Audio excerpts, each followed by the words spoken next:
Have you ever heard of the term destiny swapping? The term was thrown around a lot on TikTok at the end of last year. It's a term where the definition and the mechanisms of how do destiny swap, how it's done, they're still debated. Practically every TikTok that you see explaining exactly what destiny swapping is, you're gonna see some sort of, well, that's not exactly what it is in the comments, and then a different explanation for destiny swapping. One person states, the definition is a little dark and complicated. It involves using negative energy, including jealousy, to impact someone's life and take their blessings, which is like very vague and ominous.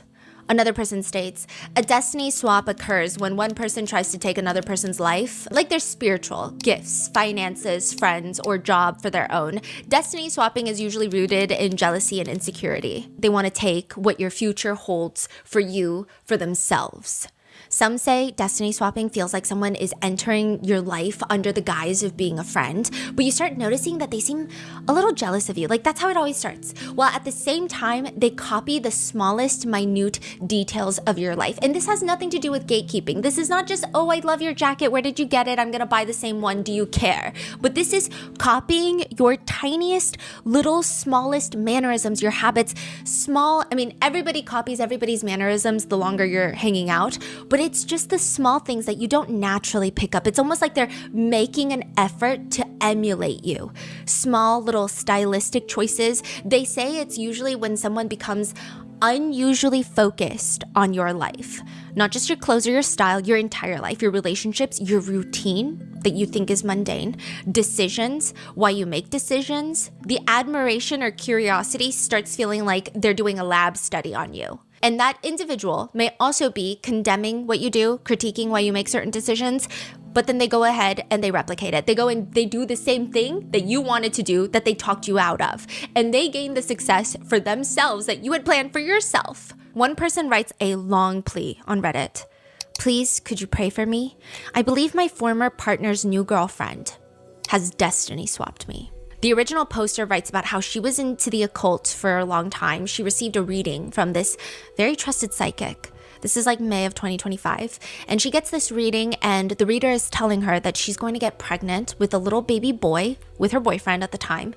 The baby boy will be born February 2026. And she writes, soon after that, my ex of 6 years, he cheated on me with this girl that he had known for a week, got with her the day after we ended. She's also very spiritual and I believe she practices witchcraft. She's like made a few comments about it. But anyway, guess who found out they were pregnant with a little boy in May of 2025 and gave birth in February of 2026? The new girl. She says since then she's faced constant job rejections. She feels like she's in a slump that she cannot get over. She feels drained, as if living the same life over and over again, getting into arguments with her family, facing financial difficulties. She's like, is this destiny swapping? She feels like it is. One person asks, spirituality Reddit, is destiny swapping real? I strongly believe my friend is trying to destiny swap with me. Every time she complains about something, the same thing she's complaining about miraculously starts happening to me. And then it kind of resolves in her life. She kind of solves that problem in her own life, but it's unfolding for me. This has been happening for years about multiple different things across all different things like love life, financial problems, family problems, and now career-related stuff as well. Please help me. I am desperate. Like, how do I solve this? It seems difficult to differentiate between a bad friend and a destiny swapper that could be a bad friend as well sometimes you could maybe have a bad friend who is unknowingly, unwittingly destiny swapping with you and you don't even know it.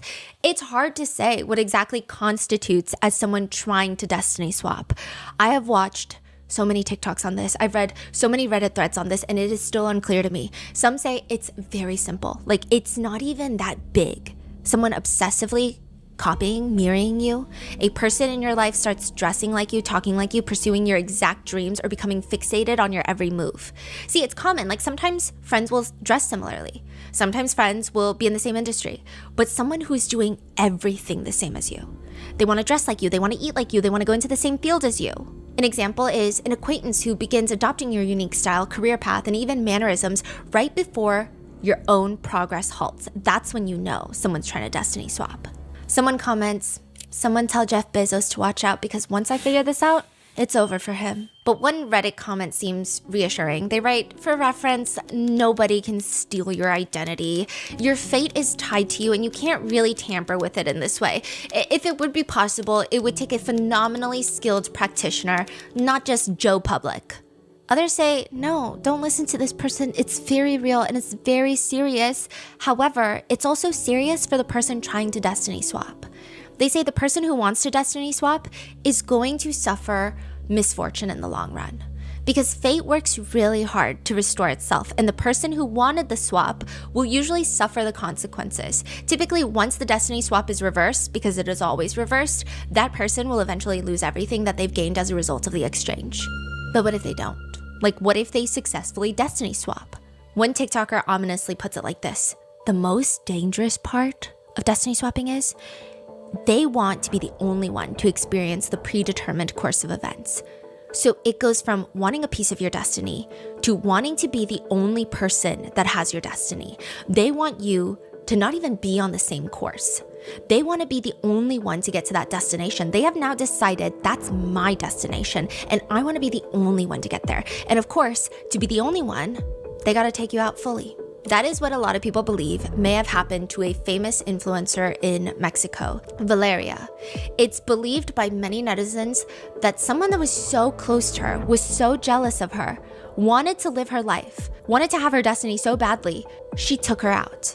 This is the case of 23-year-old Valeria Marquez and how she was shot and killed during a TikTok live stream, and nobody thinks the real killer is the gunman. They think it's one of her closest friends and someone who wanted her life.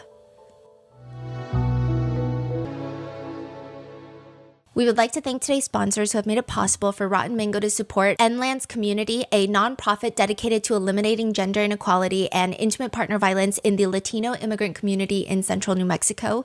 This episode's partnerships have also made it possible to support Rotten Mango's team of dedicated researchers and translators. We'd also like to thank our listeners for your continued support. As always, full show notes are available at RottenMangoPodcast.com. Today's case has mentions of gun, gender, and potential cartel-based violence. Please take a break if you need to. Thank you to our professional translators who helped us navigate this case. There was a lot going on. And with that said, let's get started. Valeria Marquez is most often compared to a real-life Barbie in Mexico. She's got blonde hair. I mean, albeit it is dyed, but she does have the blonde hair. She's got the blue eyes, and those blue eyes are natural. She just has these absolutely unreal body proportions. And I'm not saying that as in like, oh, she's had work done. She has had work done and she is very open and honest about it. But her proportions are like straight out of a Barbie box. She looks like a Barbie. She's stunning. She's got her own business. She recently opened up her own beauty spa, the Blossom Beauty Lounge. It kind of worked out perfectly. I mean, she's got like a social media following. They follow her for her looks. She's been open about the treatments she gets. And now you can go straight to the source. Plus, she's like the built-in marketing for the spa. May 13th, 2025. Valeria starts a TikTok live stream at the salon. The live stream itself lasts just under an hour, about 55 minutes, and the majority of the live stream, I would say, is pretty mundane. Like, there's really nothing out of the ordinary occurring, except, I mean, the fact that it appears Valeria wants to go home. Like, she just wants to go home from the spa earlier, but she's staying because one of her employees informs her, there's a guy looking for you. So there's this kind of like this side conversation happening throughout the entire live stream. And she's like, what guy? And the employee is telling her, I don't know, some delivery man came and he was looking for you. He's like, are you Valeria? And I was like, no, I'm just her employee, but she's going to be back in an hour because she had gone to the doctor's. And he's like, well, I have a package for her and it's very expensive. So the employee's like, well, I'll take it. Like, that's my boss. She's going to come back to the salon in an hour. And he said, no, I have to give it straight to Valeria. So I can't leave it with you, but I'll be back. Okay, so she found out about this in the middle of her live stream? She found out a little bit before, and she's explaining to her live stream viewers what's happening and why she's still at the spa, even though there's no customers anymore. It's just her and her employee waiting for this mysterious delivery man. And she doesn't know what it is, but her employee was like, I think it looked like an expensive gift, but he didn't say who it was from. Like, he didn't say anything. He just said he had to drop it off with you. 50 minutes into the live stream, a delivery man walks in with said mysterious present and asks if she is Valeria Marquez. She says yes, and she mutes the live stream. Do we see what's going on or just her face? We just see her. And right then and there, after she mutes it, The man opens fire and shoots her first in the chest, then twice in the head, killing her on her own TikTok live stream. In frame. Yeah. At some point, and I'm not sure the exact statistics, there came a point where, you know how we have WAGs, wives and girlfriends of athletes. There became this narco culture where there's almost like WAGs for narcos. The wife and Wives and girlfriends of the biggest narcos, like the biggest traffickers, cartel members. they're famous? Yeah, they're famous, widely known. Yeah, like the El Chapo's Yeah, wife yeah, is yeah. the most famous one. Yeah, she is like kind of symbolic of this exact lifestyle and term that we're about to get into. And I think it has to do with the fact that, I mean, I'm not sure exactly on the exact statistics because I don't think they're filing taxes and identifying themselves, but I'm not sure exactly how many traffickers are women, but I would imagine most narco traffickers are still predominantly men. So naturally, they date people and people identify those people. You see almost this lifestyle around it. There is a slang term that's used to reference some of them, and our researchers say it's like a very common term. It's not like derogatory or anything, but it's buchonas. So it comes from the word of like a very high-end, well-loved liquor brand from the Sinaloa cartel that they all drank. Okay. It's like confusing. It's hard to describe the They word. called Okay. the girlfriend and the wives that term? Buchonas, but yes, but it's also a lifestyle. Oh. So it's a word that became popular in Sinaloa, Mexico. At first, it's like a way to describe the very extravagant girlfriends of new age narcos. So again, like Interesting. Emma from El Chapo, like El Chapo's wife, right? And it can broadly be referencing all narco wives and girlfriends. Like some people use it to categorize anyone who dates any narco, okay? Or it can just be referencing a very specific type of girlfriend who dates a trafficker. Usually they are identifiable, and I was like reading through a lot of the translated, almost like historian type articles that were written. So people who are studying these trends in Mexico, like Mexican journalists who are studying the rise of the narco culture and narco world, usually they wear tight and flashy clothing. Understated is not the goal. They like brand names, typically Versace and Louis Vuitton. Those are like the two. Long hair, long nails, Coke bottle body proportions. Makeup is done in a very dramatic fashion, heavy on the eyeshadow, eyeliner, fake lashes. Usually there's a lot of emphasis on breast augmentations, liposuction, BBLs. I will say there is a link between the cartel and cosmetic surgery, since many cartel traffickers are known to pay for their girlfriends' cosmetic surgeries, and sometimes all of their girlfriends. One famous surgeon was interviewed by journalists, and he said, you know, there was one single high-up cartel member who came in, paid for 30 women's different surgeries, all paid in cash. His 30 girlfriends? I don't know if it was all at the same time, but it seems like in a short span of time. You would have to think that there's some overlap for sure. Wow. Yeah. Yeah.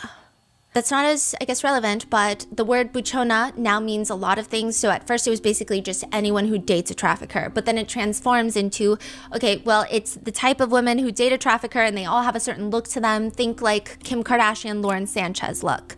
Then it was, no, it's anyone who is involved in the narco lifestyle that is a woman. So it's like an aesthetic, right? It's like, you know how Y2K is an aesthetic? This is kind of the narco aesthetic. It's more like a blanket term for a lifestyle. Affiliated with cartels or not, it's just an aesthetic. It's to describe a woman who likes to show off what God and her surgeon may have given her, which is nothing wrong with that. And someone who doesn't hide the fact that they have very large personalities, like a woman who doesn't hide the fact that she's very vocal and strong, and they like to party and they like to meet people, including men.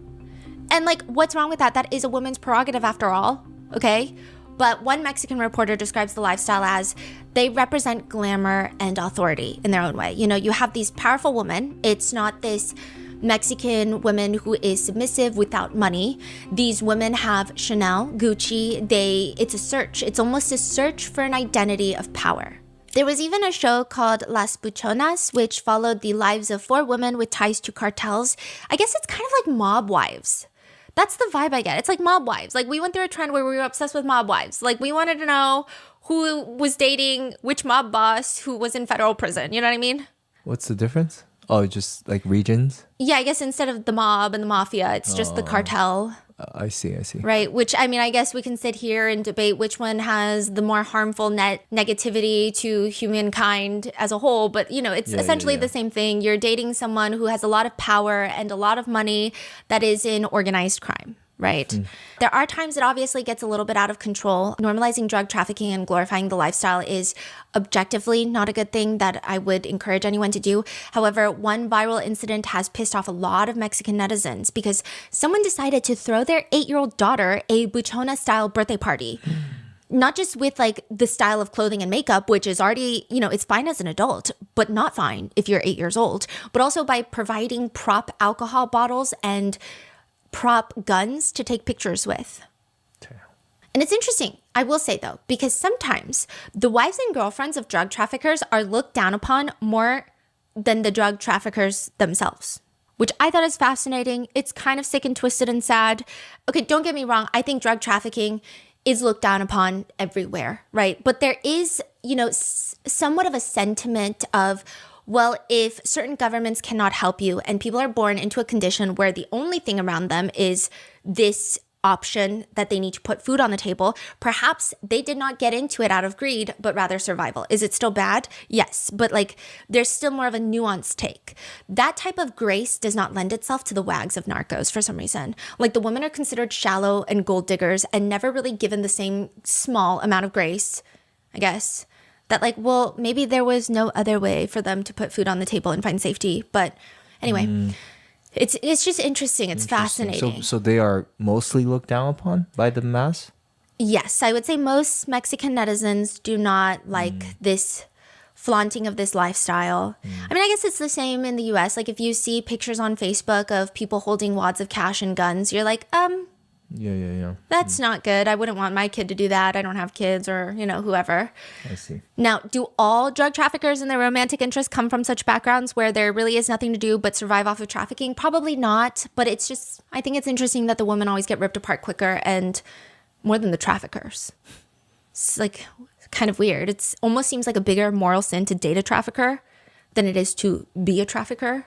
I think it's idiotic, but no one asked for my opinion ever. The buchona lifestyle has a lot of nuanced debate around it. And Valeria is a very famous Mexican influencer that some people associated with that lifestyle. Do we know if she is or not? Or? She kept it under wraps whilst she was alive. There was always suspicions. I think people started picking up different things, right? In the beginning, when she was still alive, I don't think people had confirmation whether or not she was emulating a lifestyle because that was her personal style and interest, or whether she was involved with someone who is a trafficker. Because it's also an aesthetic now. So it's very confusing of like, was it just an aesthetic that she really liked? Because there's a lot of women in Sinaloa specifically who have made influencer careers, clothing companies based off of the buchona lifestyle, but it's unclear whether or not they have any relation to any cartel or have ever dated a trafficker. So is it like a situation like that? I mean, she's very open. I mean, her look, I guess people immediately identify to be part of this lifestyle, which I'm not entirely sure if it makes sense, but she's very open about her cosmetic procedures. Everyone called her the real life Barbie. And I also think it's very refreshing for the audience because she embraced the nickname, but she's also like so straightforward that her doctor had a lot to do with it. She states, I've had breast augmentation surgery, liposuction, rib reduction, fat transfer to my hips, my butt, cheek reduction surgery, like the buccal fat removal, and that's it. And she's got like a very curvy yet slim figure. She dyes her hair blonde. She's got natural blue eyes. This was another point where people were like, well, now I'm confused.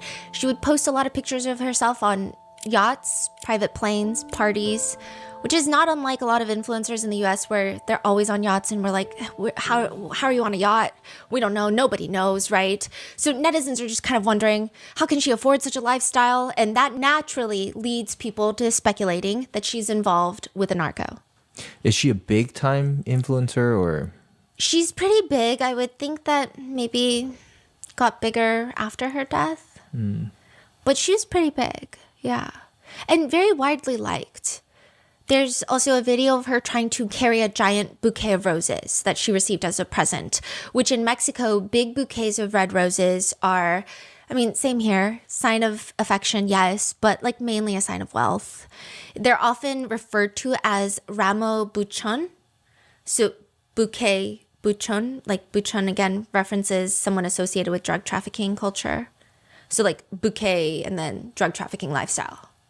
Because I guess those are typically the people who flaunt it and will follow this trend. And it does take quite a bit of money to, it's like a very specific aesthetic, right? So people are like, well, does that mean that she's dating a trafficker? We don't really know. And she's always she's like weirdly private about her dating life, but not private. So she'll tell us about things that happened with her ex-boyfriend, but she won't straight up tell us who she was dating. She'll post some pictures, but his face is hidden, right? So it's kind of like you kind of get an idea, but not really. Now, she also does have a very big personality, so people just assumed that's also part of her dating a trafficker. I'm not a narc. I don't even know. Just by looking at her clothing, her lifestyle, I don't know if she even falls into this category, but they say she did. She just, to me, seems like a normal girl just having fun. I watched a lot of her live streams that our researchers translated, and she just has blunt humor, and people keep trying to say, oh, this is that lifestyle. And I just think that she's just blunt. Like in a video, her uncle, who is a hairdresser, is doing her hair, and she's responding to live comments. She's live streaming. Someone makes a dig at her in the comments. They ask her, do you come from Temu? Basically insinuating that she's factory made and cheap. And she reads it out loud and quickly responds, actually from Shein, babes. Vienes de Temu, de Shein, bebé. And she doesn't even seem bothered in the slightest. Like, in fact, she seems slightly amused by her own response, but her uncle is defending her. Like, those girls who comment, like, I want to see them in person. What, are they Dior or something? And she clarifies, well, it was a guy that commented. But then another person tries to be snarky, asking, what do you have that is natural? And she thinks about it for a second and she says, my eyes, my nose, and my feelings. And she starts chuckling at her own words. And like, if having a big personality and having Barbie-like proportions and being a girl's girl is a certain lifestyle, like maybe we should all join that lifestyle. Valeria's audience seems to primarily be other girls and women. She had her own private Instagram channel where she would drop messages, pictures, stories about her life. It's called Personal Girlfriends. And just a quick disclaimer, the conversation of Buchona lifestyles and her potentially dating traffickers is going to be relevant after her death. So I'm not just talking in depth about it, even though it's unrelated. It's going to be pretty pertinent to the investigation into her passing. Now, there's a lot of Valeria's digital footprints that have since gone viral again after her passing, with people digging up old posts. One of these circulating ones is not long before her death. Valeria posts a screenshot of text messages between her and a friend of hers. The point seems to be showcasing their very goofy banter that they have, joking about Valeria's love life, and we don't get too much context. So some people pick it apart to understand Valeria's love life because they think her passing has to do with her love life. Others think it's unrelated. So there's a lot of different interpretations, but she is texting one of her best friends, like her public best friend, who is also posting on TikTok and Instagram all the time. Her name is Vivian. So Vivian texts Valeria something. People think it's about how she should get back together with her ex. The ex being a suspected trafficker is what people think, okay? But Valeria responds, ha ha ha, I would rather shit in my soup. Vivian writes back, bitch, I know you want it, ha ha ha. She says, I mean, yes. And Vivian says, I will throw some lime at you. So lime, I guess, has some sort of like purifying context. Like, I'm going to purify you, right? And she said, but no, ha ha ha. So Valeria is like, yes, but no, like I would never. They joke about how the thing has died. I don't know if it's the love or whatever. And she's like, not even in my nightmares would I. So Valeria is talking very strongly about how she would never get back together with her ex, is what the conversation seems like. Now, this is where people think it's weird because Vivian texts her, the only one visiting you, basically insinuating that Valeria's love life is very isolated and empty right now. And she jokes, the only one visiting you is myself, Santa, and your uncles, ha ha ha ha. So Valeria is close to her best friend Vivian. She's very close to her uncles. She actually started her salon with one of her uncles. And Santa, as in La Santa Muerta, the Holy Death. Not long after, What? Valeria will be killed. La Santa Muerte is the holy death, saint death, if you will, depending on who you ask. You know, they will either tell you she is a folk saint that you need to show respect to, or they will try to douse you with tap water because holy water is a little harder to get your hands on. Holy death is typically represented as a female skeleton. So it's a female skeleton in a long robe and she's holding a scythe, like a Grim Reaper almost, you know. Side note, the Catholic Church has basically denounced saint death, holy death, as being satanic, saying it's practically devil worship and death is not a saint. So she technically is not considered a Catholic saint, but rather a folk Catholic saint. So kind of like folk religion. One person says, even though she's, you know, the holy death, it's actually a devotion to life when you worship the holy death. You're embodying who you are in life. That's the promise you're making, because we all meet the same fate one day, which is death. One person says, yes, okay, she represents death, but I would say she's an overall neutral entity. Some people do petition her for bad things, but just as many petition her for things like love and safety. One person says the whole appeal of worshiping, so like worshiping as in like having altars and praying to the holy death, and sometimes even performing ceremonies for the holy death. It can border on like the ritualistic side depending on how extreme and strange it gets, but that is applicable to pretty much any religion. They say the whole appeal of holy death is that she doesn't treat anyone differently. Technically, holy death is one of the most amoral saints out there. They just don't really, I mean, death comes for all. There's no discrimination. There's no avoiding it. They don't reward anyone because death is neutral. Death is, everyone will face death. This can actually be quite attractive for those who feel European saints or even God might be judgmental to some degree. Naturally, holy death may attract criminals, but does also just attract normal people who feel like others are not fond of their prayers. Simply put, some see holy death as someone who, as long as you provide the right altar and you celebrate and worship her in a certain way, she's not going to judge you for your personal life when deciding to answer your prayers. One Redditor states, Santa Muerte worship was once only associated with criminals, but she now has followers all over the world. She also has a really big growing group of LGBTQ plus followers because she loves all without any judgment. I have a small shrine of her in my house and I'm not a criminal. I don't know about this very specific individual, but if you happen to stumble upon an altar made for Saint Death, the Holy Death, typically you'll find cigarettes, flowers, fruit, incense, water, alcoholic beverages, coins, candy, candles. Oftentimes tobacco is used, and it makes sense because she's also known as the Lady of the Night. So people who work at night, taxi drivers, bar owners, police, soldiers, sex workers, they will often worship Holy Death to protect themselves from very violent deaths that happen at night. I will say there is some strong associations with the criminal underworld and Santa Muerte because Holy Death is worshipped heavily by many cartel members. And that association has only been growing stronger, so much so that the FBI put out a bulletin on it, which kind of reads more like a gossip page. I don't know why they wrote it like this. They were like, the cult appears to have more European than Aztec origins, with some individuals describing Santa Muerte as a New Age Grim Reaper type goddess, a bad girl counterpart to the Virgin of Guadalupe. They state that more and more cartel members have been worshiping Santa Muerte, which I guess is great intel for the FBI to have. However, they acknowledge that it's becoming increasingly disturbing, if you will. They say, with the stakes so high for cartel members and foot soldiers who probably know that they will die in a violent manner, with the stakes so high, the sacrifices and offerings to Santa Muerte have become barbaric. Rather than plates of food, beer, and tobacco in some instances, the heads of victims and presumably their souls have been served as offerings to invoke powerful petitions for divine intervention. They say that when they busted a bunch of cartel hiding spots, the authorities, they had altars to Santa Muerte with narcotics, drugs smeared on the statues to help activate them, like make them come alive.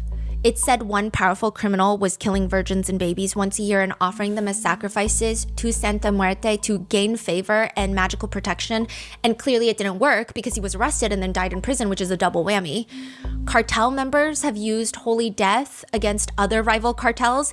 In one instance, Gulf Cartel enforcers captured Sinaloa cartel members, took them to a public Santa Muerte shrine, and executed them as offerings to the Holy Death. One neighbor who overheard another gang kill someone by lighting them on fire said they overheard that gang talk about how they had to make multiple human sacrifices, not just this one, because they were going to ask the Holy Death for, quote, something big. The FBI bulletin details additional incidents allegedly have occurred involving victims with their skin and hearts removed. Other cases have included individuals castrated and beheaded while alive, lit on fire and burned to death, and butchered and quartered. Sometimes authorities found only the victim's skin. What they don't find the bodies because they're thrown into a stew that is apparently called the stew. But translated to Spanish, it's a barrel filled with liquid fuel that is lit on fire. In another instance, investigators stumbled upon 11 headless bodies stacked on top of each other, and just outside they found 11 burn marks in a circle, like a cult-like circle. They presume and conclude that those were the decapitated heads that were burned in a ritual in a circle. Investigators were not certain what type of ritual was performed until they found the perpetrators, raided their homes, and there were the Holy Death shrines. So for the sake of clarity though, again, not everyone who worships Santa Muerte is a criminal with nefarious prayers. In fact, I think most are not. And Valeria has been open in different live streams about how she does worship the Holy Death. Valeria has, like her relationship with Vivian, her friendship with Vivian is a huge point of contention online, even while Valeria was alive. So they would frequently live stream together so you could see their in real time authentic discussions and interactions.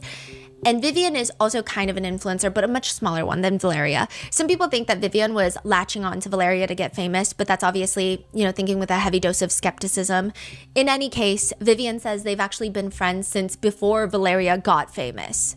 Regardless, people have lots of thoughts and opinions about this friendship. Some people think that their friendship is kind of that sisterly love where they tease each other and they bully each other, but that's just how they communicate.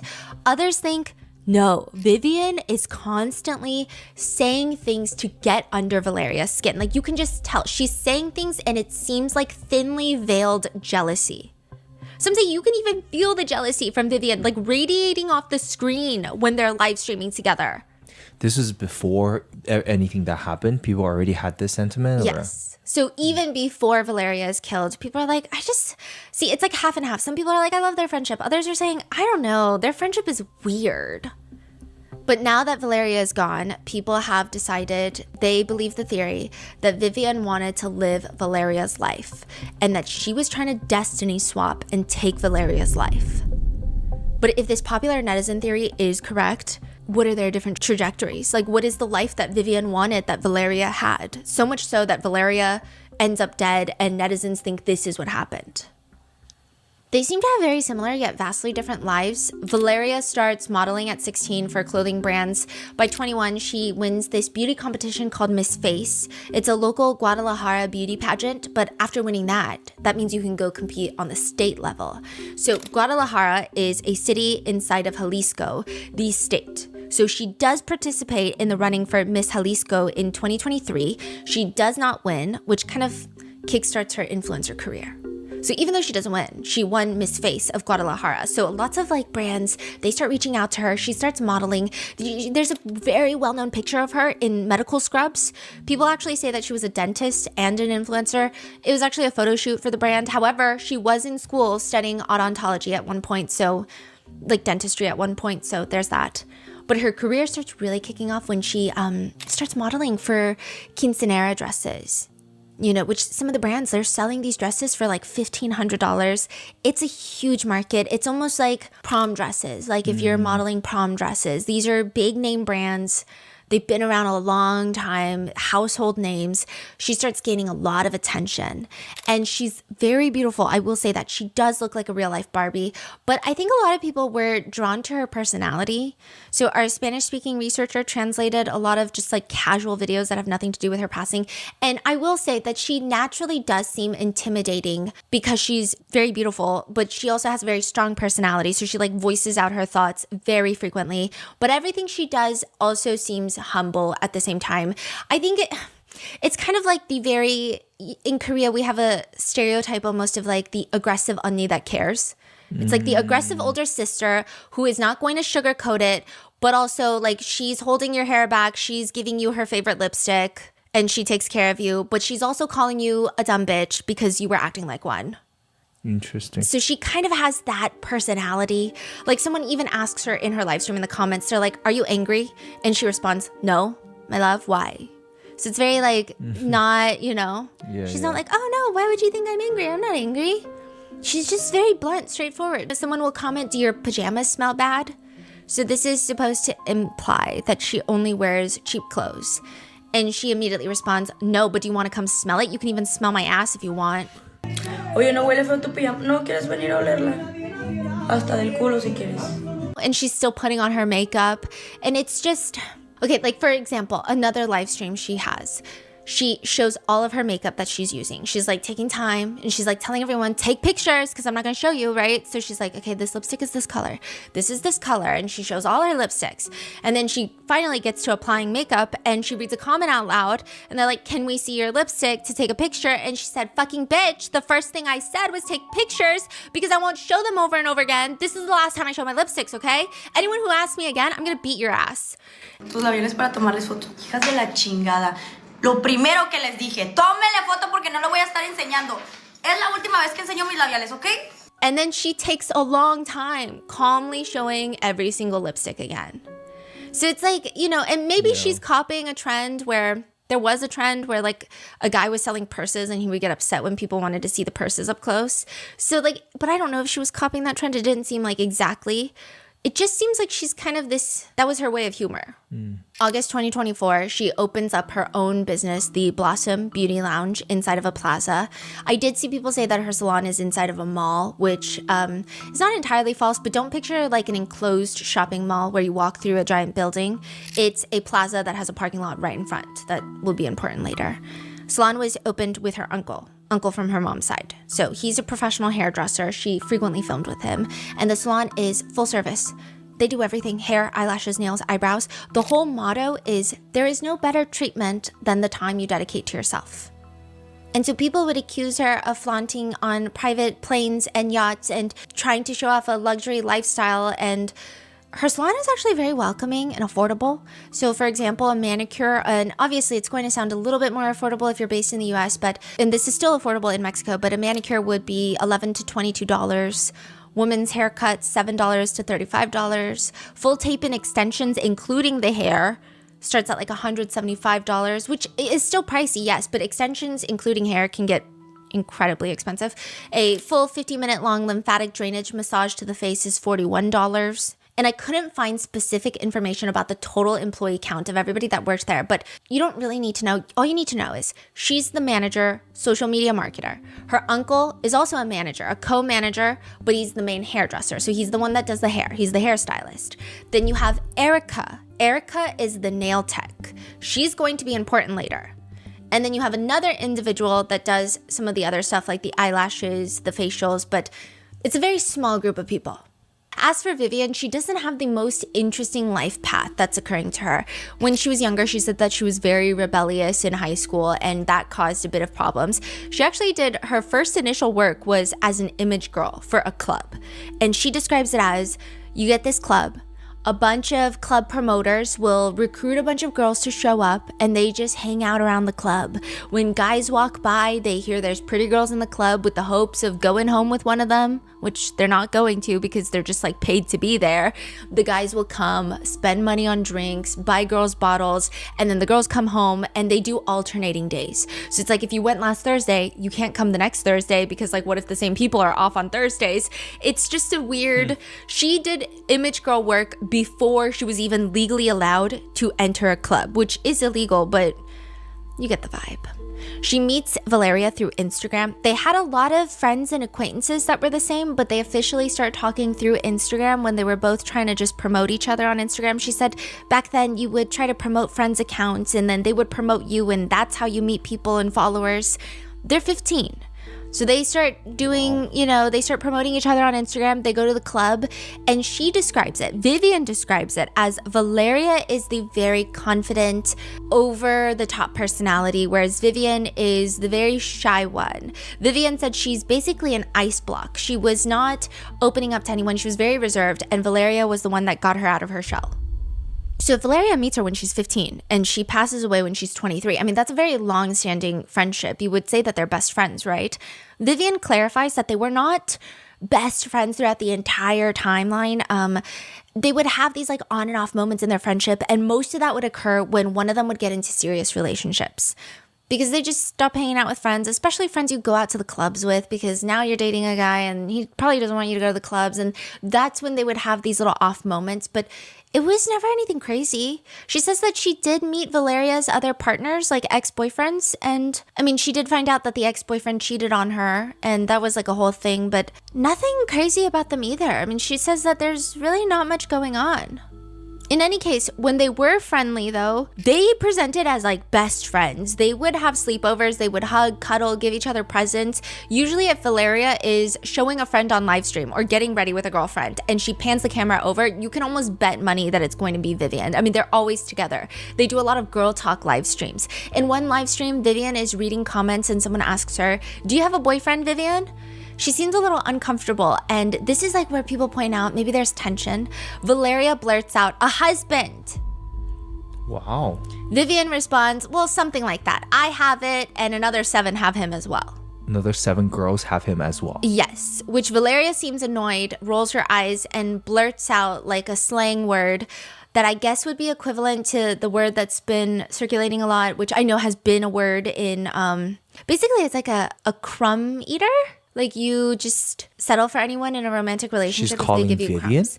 Yes, but it's not like the worst word to call someone. I guess That's just how they banter. Like, Yeah. oh, you're just, okay. And it seems like Valeria is upset because she probably gave Vivian advice over and over again that you shouldn't put up with this type of behavior, and Vivian is still putting up with it. It seems like a sore spot, but that live stream has been analyzed to hell and back. In a controversial interview after Valeria's death, Vivian is asked if the two of them ever fought over guys, and Vivian says, no, they have completely different types of guys that they go for. And more on this later because it's very important. Some people speculate that Vivian has started dating one of Valeria's ex-boyfriends after Valeria's passing, but that is a rumor and we're going to get into it in a second. But she says they've got completely different interests. Like they have 2 different types of people that they like. Vivian says that she likes more of a street style guy who is more dark skinned. And she says that Valeria likes a light skinned guy with like that buchona lifestyle, the more, that kind of look. But I don't know, people are skeptical about all of this. Anyways, they have had full-blown falling outs in their friendship. On Valeria's private chat, she once messaged the group of her followers, the personal girlfriends, "Viv doesn't want to be my friend anymore. She told me she doesn't want to talk to me anymore and to break up the friendship." She literally said that to me. A few days after that, she sends another message and says, "We're back to being friends forever."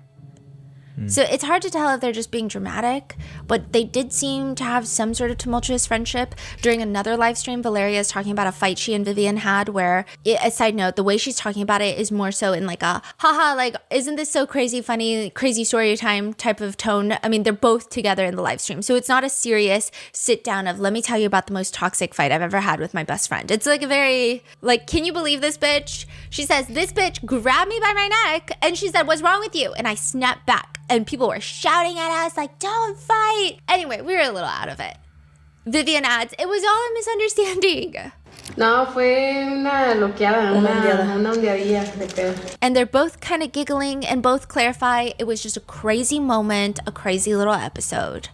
They post another TikTok together after not posting each other for months. And the caption of that TikTok just reads, "We're so pretty. It doesn't look like a few months ago we were fighting to the death." Even before Valeria's death, people were going through live stream after live stream, just trying to point out odd moments because, I mean, they go from being together 24/7 to all of a sudden Valeria stops answering questions about Vivian. She stops posting about Vivian. And then all of a sudden they're back to posting together. So people were naturally invested and they wanted to know what was going on. In one live stream, the 2 girls are drinking. Vivian is holding the camera. She's live streaming. But it's not obvious that she's on the phone. It just looks like it's propped up. And she doesn't announce to anyone in the beginning of the live stream, like, "I'm live streaming," or like, "Hey guys, look, we're live streaming, we're live." And Vivian says, "We're having a little drink." You can hear Valeria's voice in the background. Her speech seems much slower than usual. It sounds like they just got home after a night out, and she seems a bit drunk. And she asks Vivian, "Is that my phone?" Vivian responds, "Obviously, gorgeous. I started a live stream on your phone." Es mi teléfono. Soy hermosa. Yo hice un live de tu teléfono. Oh, that's crazy. Yeah. That is... That's like, Yeah. That's crazy. Yeah. Okay, and then what's Valeria's reaction to that? She just like kind of plays it off and they just keep live streaming. But I think for one, it's insane to take someone's phone and start live streaming. And then second, I think it's insane to live stream without telling people because like what if she had taken off her shirt to change after a night out? Like what if you'd never privacy know. in general. In the That's house. insane. Yeah. Just generally speaking, like it's just weird. Yeah. It almost seems kind of like a setup. Yeah, exactly. Yeah. So it's odd. Other times she'll steal Valeria's phone while she's live streaming and then she'll be like, I'm gonna kidnap you now. And it's so Valeria would start the live stream. But this is Valeria's account where Valeria has much more followers than Vivian does.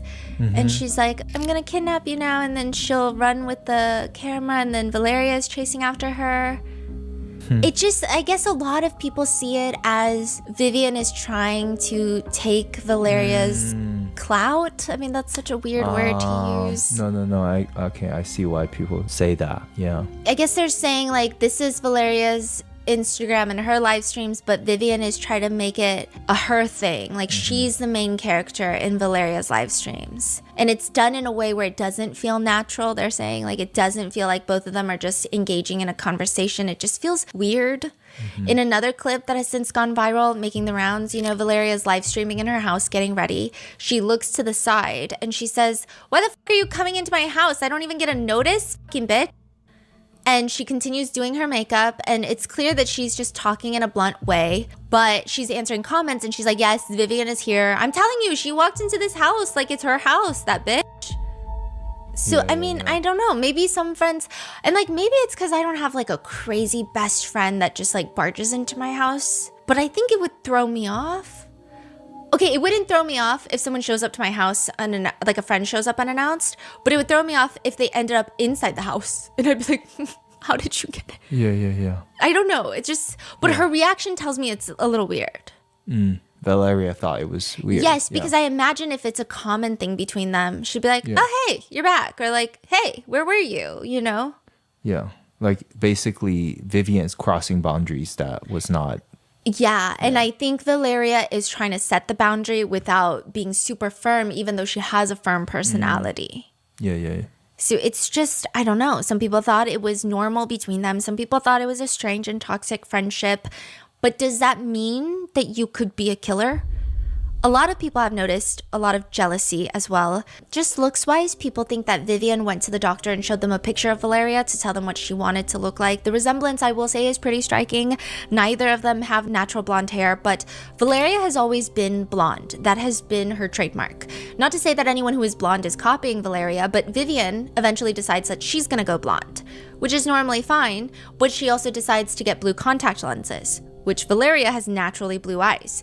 And just the resemblance in the facial features, but more so than that, is eventually they start wearing similar looking outfits, but Vivian keeps posing like similar outfits, same pose as Valeria.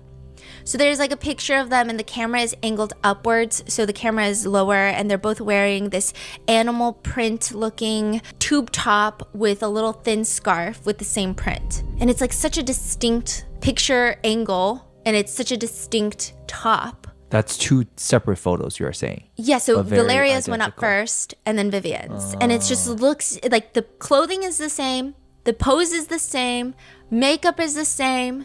It's just kind of like, so it's just a lot of similarities, which I mean, like, I do think best friends naturally have a lot of similarities because you start wearing similar clothing, you start adopting the same mannerisms, and I think that's completely normal. And I actually think it's kind of cute. But in this situation, it was kind of weird. It just felt like maybe she's copying her or trying to be her. And it's not just that, she keeps using Valeria's things. And it seems like Valeria is getting fed up. In one clip, Valeria is live streaming and she looks to the side and she shouts at Vivian, "You're gonna steal my panties again? Like, why don't you just bring your own, Vivian?" Vivian is like, "I forgot them, I'll buy you more." No, I don't need you to buy them, you stupid bitch. I'm gonna be left with none. They're over there, I can't stand you. So it seems like every time she comes over and they go out, she like borrows Valeria's undies. And Vivian is like, "I'll just buy you more." But Valeria's like, "No, because it's not about buying me more. It's about the fact that like you're taking so many of them. I don't have any more undies in my drawer." Vivian walks up, hugs Valeria from behind, and Valeria pouts, no, fuck off. And she's like, I need black ones. And Valeria looks at her live stream comments and goes, no, she doesn't give a fuck. Like, just saying, like, my friend is crazy. Like, she doesn't give a fuck. They start digging through the drawer, though, and Valeria picks up a gray pair of undies and is like, this one's yours. All right, as long as they're not visible. And then Valeria eventually offers, I also have a black one if you need. One person on Reddit says about destiny swapping in general, not in relation to this case. I'm gonna keep it real as a woo-woo girl. I don't believe in destiny swapping because I don't believe somebody can take what God has for you. And even if they get what they want, it will never be exactly what you had. Not only do I believe it doesn't work and it's incredibly complex to attempt, I also believe, people describe destiny swapping for other things. Some people think it's like when your friend picks up style tips, or your friend is introducing you to a work opportunity, or your friend is introducing you to other things or doing things with you. People think those are examples of destiny swapping, but it's not. It's like someone trying to move into your life and replace you. It's like they're trying to steal your husband, your kids, your house, your job. It's not even like they like the clothes that you wear and they want to buy their own.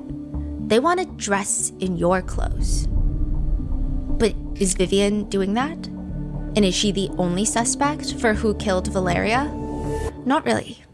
There were rumors that Valeria is linked to various other people that could have had motive to kill, such as Francisco Alvarez Solario, the son of LR1. That's what they call him. That's his nickname. He is one of the most dangerous cartel leaders in the state of Jalisco. Francisco, the son, is often nicknamed Narco Jr. And there are pictures where people believe Valeria is with Narco Jr. and it seems that they broke up and not on good terms. And some people even suspect that Vivian is dating him now. It's such a mess.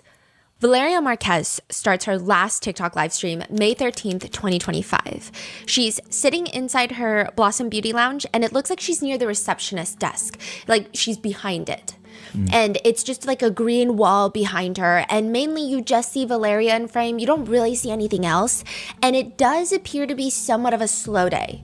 Or perhaps it's close to closing time and they don't have a lot of walk-ins coming through. There is music playing in the back, but it's a salon. So it's not a club. You can hear Valeria. The music is very background noise. And then there's really not much else. Hola guapa, hola mi amor. She's wearing a tight pink bodysuit. This is very pertinent later. She's wearing white jeans. And the first 45 minutes of this live stream, it feels beyond ordinary. She's answering questions about her eyelash extensions. She's talking about how her head hurts a little bit. She has a headache. Ay, me dolió muchísimo la cabeza. The comments are asking her, are you going to stay there all day? And she says, no. She plans on leaving soon. She says she's extremely tired, just not feeling great. It seems like very early on in the live stream, the last remaining client leaves. So it's just Valeria and one of her employees, Erica, in the entire salon. It's just two of them. Is Erica in frame or no? She comes in frame briefly, like her face is kind of here and there, but not really at all. And it seems like she's doing things in the background. So when she's even talking to Valeria, her voice will sound sometimes more distant, sometimes a little bit closer. She's just in that vicinity. Now, the question that people have is, okay, well, it's near closing time and you guys are both there. You don't have any clients and you're saying your head hurts. Why don't you just leave? Or like, why don't you leave it for Erica to close the store? Is that the best thing a boss can do? Probably not, but it would make sense. So it's just Valeria and her employee, Erica. Why are they not leaving? It just doesn't, it's kind of odd. To the point where comments are pointing that out and Valeria responds, well, the only reason that she's not leaving and she's staying is because her employee, Erica, told her some delivery driver came by earlier today. So at this point, Valeria had stepped out to go to the doctor's office. Erica's alone, she's managing the salon, and a delivery driver comes up with this mysterious gift in a black bag. And he's like, this is for Valeria. Erica's like, okay, well, that's my boss. So I can just sign something. Like, you can just give it to me. She's about to be back in an hour. He says, no, it's a very expensive delivery and I can only leave it with Valeria. But because Erica is like, okay, well, she's not here and she's going to be back in like an hour. Why don't you just come back in an hour? And he says, okay, I'll come back in an hour. It's been way longer than an hour. So this is around 2:30. It's closer to 6 right now. Valeria is so confused by this. Like it seems that she was told by Erica all of this before she starts the TikTok live stream. And as she's explaining it to the comments of why she's staying, even though she has a headache, she's kind of confused. Y yo, pues más o menos llegó como en una hora. Y ya dijeron de que, no, es que mejor me espero a que llegue ella porque es muy costoso. A mí que me va a andar regalando algo. As she's explaining it, she's also kind of confused. And she's asking, like, Erica, do you know what the delivery was? Did he mention where it's from, who it's from? And Erica's like, I have no clue.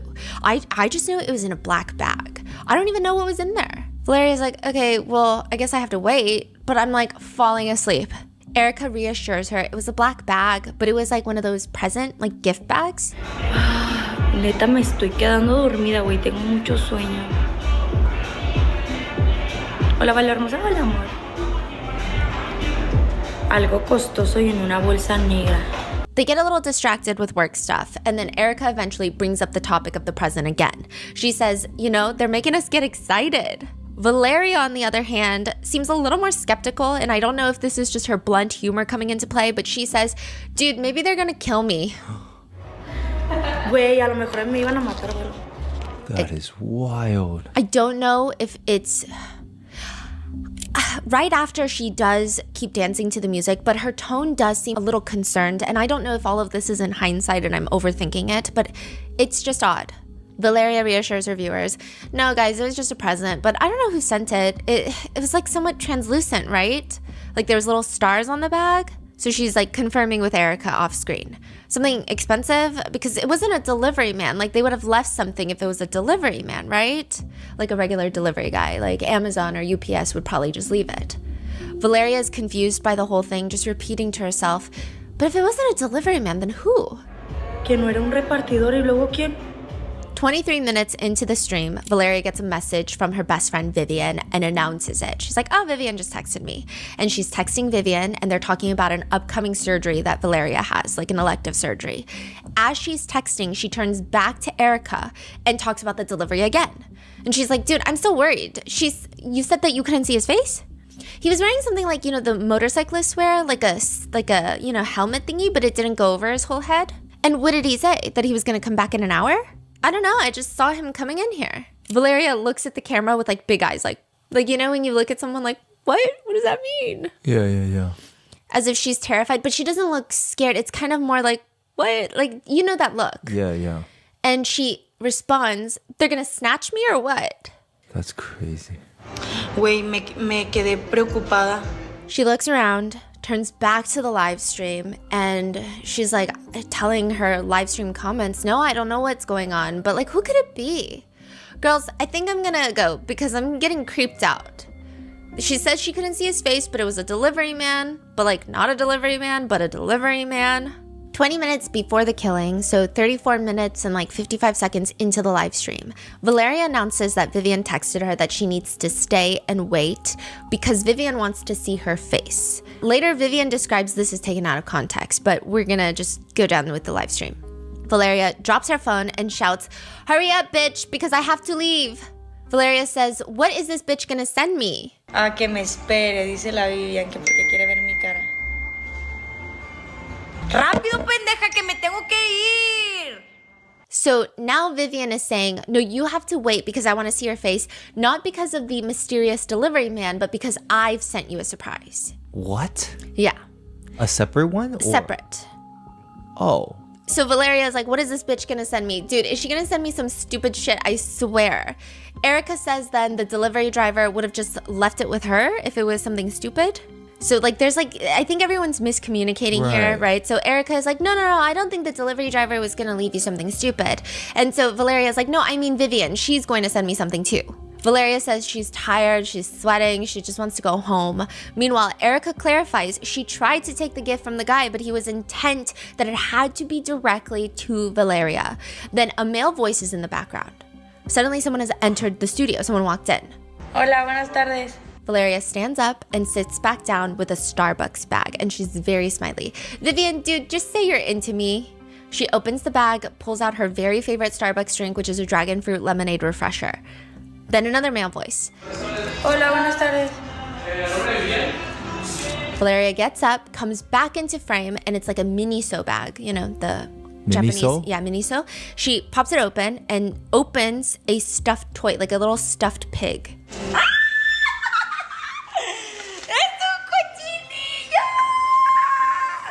Valeria's hugging it. She's screaming, "It's a little pig!" Dude, Vivian is in love with me, I swear. She starts posing with the stuffed pig. It smells like ass, but I will ignore that. I love you, slut. Marry me. I love it. Vivian, like, do you want to be my girlfriend here in front of the audience? I have never confessed to anyone, but I think you're the love of my life. Like, we should date for real, dude. She reads the message from Vivian out loud. "Because you're all pink today." She poses with her present and announces, "I will stay until fucking 7 then because I'm a responsible boss. But tomorrow, I'm not gonna be here, so don't fuck with me."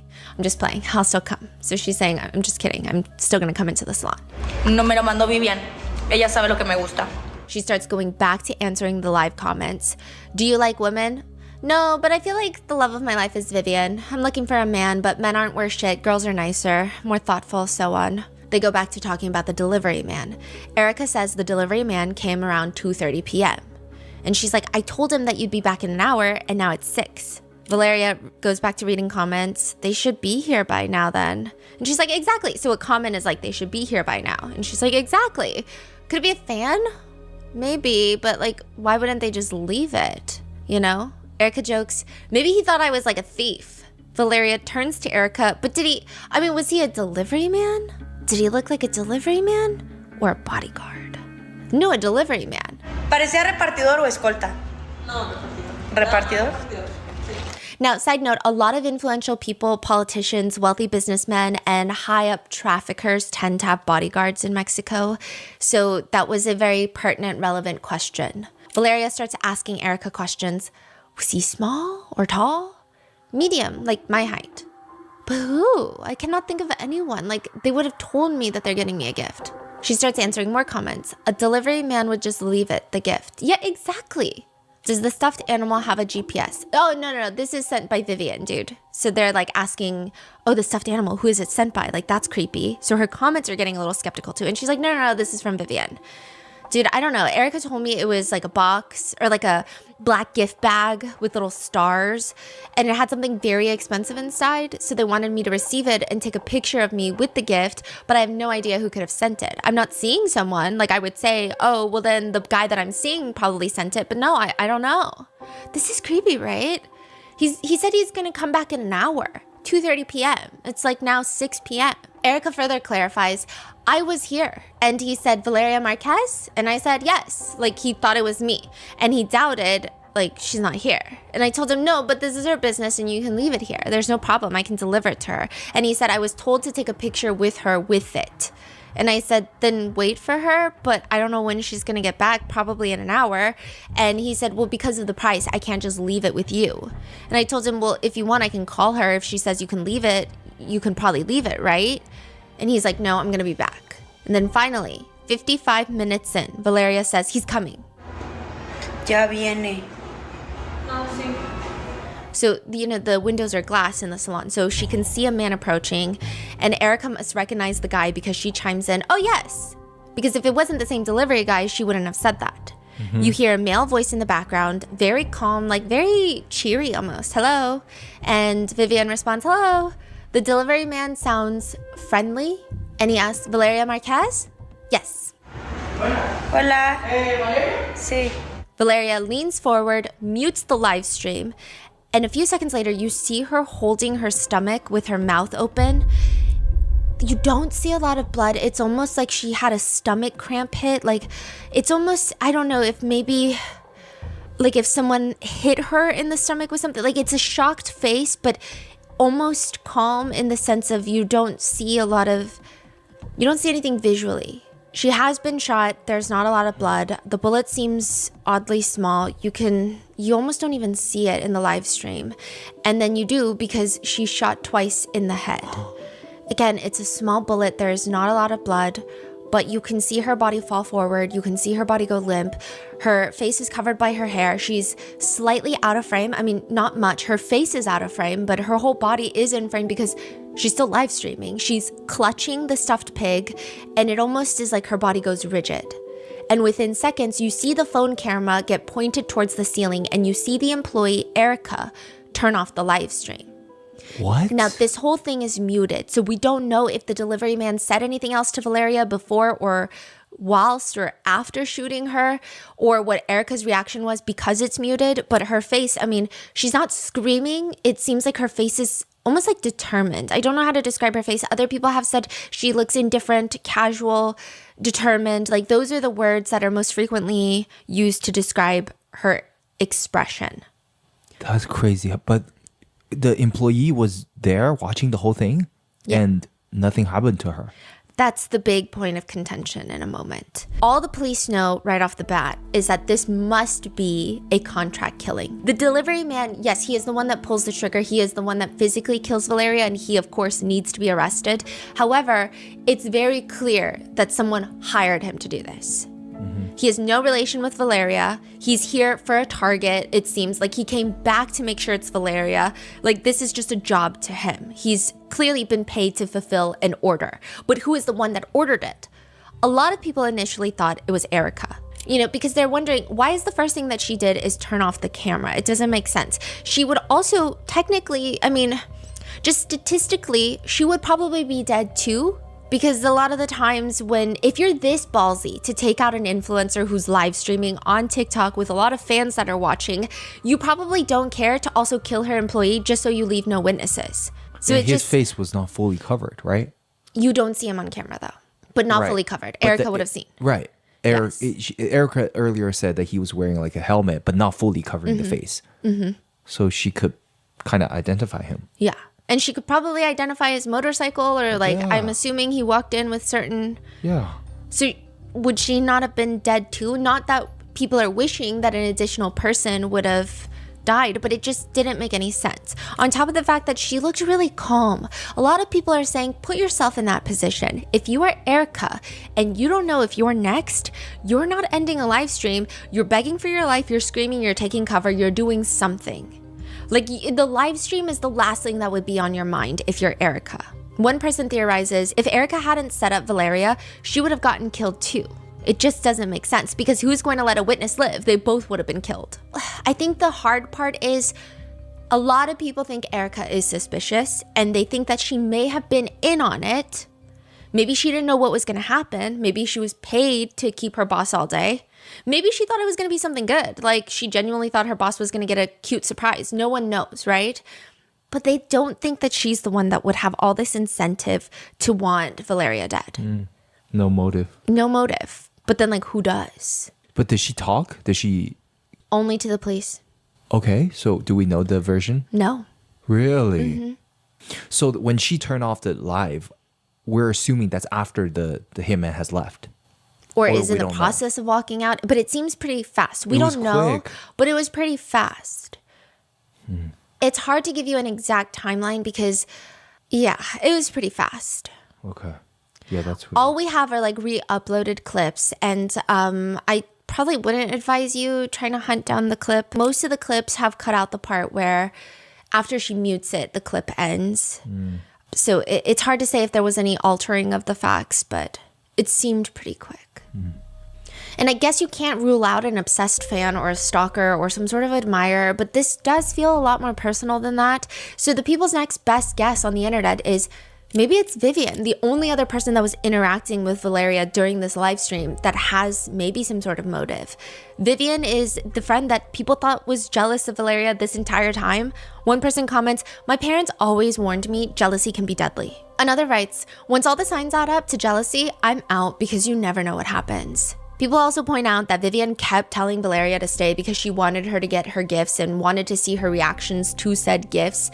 But Vivian says, You guys are taking it all just out of context. She explains later in an interview, this is after Valeria's death. She says, I always give Valeria gifts. Like when Valeria's live streaming, I'm always sending her gifts, specifically like through Uber Eats. So in a different live stream, you know, Valeria is reading her comments and Vivian is telling her to eat something. Eventually there's a knock on the door. Valeria looks shocked, but like not in a bad way. She says, I didn't order anything. It's for Valeria Marquez. Me, I didn't order anything. She takes the bag and she's like, who the hell is this from? Is this Vivian? It's a dragon fruit refresher from Starbucks. It's my favorite. Then that means it's from Vivian. Fuck me if it's not from Vivian. Vivian texts Valeria, from who else could it be? Valeria laughs, and in other clips, Vivian and Valeria are both live streaming together, getting ready to go out. Valeria's at home, Vivian's at home. Vivian's about to go to Valeria's, and she's like, I'm gonna pick you up Starbucks on the way. And they both kind of do like this baby voice with each other. ¿Quieres que te lleve un Starbucks? Other videos show Valeria showing off a bouquet of flowers she got from Vivian. And Vivian just describes, you know, with my close friends, the friends that I truly love, I'm always really thoughtful.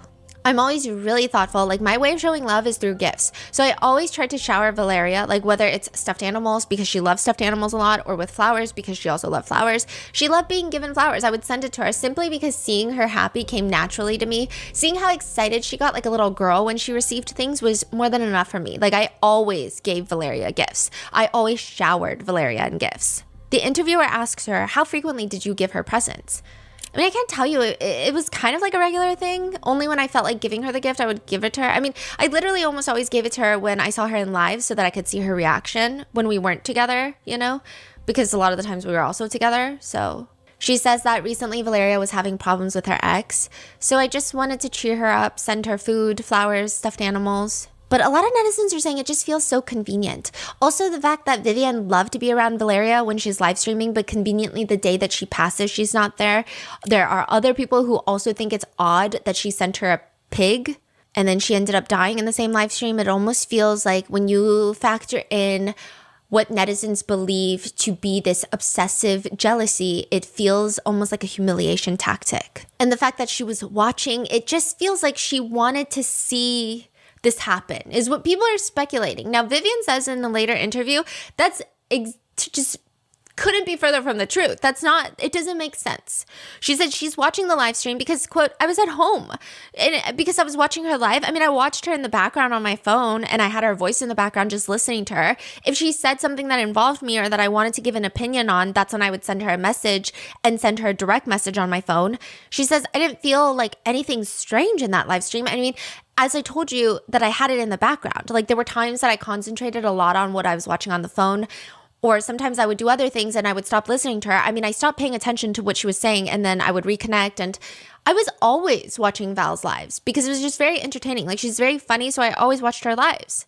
She said she was interested in what present she was going to get. She says, I mean, of course I was curious to know what they were going to give her because normally the gifts they sent her were always left right away.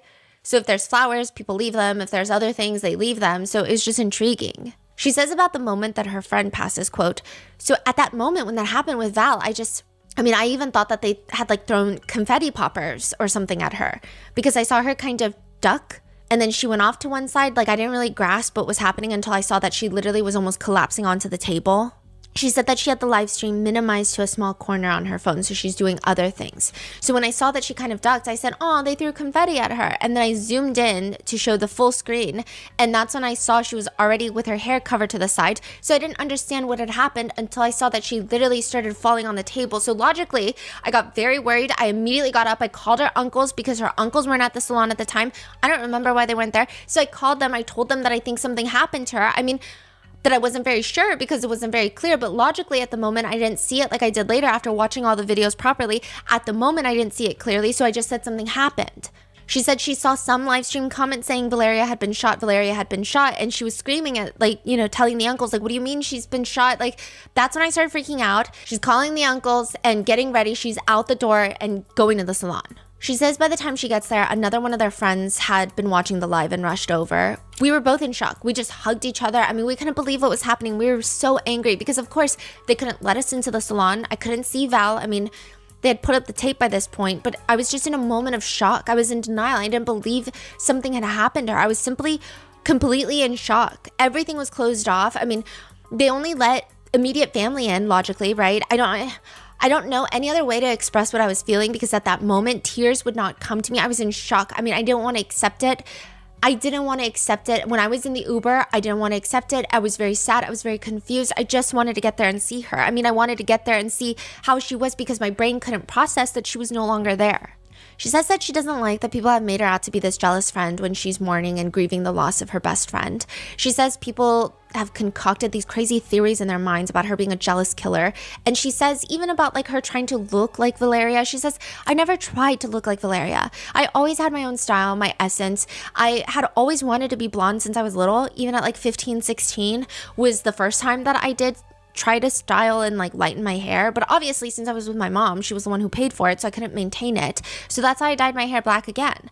I always liked blonde hair, always. I even like how it lights up my face. Like I like how it looks on me. I mean, it's a matter of like I like how blonde looks on me more than I like how black looks on me. But that also has to do with the fact that I haven't seen myself recently with black hair because I haven't tried it in a while.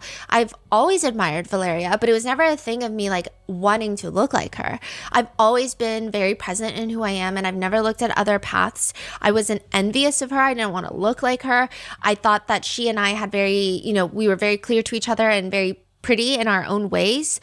And if I used contact lenses or if I became blonder, it was just because I liked it, because I always knew what I am and what I like. I love contact lenses. I don't only have blue contact lenses. I have brown, green, gray. I mean, I use all of them. It's just that in most photos, unfortunately, I appeared with the blue contact lenses. About clothes and the rumors of destiny swapping, she says, yes, I took her clothes. Of course, between friends, you lend each other clothes. I also lent her clothes of mine, and we also bought from the same boutiques. It doesn't make sense. As for all their recent fights that Valeria was sharing on TikTok, she says, I mean, there was a fight over a guy issue. Okay, so there was this other friend who was hanging out with all of us, and that friend thought Valeria was hitting on the guy that she liked. So there was this whole mess where they started to tell each other, just insulting each other, and I was present because I was there, and I didn't take a side. I didn't take a side with Valeria. I didn't take a side with anybody. And then I still remained friendly with the other friend. And that's kind of like how it all happened. And she says, but it's interesting because Valeria was on live for about 55 minutes and Vivian's orders match up closer to when Valeria is killed. So it's almost like 3 orders come back to back. The Starbucks drink, the little pig, and then the delivery man that kills Valeria. People found that timing suspicious. And she says, I mean, I ordered both through Uber Eats. Like, you can see that. Suspicious as, like, why does it line up so perfectly, like, around the same time? Is what people are saying, yeah.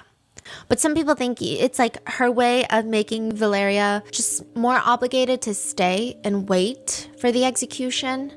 I guess some people are saying like, well, hypothetically, if I were the one calling the hit and the delivery man is like telling me they're nearby, I would send her something to make her stay a little longer, distract her, because I guess maybe as time goes on, you can see Valeria is getting more and more over it. And she's just like, okay, like I don't even really care at this point. So it could be that. But Vivian says Valeria is not that type. She says in an interview, and obviously this is something that benefits her, so I guess you could take it how you will. But she says that Valeria is not the type that would ever stay just because of any sort of gifts. Whether it be Vivian's gifts or an expensive gift, she says, quote, because Valeria, if she really had felt in danger, even if I told her to stay, she would have left. Like she simply just would have left. She wouldn't have listened to anybody. She wouldn't have listened to me. She wouldn't have listened to anyone. I mean, if she felt like she wasn't safe or that something bad was going to happen to her, she would have left. I know what you're thinking, which is kind of irrelevant. Yeah. Yeah. What? Yeah. And she's like, but I think that she was just more intrigued by the gift than anything. Like she was confused about knowing who it was from and what the gift was. Others say, you know how Erica had briefly mentioned in the live stream, like they said Valeria Marquez. And she was like, yeah. And they're like, Valeria? And then she's like, well, this is like my boss's salon. She's stepped out. Do you recall that in the live stream? So that's where people are like, it's interesting that you bought her a stuffed pig because she was holding onto it during the live. And now it's very easy to identify because you would tell someone who doesn't know the difference between the two girls, hey, it's the one holding the stuffed pig. That's crazy. Wow. I guess people are saying it's just such a random gift. But Vivian is saying, well, no, I got a stuffed pig for her because I just wanted to make her feel better. I wanted to get her flowers, but they wouldn't deliver in time. And the stuffed pig was pink and she was wearing all pink. So that's why I coordinated it like that.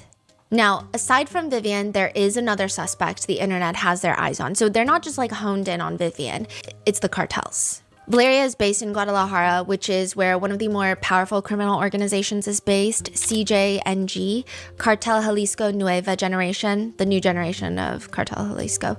And she was suspected to have been dating R1's son. Now, R1, whose real name is Ramon Angel Alvarez Ayala, is the leader of one of the subunits of CJNG. So this is like a top dog. I wouldn't say he's the toppest, like he's at the top, but he runs one of the subunits. And I've heard he is in charge of the subunit that handles taking people out. So it seems like a very violent subunit. So cartels their structure is interesting. So they have subunits that are dedicated to just like violence and enforcement. And then obviously they have different subunits that are more for the trafficking purposes, right? Mm-hmm. But he's like the head of a very violent subunit. He's also been linked to the murder of Carlos Manzo, who is the former mayor of Uruapan. And people say that he was killed because he was not bending to the demands of the cartels. Was it a shooting or? Yeah. Now, Valeria was allegedly dating his son, Francisco, who is nicknamed Narco Jr. They had seemingly a nasty breakup, which is all but confirmed with the recent arrest in this case. So recently in Mexico, R1, the dad, was arrested on suspicion of murder of the former mayor as well as influencer Valeria Marquez. Really? Yeah, I know. People were so shocked. Really? They cracked down that hard? Yeah. Interesting. Authorities were stating R1's son was in a romantic relationship with Valeria. He had already threatened her on several occasions, and everything indicates that the son asked his father, R1, to commit the femicide. Femicide. The son, Francisco Narco Jr., has not been found yet. Authorities have not been able to locate him. But why would R1's son ask his dad to help him kill his ex-girlfriend? I'm not doubting it. I'm not saying like, oh, but why would he, right? I'm saying like, is there a reason? Because a lot of people are saying being entangled in the cartel life is incredibly dangerous, but you would imagine that it's impossible for these cartel higher-ups to kill every single person that they've ever been romantically involved with. And then to do it in such a public scale and in a way that a lot of psychologists believe is humiliating, to do it in the midst of a TikTok live stream for the world to see, there is a humiliation aspect. But it there also is a power. Yeah, Yes. it's like a message almost. Yeah, and it's like and it's dangerous because it does put a target on your back for authorities too, because there's more pressure for them to solve the case. So a lot of people think, well, maybe Valeria knew too much about the organization, but some people think it's weird. And I say maybe it's a potential motive, not as justification for murder, but just as people are trying to figure out why Valeria. In one live stream, Valeria says about her ex, "Do you know what he told me? That I was already used. And that he didn't like women who'd been with a lot of guys, that a lady doesn't go from bed to bed, and that I was one of those women. He told me he was disgusted by me knowing how many men I'd slept with, that I wasn't good enough to introduce to his friends, that how could he give me his last name if I had already been recycled? And there I was, believing he loved me, putting up with his insults, his control, even his stupid jealousy. Also, he could treat me like trash." ¿Sabes lo que me dijo? Que yo ya estaba muy usada, hasta sus celos estúpidos y todo para que al final me tratara como si fuera basura. Some people think that Valeria was getting fed up and she was perhaps disclosing too much information. Allegedly, days before her death, she posted an Instagram story showing bruises on her legs, and she wrote, "It was my partner with whom I lived with. That's why I say he is my ex. And I make that person responsible for anything that might happen to me and my family, even if I have to leave the city." She even wrote in her private broadcast, "Don't break my heart anymore because I will actually die this time." Then another one that reads right after, "Why are people so fucking stupid?" Another circulating screenshot is Valeria had shared the screenshot of how she allegedly got kicked out of a club and the security guards assaulted her, leaving her covered in bruises, and it was all her ex's fault. So apparently the caption of that story that has since been deleted reads, "My ex didn't like me being here to have fun. And the security guards told me, please leave because you don't know what he's like. I don't want to get in trouble with him." And they dragged her out of there and she was covered in bruises. So it does indicate that she was dating someone who had a lot of power and they were scared. There was also another screenshot that she shared where it's text messages between her and her ex-boyfriend, which people think is Francisco. And he's telling her, "I've never showed you the other side of me, you don't want to mess with me." And she was wondering if that was a threat. I see. A lot of people, though, I will say, are relieved and happy that there is a step closer to justice. Okay, happy is a crazy word. Relieved and grateful that there is a step closer to justice. One person comments, finally, but also you can arrest her friend who set her up. So people are happy, but they also think that Vivian was still involved. Like the cartel and Vivian theories were not separate from each other. The new internet theory is that Valeria's ex-boyfriend, Narco Jr., had Vivian's help in making sure Valeria stayed. And a lot of those people think that Vivian also recruited Erica to help as well. Some of the other people are just indifferent to Erica, but people speculate that Vivian's new boyfriend is Narco Jr., Valeria's ex-boyfriend, and that perhaps they'd even been dating prior to all of this, prior to Valeria being killed. There were some people who with cases where there's lots of internet conspiracy theories, it does take me a lot of time to try and step back, because it's very natural once you start reading the same theory over and over again to kind of slip into it and say, you know what, that does kind of make sense. And then you have to take a step back to be like, okay, am I saying that because I've read so many forums that sound convincing, or is there maybe any truth to it? So I really don't know. And this is a case where it just keeps spiraling. And I'm like, on one hand, I could kind of see it. On the other hand, it sounds crazy, but maybe it's not. Some people are saying like even Vivian taking Valeria's underwear, she could have been going behind Valeria's back, sleeping with Francisco. And that could have been a very like, haha, I'm wearing your girlfriend's underwear, my best friend, while we're sleeping together. Does that make sense? Okay. And then sending her the pig. People are speculating if she was in on it and she wanted Valeria out of the picture so she could have Francisco to herself. The pig could have also been some sort of inside joke between her and Francisco, or just another humiliating aspect to add to all of this. It's a big theory, this is, for Vivian. So yes, these are the people who are fleshing out the theories, but I would say a lot of people think that she's involved, even after the arrest of R1. So no one is like, oh, no, we knew it was the cartel. Like, we probably knew an ex-boyfriend was involved, but we still think Vivian is involved. I would say that's a huge internet sentiment right now. But there's like no proof other than a few faceless pictures of Vivian and, well, a picture of Vivian hugging a guy who is faceless that people just assume is Francisco. So there's really no proof. And they think that reason just makes sense. And so that same interview that she does after Valeria's death, she's asked about her own cosmetic procedures and like what she plans in the future for getting more work done. And the interviewer is like, what do you do for work right now? And she says, right now I don't work. Then how do you pay for your surgeries? She says, I can't comment on that. And she's also, people think it's weird that she's defending Erica.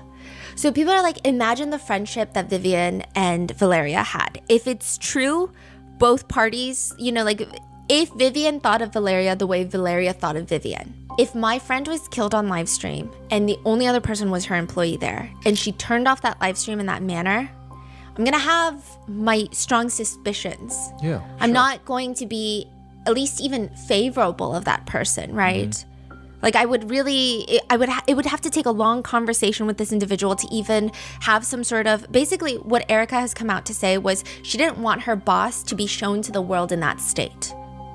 So she did come out to say what happened. That was it. Oh.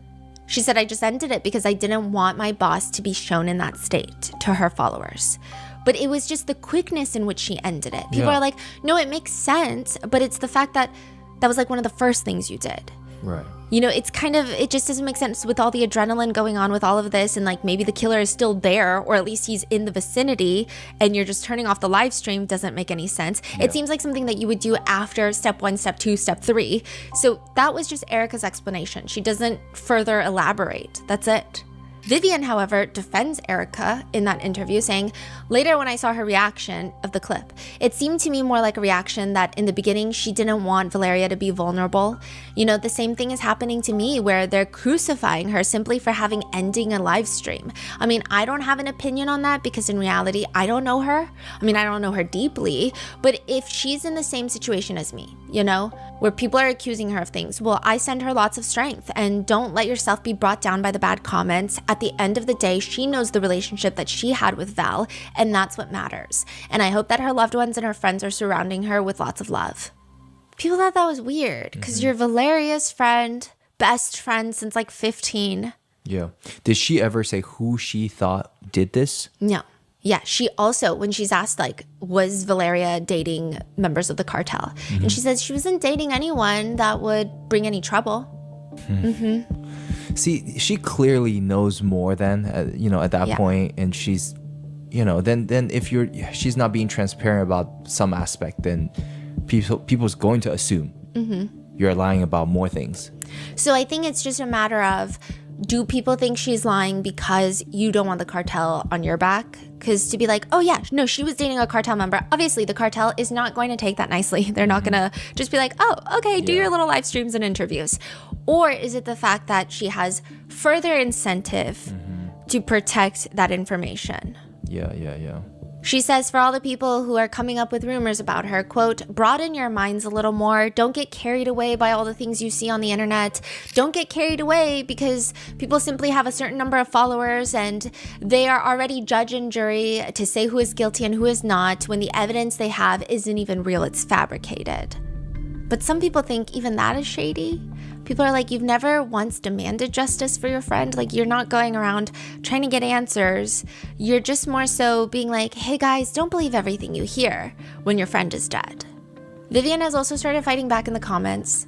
One person had commented on her profile, free me from friends like you.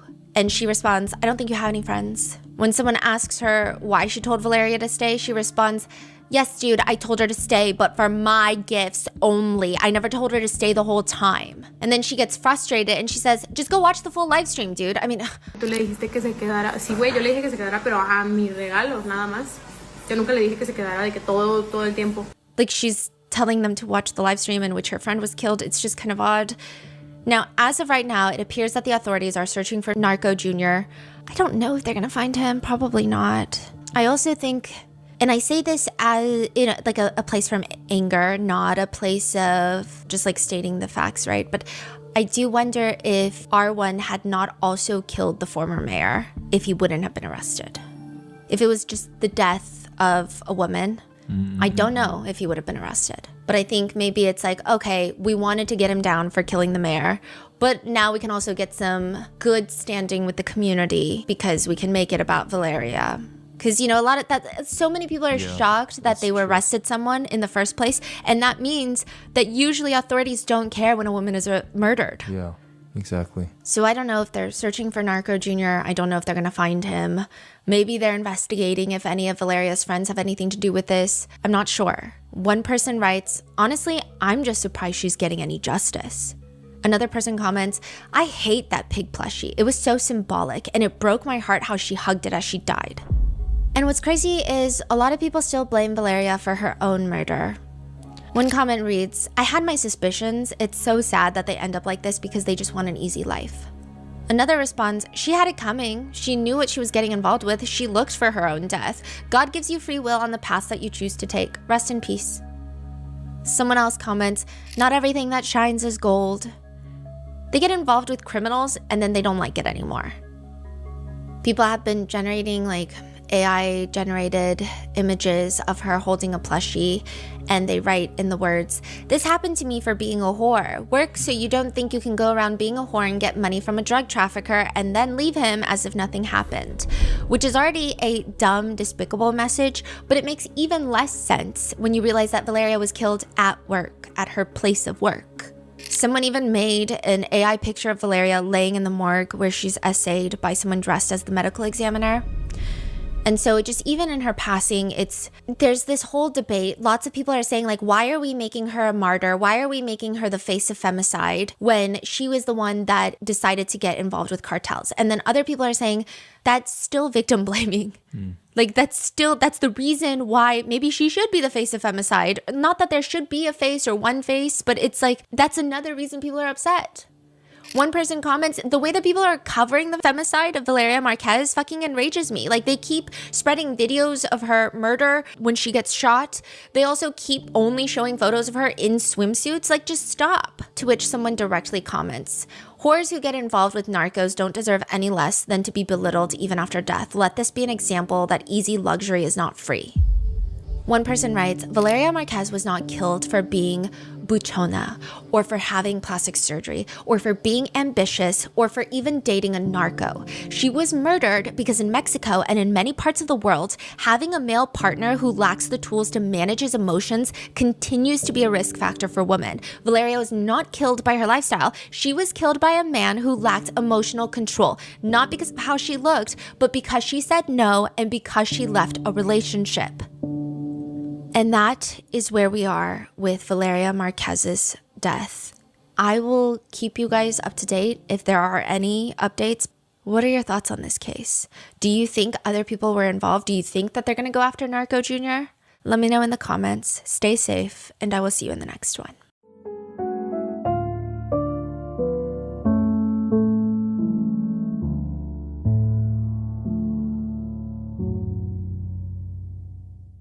I will say it's quite unclear who the saying, "it can always be worse," is meant for. Like, is it supposed to be uplifting? Don't complain about your weak jawline. It can always be worse. You could have big doe eyes instead of sexy hunter eyes. How will people know that you're a predator and not a prey?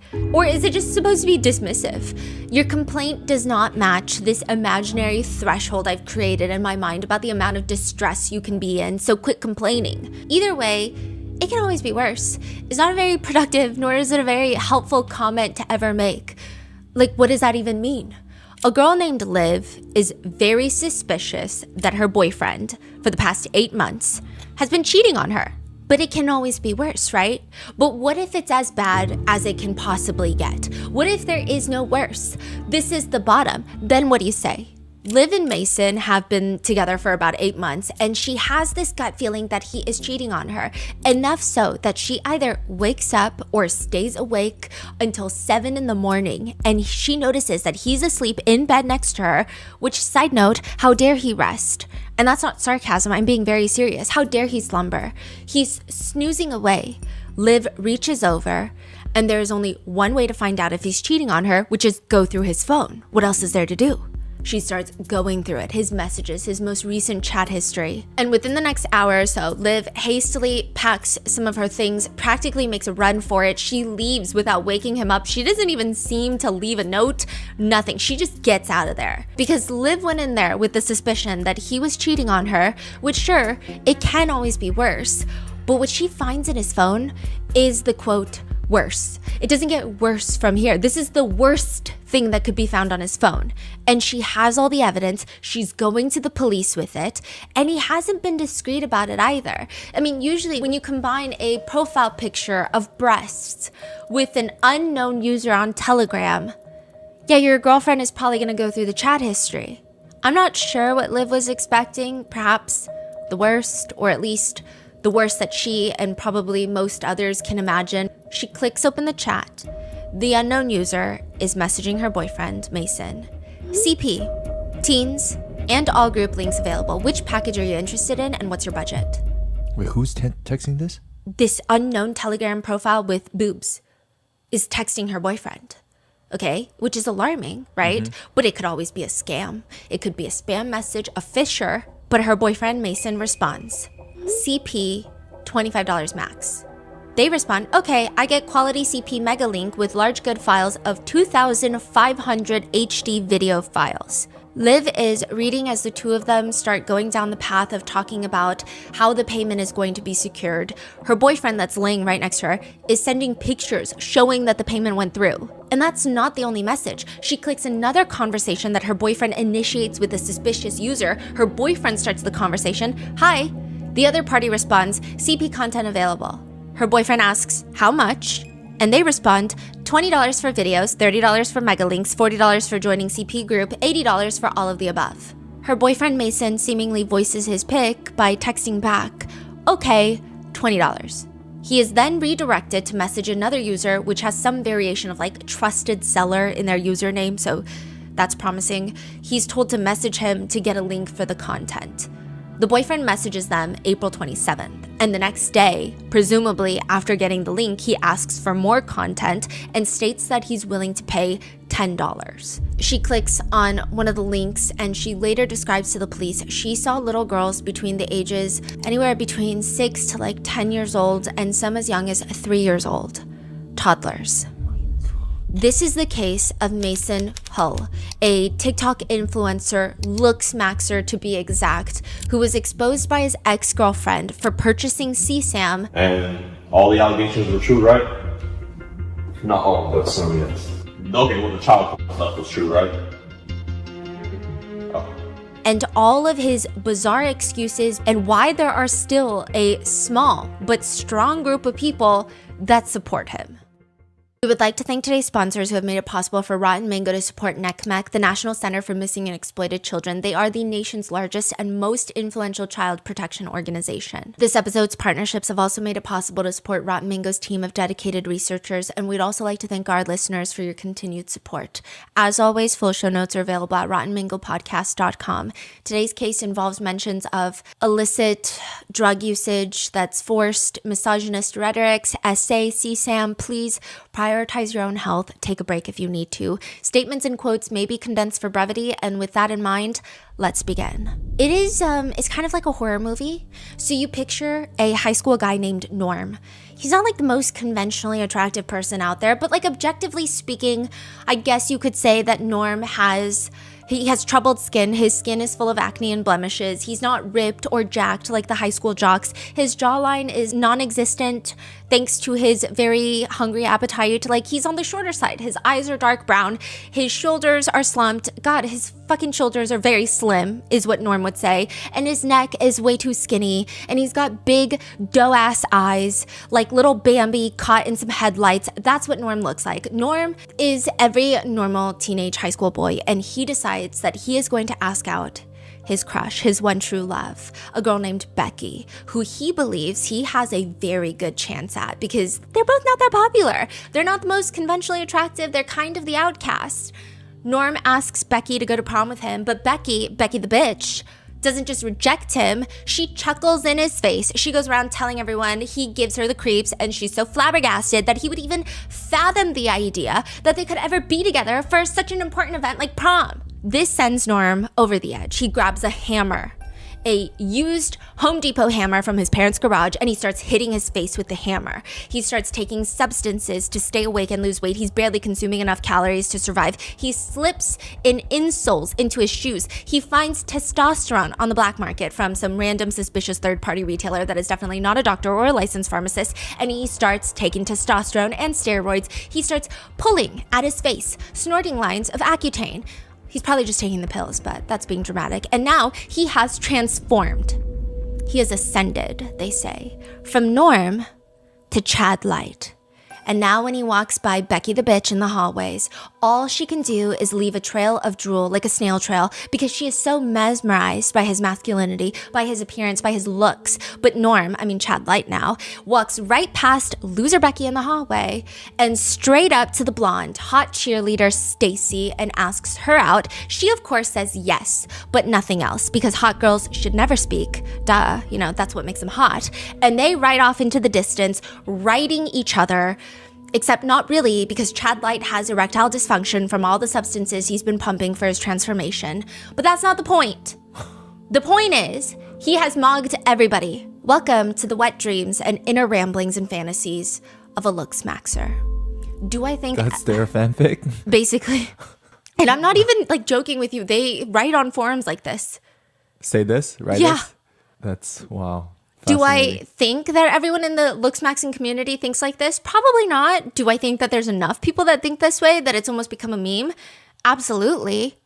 Now, I do want to make a quick disclaimer as a girl who went through an ugly phase in high school and is probably still in the tail end of said ugly phase. I'm just getting old enough not to really care about it. I do have a lot of sympathy for people who feel overwhelmed by societal pressure to change their appearance and meet some sort of arbitrary beauty standard that is most likely not even attainable, nor is it healthy in the long run.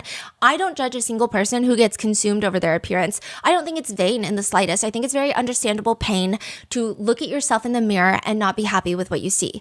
I think everyone can relate to that. However, sometimes I think people's reasonings behind why they're doing such drastic things for their appearance is a little silly goofy. If it's to show Becky the bitch from high school that you're better than her, it's just kind of weird. I also think that if you're out here peddling all these methods, you call them, to children on how they can not be ugly and keep mugging, and you're just like giving harmful advice such as blunt force trauma to the face via a hammer, I think it's free game to openly shit on those individuals if their net impact is a net negative to their audience. Like, yeah, maybe we should dissect some of their little thought patterns. So with that, let's get into the world of looks maxing. It's very hard to pinpoint. Looks maxing is difficult to define. At face value, it's just the idea that you need to take care of yourself because we live in a society where things like pretty privilege exist. So take care of your health, eat healthy, do your skincare, be hygienic, which I don't think inherently seems like a bad thing at all. In fact, I do think if you can afford it and you're able-bodied, self-grooming is not a bad idea. Like, it's probably a very good thing to adopt. However, looks maxing is just not just that. They take it a step further, where they have decided that not only are looks the most important thing in your life, but also there are only a few set of traits that are considered attractive. Everything else, you might as well roll around in dog shit and call it a day because you're never going to be considered hot. One looks maxer states, first impressions are visual, not verbal. So you are literally being judged before you even say anything. Think about when you see an attractive person out in public on the train or something. Your brain is literally making assumptions. You're perceiving who they are as a person before you even talk to them. It takes an extreme level of willpower and critical thinking to not judge someone based on how they look at first glance. So I know a lot of you people are probably coping, thinking that you don't do this, but literally it's hardwired into our psychology. I believe looks maxing is the future. I don't know if he's like fucking running for office, okay? But let me say this. I think that it might be a trend currently at the moment, but I think something so hardwired into our brain and rooted into our biology is not going to leave. I think that we just all of a sudden understood the importance recently of this, and it's only going to get bigger and bigger. He says that looks maxing can be broken into two groups, appeal and PSL. Appeal is literally maximizing how attractive you are in the real world and to others, whereas PSL is maximizing your online little PSL score of how attractive you are objectively by measurements that are made in looks maxing forums. PSL, what does that stand for? We're gonna get there. Oh, okay. Yeah, it gets crazy. So I looked into it. It ranges from 0 to 8. Okay, 8 being high. PSL doesn't stand for anything that's going to be enlightening. So to everyone's surprise, it does not stand for pumpkin spice latte. It actually stands for PUA hate, which was a back then online forum. PUA hate. Yeah, pickup artist hate. Okay. I was thinking, pickup artist hate? They Sign must me be up. for the girls. Yeah, sign me up. I want to be on that forum. It is now like a defunct forum, and they hated pickup artists, not because they stand for women and not manipulating women, but they said that pickup artists are online schemers who sell ugly boys courses, and it doesn't matter how charismatic or funny you are because girls only like hot chads. So it'll never work. All right, the boys are fighting. Yeah, the boys are fighting by themselves on who's uglier. It's so weird. Then there's another one, slut hate, lookism, PSL. Yeah. But now they've relabeled it perceived sexual level scale. This is like the incel looks maxing initial 3 trifecta forums that existed. Like, this is before Reddit. Well, I don't know if Reddit was around, but this is before, like, instead of you used to go to puhate.com versus like r/puhate, you know what I mean? PUA hate, but yeah, PSL. Perceived sexual level scale. Here's the scale. You have to judge the face based off of 4 categories. Harmony, how well your features work together. Dimorphism, how distinct you look from the opposite sex. Angularity, how sharp you look, so low body fat. And miscellaneous, which is your individual features such as eyebrow thickness, skin clarity, nasolabial folds, color, contrast, nose shape, teeth, hair. The lowest tier is 0.25 to 1.5 in PSL ranking. That tier is called subhuman, so they're like straight to the chase. They don't really beat around the bush. Only 1 in 2,000 people make it into the lowest tier, which is described as individuals falling within this category are exceptionally unattractive and often exhibit deformities. Revealing their face could genuinely frighten people, and they have almost no redeeming facial qualities. And that, quote, real cause of medical and surgical consultation. Then you have 1.5 to 3, which is a low tier normie. Normie being a mediocre bitch, basically. Okay. 1 in 7 people fall into this category. I genuinely don't know how the math adds up, but here we are, right? I don't think looks maxers are known for their mathematical abilities. Individuals falling into this category possess an ordinary level of unattractiveness. You're just like regular ugly. They might face bullying due to their appearance, generally considered ugly in real life, but nothing serious. Great. So not seriously ugly, just like moderately ugly. Love it. Then you have 2 to 4.5, which is the mid-tier normie. 1 in 2 people fit in this standard according to Who the Fuck Knows, and it is described as individuals belonging to this group are entirely average. They epitomize the common person. While they might be seen as unattractive by a few, in truth, they are simply ordinary. Then you have 4.5 to 5.5 tier, the high tier normies. Individuals falling into this group are typically seen as appealing and good looking, often being among the most attractive individuals in a classroom or a small workplace setting. So tell me why, in this example list for this tier, some mashed potato for brain looks maxer placed photos of Michael B. Jordan and Zendaya as high tier normies. I don't know what the looks maxers have against Michael B. Jordan, because another one rated Michael B. Jordan. They said, actually, he's 3.5. He's, quote, super facially challenged, which is not what... Super facially? Yeah. Yeah. It's not what any woman alive thinks, especially after the movie Sinners, but like, okay, sure. Then you have the tier above, 5.5 to 6, Chad Light. Oof. Individuals falling into this category experience an advantage in their lives. Do they ever show their Yes. own face? Usually not. Okay, Usually okay. not. Yeah. Of course not. So in my head, they just look like a fucking Giga Chad. Yeah, I'm just like, okay, sure. Like you look like the drawing, not a real Giga Chad, like the know. drawing of the Giga Yeah, Chad. Yeah. I know. Yeah, and they say advantage in their lives due to their looks, huge advantage. Their appearance can potentially launch a modeling career or lead to a substantial following on social media. Above that is 6 to 7.25. These are the real Chads, not the fucking diet version, not the light, the reals. Individuals belonging to this category would easily stand out in a crowd, often possessing at least one striking feature, if not more. They typically encounter no difficulties with attracting romantic partners unless facing severe mental health issues. Their looks serve as an extreme advantage in various aspects of their lives. Then there's 7.25 to 7.75 to 8, the Giga Chads. Widely recognized for their exceptional looks, characterized by extremely minimal flaws such as slightly unideal eye spacing or subtle variations in brow color and nose shape. These individuals are rare, with only a handful found globally. They are considered the elite of the modeling world due to their near perfect features. Then you have the Terra Chads, 7.75 to 8. Anything in this category is impossible. Attaining this level is virtually impossible. No one can achieve absolute perfection or universal attractiveness to every woman worldwide. This destination is reserved for mythical features like Adonis or Apollo. It's like a lot, okay? The arbitrary rankings are just a whole bunch of nonsense that has looks maxers whipping out Adobe Photoshop to get facial measurements on someone's face. For example, ideally, the width of the eye should be 3 times its vertical height. You know, have you seen those people put the Chad, yes! like the Photoshop people's face Yes. into like a full The perfect scale, face, yes. and then they all look so weird So afterwards. gross, yes. That's what the looks maxers want. That's what they dream about. The symmetry for some has almost become like an obsession. The face has to like have facial symmetry that abide by the facial thirds rule. I guess if you want to have a chance at feeling a cuddle from like a fellow warm body, you have to have like perfectly thirds. It's got to be imaginary thirds, okay? Each segment must occupy 1/3 of the face's total height. Forehead is a third. This part is a third. Your lower part needs to be a third.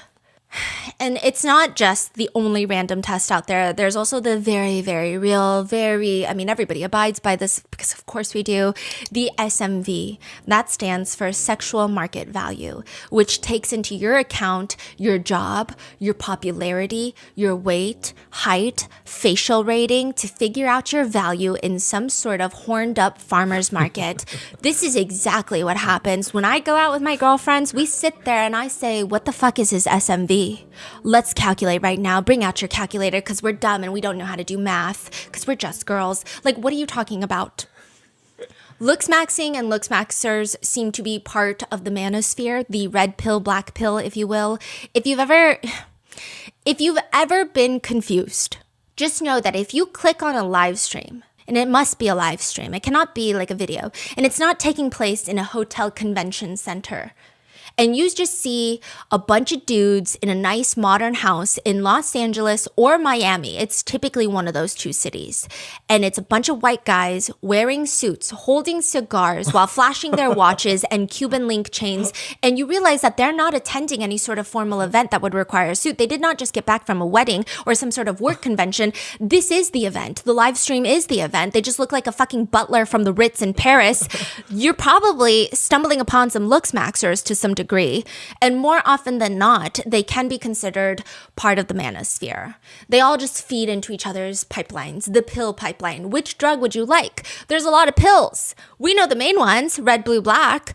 Okay, so the pill color indicates basically like how much are you getting? Hold on. Yeah, Slow down. Okay, back to the live stream. Yes. So there are a bunch of guys dressed in suits Yes. with holding a cigar, sitting around a table or standing there. What are they So doing? sometimes they sit around the table and it's like the juxtaposition of the men in suits in like gaming chairs and like roll around office chairs. And they're all like sitting in a semicircle and then we're the other half of the circle, the live stream camera. Or sometimes it's like IRL live stream. Someone's following the whole mansion and they're all just like standing on the balcony. You can see the city of angels behind them and they've got a cigar. They're streamers or Yeah, they're streamers and like it's just a bunch of dudes. You don't see a woman in sight and they just talk about women. oh, Yeah. I see. Yeah. I've actually never seen that even like as a clip before. Is that a big trend or? You know, I went to the depths of really messing up my algorithm for this one, okay?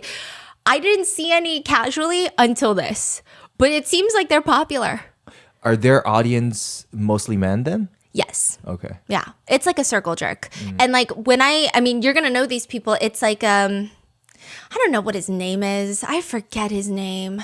But like the Tate brothers hang out with them. It's like the manosphere. I see.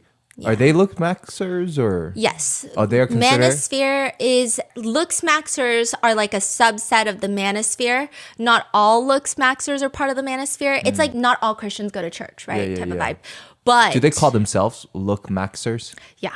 Oh, okay. Yeah. But I don't think the Tate brothers do. Do you have to look certain way to call yourself a look maxer? I mean, probably because you might get laughed at if you don't. Right. While I was going down the whole rabbit hole, I did see their arrest footage.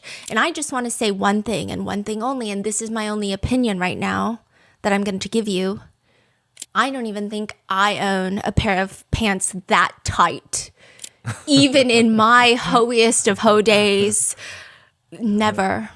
It's cutting off circulation. It's basically like compression pants. He's going, like, is he trying to get on a plane? Anyway, the pill color indicates how strong the misogyny coursing through the veins is, and probably is a direct correlation of how often you get laid. I'm only half kidding, but not really. Red pill appears to be how it all started. It's from the movie The Matrix. Just like a movie you cannot watch anymore without having incels talking about it. If you take the red pill, you've watched the movie, red pill, blue pill.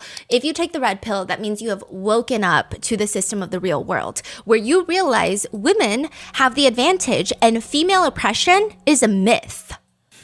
Typically, women are manipulative, lying, scheming creatures who really only care about status and looks, and they will tell you that they want someone with a good personality, but in reality, they just want a rich Chad with a fat wallet who walks like it's heavy. That's it. Blue pill means a man who has not woken up to his reality. A lot of red pillars think that blue pillars are doormats putting women on pedestals. They haven't taken the red pill yet. They're just a bunch of bozos. And then you have the purple pill. Usually someone who is both red and blue pill. They agree with aspects of both sides, but they're not as aggressively like one or the other. And then you have the black pillars, and they seem to be where a lot of the looks maxers fit in. So red pill is typically synonymous with incels. Okay. Black pill too, but black pillars have this They do have intimate relations, it seems, however sparse. I believe black pillars believe that the system is too far gone to change. This is just how life is and how life is going to be forever. Looks are at the center of everything and there's no way to change it. But looks maxers within the black pill community, instead of taking on the very nihilistic approach of, well, then what's the point of trying? They aggressively try. They do everything to change how they look so they can bring up their sexual market value. And for them, women are just numbers to be conquered that will enforce their SMV. So do they care about anything else besides look? Do they care about like aura, no, but like substance abuse, yes, but no personality. Okay. They believe that women don't care for personality. Like brain, personality, nothing, just No, they appearances. think women care about looks first and then fame, status, and money second. And then nothing else, That's really. interesting. Wow.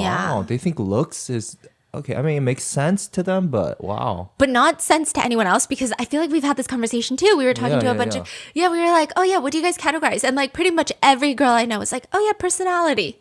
I just need them to be fucking funny. Yeah, it's interesting. Now, looks maxing is a term that was developed in the early 2010s on, like I said, openly misogynistic forums like PWA hate, slut hate, lookism. It's technically an ideology that appearance is the end-all be-all. Just based off how you look, it's going to dictate who you date, how much money you make, and pretty much every other aspect of your life.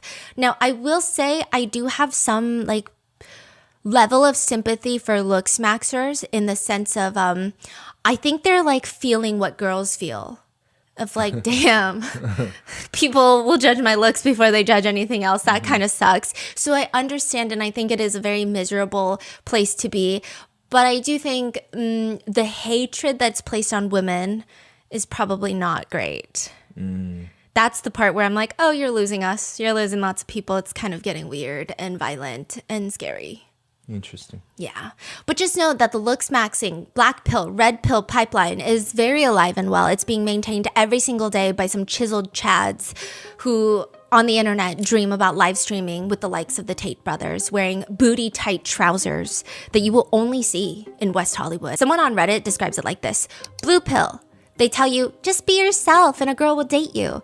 Red pill, just have game, otherwise they don't care. Black pill, just be hot. Purple pill, just be a little bit of every pill with moderation. And the best way to be the king of the looks maxers, the king of the black pills, is to mog.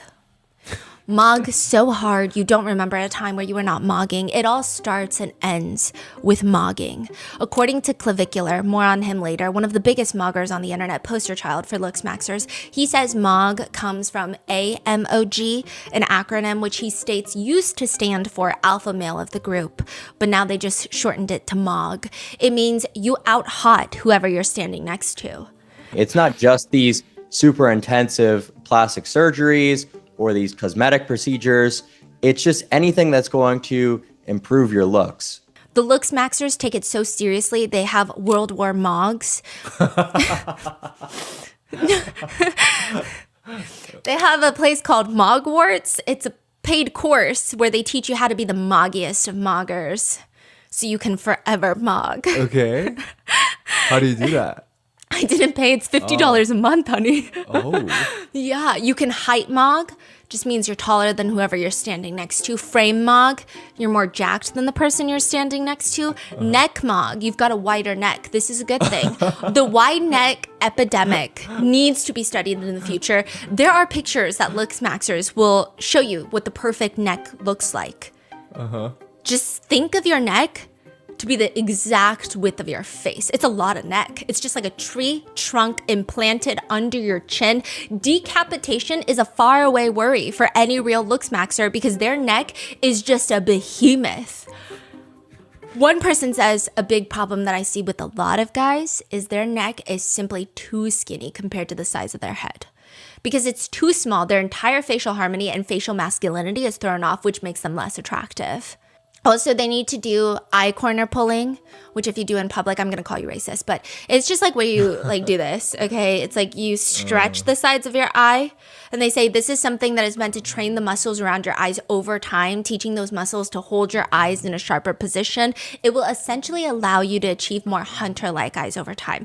They want your eyes to look predatory. Do they look predatory? No, these looks maxers just look like they're fucking squinting. Like it's too bright in the room and they're squinting all the time. Hunter eyes. I mean, they're supposed to be deep set in the face, no upper eyelid exposure. Studies, apparently, they cite random studies, okay, have shown that individuals with hunter eyes are generally perceived as more attractive.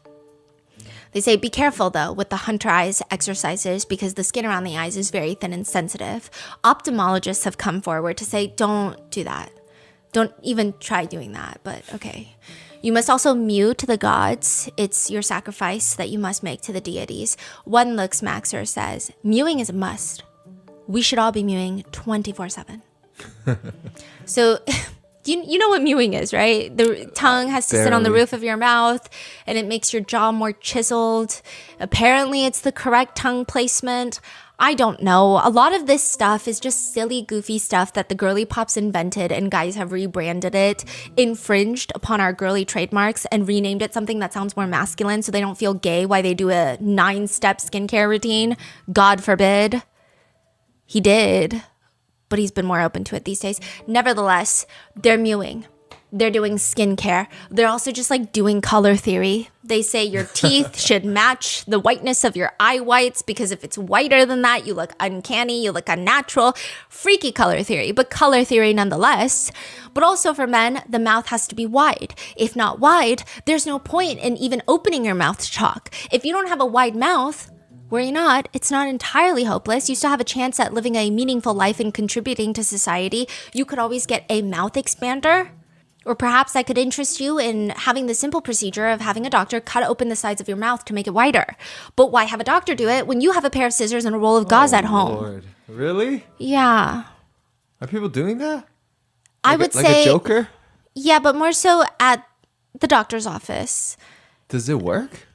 I actually don't see it a lot with the mouth as much as I see it with the eyes. It's actually a pretty common procedure in other countries to cut the sides of your eyes to make a bigger a wider eye, a bigger eye. Oof. I think a lot of people watching can relate to the misery that is trying to be conventionally attractive. So this is not me trying to be snarky or say like, oh, look at them trying to be hot. When like we're all trying to be hot and we're all failing miserably. It's just the way they go about it is a little weird. And the way that like I think also maybe I'm not conveying correctly. If you they're too judgmental, right? Like they're too judgmental to each other and to kids who go on the forum, like 14-year-old boys. And on top of that, all of this angst that they have of feeling conventionally attractive is directed straight into hatred for women. So that's why we're poking fun. It's not because it's like snarky, like, haha, look at them. They're pathetic. Like we're all pathetic, right? But it's just brutal. There's subreddits like r/TrueRateMe, and people will post pictures of themselves to have anonymous, but most likely guys that smell like wet moldy towels and a greasy keyboard rate some of the prettiest people I've seen. And they say, oh, you're a 6.2 on a good day with makeup. And I'm like, that person could be on a TV show. They tell other people, seemingly underage boys, that they're not mogging hard enough and they should chew on a towel. Which is a thing. It's called towel chewing, towel pulling or whatever. And you bite on a towel so you can train your jaw. You add stress to your masseter muscles to make your jawline look sharper. And again, I can't even judge that because there are lots of people who get masseters, Botox to make their jaw look slimmer. But it's just, I would never advise an underage person to do that. There's towel maxing, thumb pulling, where you put your thumbs on the roof of your mouth every single day, a few times a day, and you pull because you're trying to pull out the upper palate because the last thing you want, the last thing a looks maxer wants is your lower face to be recessed like a mouth breather, they say. So when you're not trying to rearrange your face, you're also gym maxing so you can rearrange your body. And a very important message if you're gym maxing is you must post photos of yourself gym maxing, which results in the looks maxing community to just be filled with guys posting thirst traps, shirtless thirst traps, flexing their neck muscles, sucking in their cheeks. They love sucking in their cheeks to get like a defined jawline. Yeah. Like they're sucking on a straw or something else so hard that their cheeks are like starting to cave in. Yeah, just muscle memory, sucking motion. Looks kind of weird, no? I've seen those photos. So weird. So bizarre. And then it's just a bunch of guys commenting on those thirst traps, talking about how Chad, the original poster, is, how good they look. It's almost by definition. I don't think we could get closer definitionally to a circle jerk filled with a bunch of guys. And you rarely ever see girls in that circle jerk. Except when the looks maxer wannabes are talking about how the girls are going to love how Chad someone is. Look, I don't know. Can I just say, if you're young and you're insecure about the way you look, looks maxing is probably not the right way to go. Or at least the way it looks right now. Aside from a few, most of the looks maxers have this very uncanny valley look to them where they just look like wannabe cosplayers who escape from Comic-Con, which, side note, I think cosplayers are typically very hot. But the looks maxers are so stiff. Like, the cosplayers are cool and they're fun and they're just like the way they express themselves artistically is so attractive to see, right? But then looks maxers, they walk weird and they're always posing and sucking in that you just feel very uncomfortable watching them because they look so conscious about how they look. And then you start feeling their insecurities and you just want to leave because you feel uncomfortable. It's just weird. One looks maxer says, it does not just stop at looks though, okay? Status, fame, aura, connections are a huge part of the looks maxing journey. And maybe just as important, equally as important, is something they call banana maxing. Yeah, you never thought we'd get here, right? Banana maxing is making your banana the best in the market of your pants. One looks maxer gives the advice, weight loss can help reduce the fat pad under there, which can make your banana look a whole lot better. And there are vacuum tools out there, devices that you can use to temporary gain. They use the word banana? No. Oh, okay. Yeah. There's also this, like, so they use pumps. It's like a vacuum. Right. I always thought those were like for activities. I always thought people were getting those like because they're into certain scenes, right? But turns out looks maxers are a huge market. I don't know where they're hiding it, but they just whip them out during live stream. I think Clavicular has like a whole collection of them. way. Yeah. They're giving advice. They're doing YouTube videos. Then there's the suspender bungee rope contraption you can wear. If I'm not mistaken, you attach something to your knee or somewhere down there. And then the other part is attached to your banana. And it's like a bungee cord down to your knee. So it's like trying to pull gravity down on your banana. And you're supposed to wear it all day under your pants.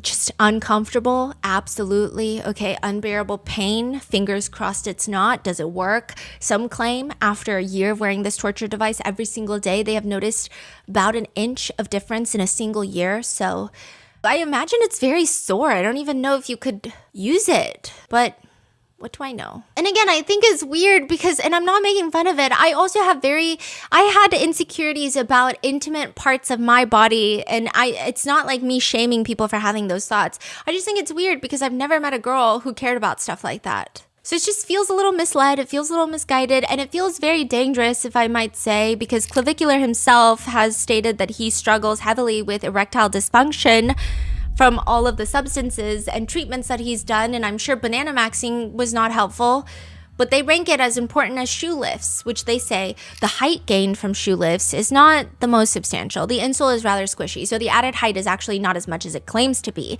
So it's better to actually just wear a shoe that is naturally taller, and if all else fails, in the wise words of Clavicular, you can always wear long pants and tiptoe max. Which is like what I do when I wear long pants and I have to go into a public restroom. He's just tiptoe maxing, okay? All of this is also as equally important as wearing colored contacts, which one looks maxer describes as colored contacts can actually save a bad eye area. Never heard of a bad eye area, but apparently having brown eyes, you might as well get ready to live a life of pain and suffering. Some people are even getting eye color surgery, which is laser maxing straight to your retina so you can blue max, is what they say.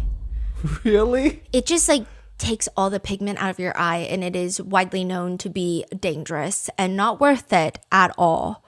I don't know what looks maxers have against a simple brown eye, but it's like the bane of their existence. Side note, a lot of these guys, not all looks maxers, but a lot of them think that men and women are not equal. They are rather complementary, meaning, you know, men are supposed to be in charge and women are supposed to listen, right? But are we supposed to listen to someone who's petrified of staring into the depths of his own brown eyes? I don't know if I would put my life in those people's hands. If you have brown eyes, you're cooked. That's what they say. Clavicular said, you know, if you can get the procedure, he says, you could probably slay tons of hot chicks while ascending and living in Mog City. I'll do this eventually in my life. Do what? laser surgery for eye color change. Oh, he has brown eyes? I think they're like light brown. He doesn't like it. I see. There's also height surgery. Oh, yeah. Oh, there's a whole caste system ranking for colors of eyes. If you have dark, almost black, brown eyes, you are, quote, untouchable sanitation workers, street sweepers. If they're dark brown, you're a manual laborer, peasant, street merchant. It goes all the way up in order of hazel, green, dark blue to the very lightest blue color, which they state as, quote, men destined to define eras and change history who will be remembered for millennia to come. It's a goofy chart. If you have green eyes, that means you're an officer, an official, or a diplomat. If you have dark blue eyes, you're an influential artist, writer, and general. Where are we getting any of this information? I feel like the peptide maxing has melted everybody's brains. What is peptide maxing? I can't even tell you, but I know everyone's doing it. Wall Street is no longer full of cokeheads. They're all peptide maxing, apparently. I almost got sold on peptide maxing. Someone was like, you can live a very long time for longevity and health. And then I realized we're not in the good place. We're in the bad place. Why extend the stay? Okay, I really still don't to this day know what peptide maxing is, but everyone's on peptides.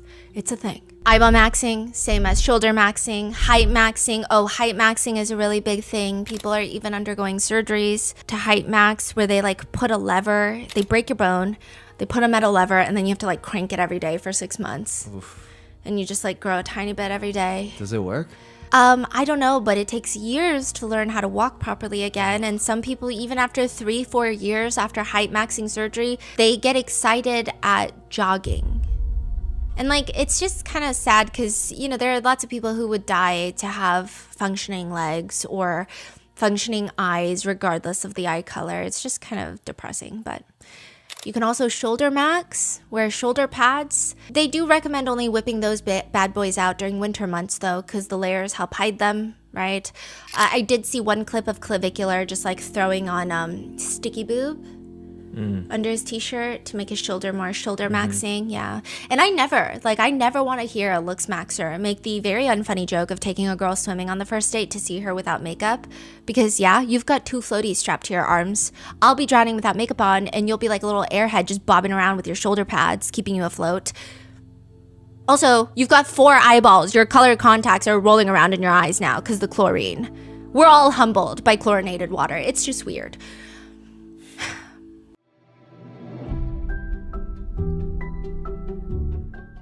A new sadistic killer known as the Trawler has begun targeting the untouchable elites of LA. These are the signs that the Trawler has found his next victim. Their family dog or cat goes missing. They come home to an empty house. Fido, your dog, has disappeared. The couch was shifted like 2 inches from the spot that it's been in for years. They walk into the bathroom and see their personal toiletries all in order in their normal places, just flipped upside down.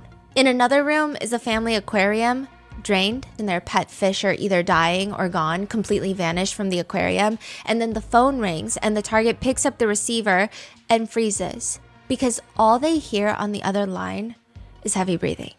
Before they can tell anyone about their suspicions, the victim has already been kidnapped, thrown into a van. They do reunite with their pet fish. It's just only in death and not in the way that you think. This is the premise of the new show FX's The Shards, today's sponsor of this episode. Brett is a rising senior at an elite prep school with LA's richest kids in the 80s. Like, preppy doesn't even begin to describe them. Brett and his friends drive their parents' convertible sports cars around Beverly Hills. They skip class to smoke cigarettes and indulge in every impulse like the world is about to end. And for some of them, it did. In our own main character's words, quote, all the legends were on hunting sprees. A violent cult is conducting brutal home invasions. A notorious lover's lane killer is terrorizing young couples. A night stalker is marking his victims in blood. But a new sadistic killer known as the Trawler has begun targeting the untouchable elites of LA. When the first body is found, the brutality, the perversion is startling. It completely shatters the illusion of LA in the 80s. And before anyone can even breathe, senior year starts and there's a new kid in town. Tall, dark, handsome, figuratively and literally. He wears leather pants and aviators, slicked back greaser hair with dimples that make him irresistible. He drives a drop-top Porsche and his past is alluring. He's very smooth, too smooth, and he has no trouble making new friends, which ultimately is good. I mean, it's obvious obvious his transfer to our main character's high school is more than poorly timed. Suspicious even, right? As the trawler takes his next victim, a student in Brett's class goes missing. We learn our main character knows the victim in intimate ways his best friends don't. Only the new kid seems to catch on to the boy's secret.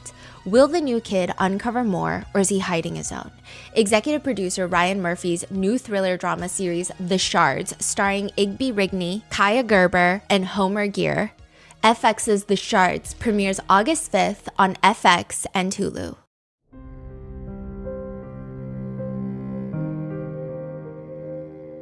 One could make the very good argument that looks maxing is just hotter incels that sometimes get laid, but ultimately, like, how harmful is looks maxing? I think if looks maxing kept to themselves in this bubble where they all just are men rating men's looks, maybe it's okay, but it just it gets unhealthy. If they just stuck to self-care grooming, maybe wearing makeup, which, side note, looks maxers will do videos like how-to guides. They call it fraud maxing, where they show you how to use eyebrow pencils to get chiseled jawlines, basically contour their face. It's like a repackaged makeup tutorial. They're just doing get ready with me's, but they never call it that because they want to call it fraud maxing because that sounds, I think, more masculine. But is that really harmful at the end of the day? One person writes on a looks maxing forum, "Hello everyone, I'm a 14-year-old subhuman. I'm 5'7" and 119 pounds and I'm ugly as fuck. I've lost 20 pounds in a month during an extreme cut, but I don't think I'm close at all to even looking okay. Please help me, I want to get better looking. Please give me tips." The height to weight ratio with more cutting, probably unhealthy, I'm not sure, but one comment, instead of pointing that out or encouraging them because they're 14 and calling themselves subhuman because of this random little scale online, they just comment back, "Get a haircut to cover your forehead, G." Which is actually pretty tame because there's other people commenting things like, "Nothing you can fix with soft maxing, bro." Meaning, like, you gotta get surgery. What? Soft maxing is just grooming and eating healthy, Accutane, but hard maxing is surgery, jaw surgery, eye surgery. You know, other people post 19, here's a picture of me, how can I improve? And someone will comment, you got a really frail, weak looking body. Someone else comments, you look submissive as fuck, take roids and get a genio-like looks or you're cooked. Genio is shorthand for a sliding genioplasty, which is where the chin bone is cut and they slide your chin forward and reposition it. It's to fix, I mean, there's real medical reasons why you would need this, but for aesthetically speaking, it's to fix what people believe is, quote, a weak chin and to create a projected and defined jawline. Some people advocate for it on looks maxing forums, saying it's not as painful as people make it out to be, but also you can't chew soft food for like 3 to 4 weeks after the operation. Some people say it took them closer to 2 months to chew mashed potatoes, so it does seem like a very big trade-off. Other people are saying go to an ortho. Not gonna lie, I would beat the shit out of you. I don't know what, it's just like a picture of them and they're asking for advice. But when surgeries are tens of thousands of dollars to get it done safely, like how else can you fix the problem that is the face that we are born with, right? There are lots of predatory looks maxers out there that charge their fans courses, reminiscent of the pickup artist courses, Bitcoin crypto courses, finance courses, stock trading courses. They teach courses on how to mog, how to be hot. For $10 to $15 a month, you can be a mogul and pay for Mogwarts, the School for Looks Maxing. Who on earth would pay for such a program? 2,000 people. 2,000 people. Now, to the credit of Mogwarts, they do market themselves as a hate-free space for young men. So I would hope and imagine that they're not out here brutally ripping people apart for having facial asymmetry, but I don't know. What does admissions into the very legitimate School of Mogwarts looks like? There's going to be classes every week from influencers who cosplay as professors who will teach you to mog better, Q&As with professional moggers, aka famous looks maxers, PowerPoint presentations, and guides on how to be the ultimate mogger, and guides on how to get a razor-sharp jawline that you can use to cut open the next admissions letter you get from your moggle friends. The founder of Mogwarts states, it's completely delusional to think that young men are going to go on social media, see these high-value, attractive people with money and all these sorts of things and not get insecure. It is innate. It's going to happen, so I'd rather be the one influencer who, instead of making people feel like this sort of insecureness, instead I'll guide them towards the sort of thing that they can change by charging them. But this is also the same guy that gives very spectacular dating advice, where he has said, if you're dating a girl who has told you that she has a celebrity crush, it's over. Quote, she's disrespected you by mentioning the celebrity in front of you. If a girl truly likes you, she won't even think about any other guy. Drop her. She's immature. And I have a sneaking suspicion that a lot of these looks maxers, all their ex-girlfriends' celebrity crushes were Michael B. Jordan, because I feel like that's the only reason that they're shitting on Michael B. Jordan all the time. For no Really? reason. Just shots fired at Michael B. Jordan. It's a common thing. Yeah. I'm like, hello? I've never taken a course at Hogwarts, so I'm not sure how much, if at all, predatory the course can be. But there are looks maxers out here just encouraging people to do at-home injections of Aqualix, which is a fat-dissolving injection. They want you to do it straight to the face. It is not FDA approved in the US, not that the FDA has been doing much recently, but in the UK, you could potentially get a prescription for it, but this is hardly the only substance or injection looks maxers talk about doing to their very impressionable, sometimes very desperate audience who just want to fit in. There's also steroid maxing, testosterone maxing. They have this other weird like pre-gab. They encourage taking benzodiazepines or different forms of that so that you can be not so nervous when you talk to members of the opposite girls. When you talk to girls. Yeah. Also, if it were just a bubble where guys are just trying to look hotter and not go through just these really extreme measures, it's probably still not great. But again, these forums have so much hatred against women. They write things like on the forums, land whales and deformed girls will still have access to 100 times more intimate relations than any average looking men. The bane of their existence is what they call hypergamy. Well, it's like a real concept, but I don't know if it's proven to be at all, other than one random generic study that isn't even well done. But it's this concept, this ideology that they have that women, 80% of women date the top 20% of men, and they don't care to date the other bottom 80%. Okay. So it's basically saying all women always date above their look and socioeconomic status, which I do think that there's a lot more studies recently that show that is not the case. In fact, the opposite is true, where I believe, at least in the US, more often than not, women will marry men who are less educated than them on paper. So I don't really know where they're getting this from, but they write, land whales and deformed girls will still have access to 100 times more intimate relations than any average looking man, as men have become literal low self-esteem social roaches ready to do anything for some fat pre-owned stinky smelling pee. The only thing that will determine how long your very good-looking chick is going to stay with you is the amount of money you have or how good your bedroom game is. That is the ultimate straight relationship black pill. It continues to say that you need to practice being the last one in the race. In fact, don't even finish the race, okay? So he's like trying to teach you how to be manipulative. So he's like, you need to learn not to arrive at the destination during intimate relations. And he says this is so serious because that's how he operates. And he gets a lot of girls insecure and desperate for him because the first time you meet a girl and have intimate relations, she should be exhausted. And if you don't finish the race, it will, quote, psychologically trick her into thinking she's not good enough for you. And then he says, right after that, you want to stop texting her, be cold to her, so that she feels like something's wrong with her. And he says, quote, by doing that, she'll literally be on a leash and come begging me to fuck her. And in addition, she'll try her best to make me finish the race. You know what finish the race is. What? He also writes, we've all seen a really hot girl go out and marry an average or deformed guy that isn't rich or famous. So like, you know, this is the one time where the wall has been broken. He's like, a hot girl marries a guy not hot and not rich. What does that mean? Oh my God, could it be that girls just really care about personality as well? No. The only explanation is that he successfully kept her thanks to his intimate game, his sex game, his banana game. That's what he says, you know? Like, what's happening? When you take your partner in crime, you need to, this is his, Who is this? some random dude on a Looksmaxer forum, and this is like one of the top posts that everyone's obsessed with. He said it's the ultimate guide. And so he said, this is how you know if you have a good friend down there. You need to get it and slam it against a desk It needs to sound like a fucking hammer. It needs to be metal solid, zero flexibility. Anyway, in order to not finish the race, you need to do math in your head. Double the numbers, 4, 8, 16, 32, 64. Or if it gets really bad, think about your dead grandma. They call that mental maxing.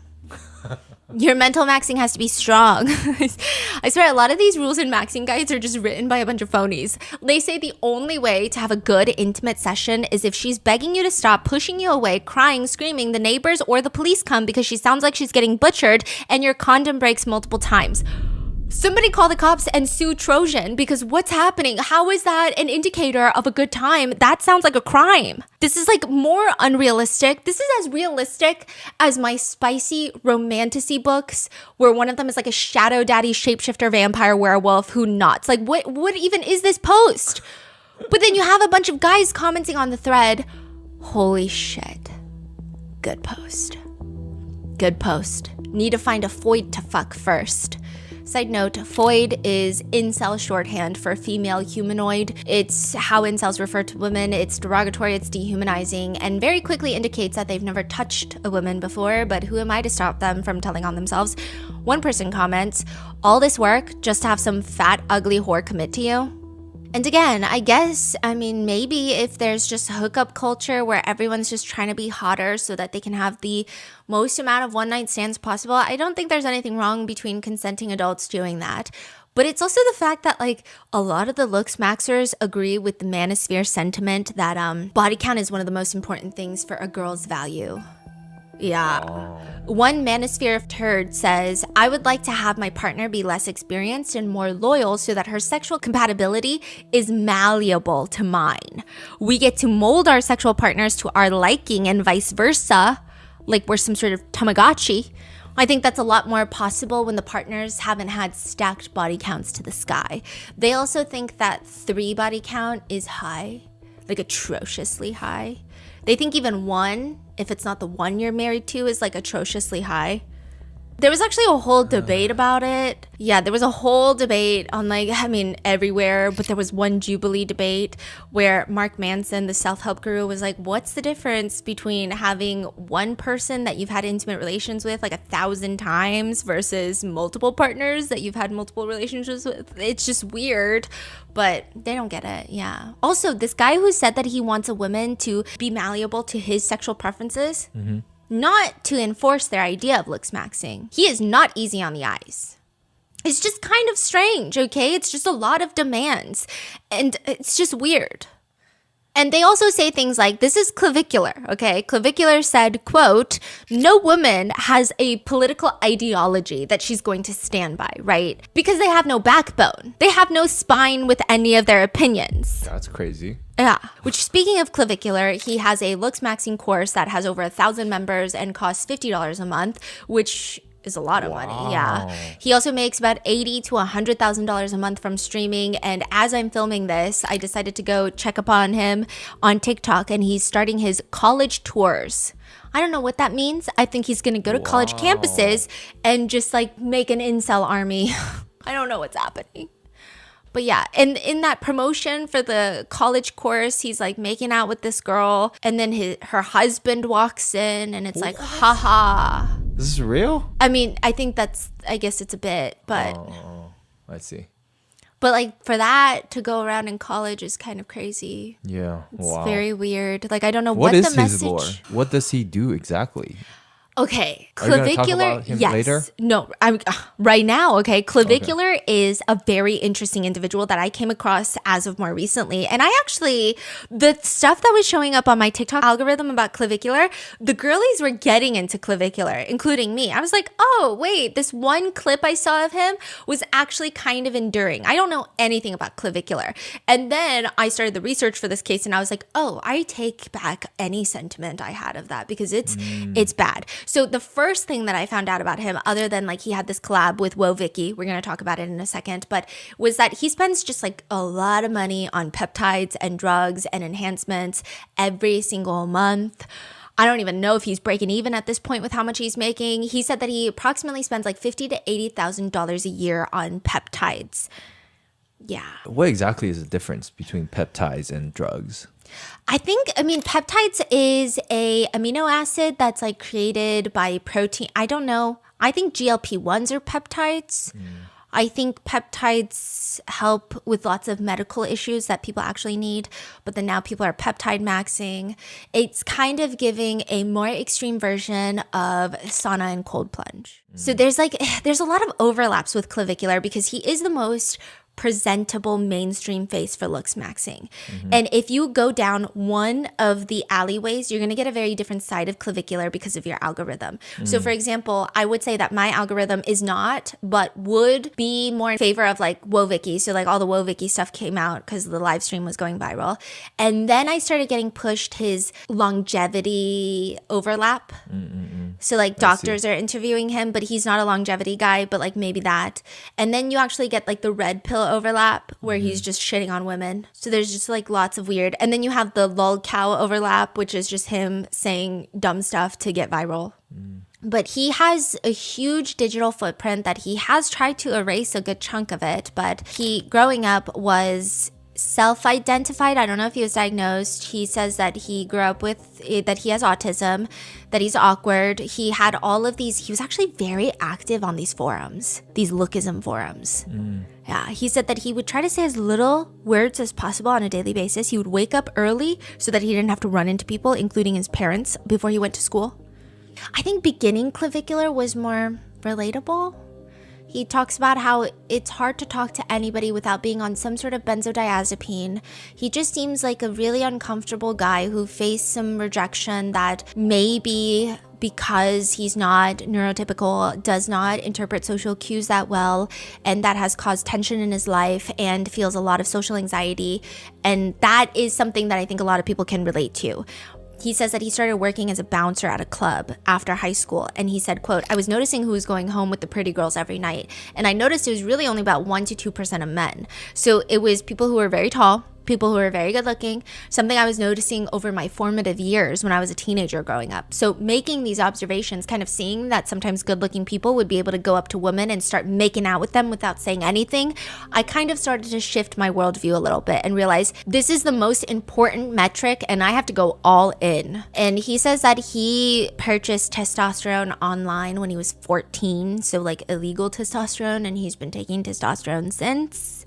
He also talks about like testosterone is like a huge thing. This is where I would say like the wellness, longevity, manosphere slightly overlap and like all of that. But 14 is crazy and he wasn't getting it from a doctor. He also does, the one thing about clavicular that I will give him is he does talk about all the downsides. So he just straight up tells everyone he cannot have kids because his body does not create testosterone on his own. He can't have kids.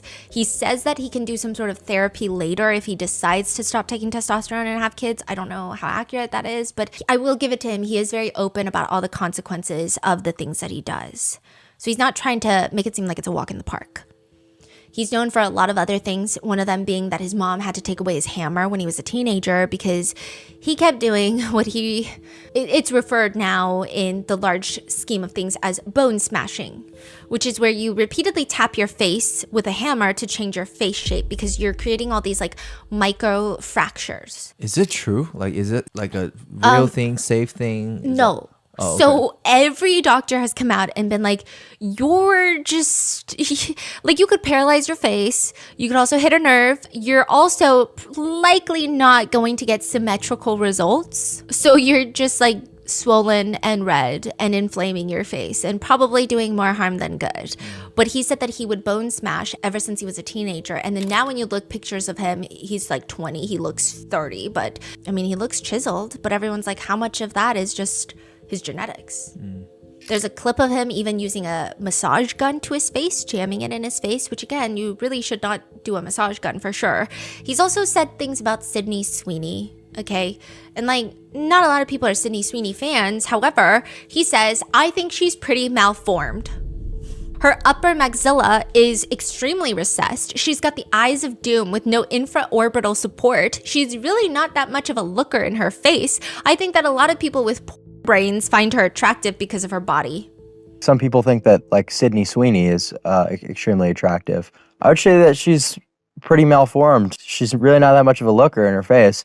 I think that a lot of people with Fans find her attractive because of her body. In other podcasts, there are, like, he'll go on the Fresh and Fit podcast where he's sitting across from other women and he's just like rating their looks, or rather listing out a bunch of random things that he thinks are wrong about their face, stating her mid face is way too long. Obviously, she's got the jowls coming in, horrible nasolabial folds, horrible total facial with the height ratio, just really bad age indicators. But obviously at 30, that's not something that's really going to surprise me. Her inner maxilla is super recessed, horrible, and it's like, you know, her eyes are sunken in. 3 out of 10, maybe 2.5. Her mid face is way too long. Obviously, she's got the jowls coming in. Then the next person, he's like really recessed chin. He's just doing, like, he's just doing a lot. And like, what do you expect from the guy? He used to apparently make anonymous Instagram accounts when he was in high school and college and take creepy candid photos of girls in his class in town, post them on Instagram, and brutally rate their looks in the caption. And I think the part that really annoys me is, like, in the forums, it's definitely a lot of self-hatred that is transferred to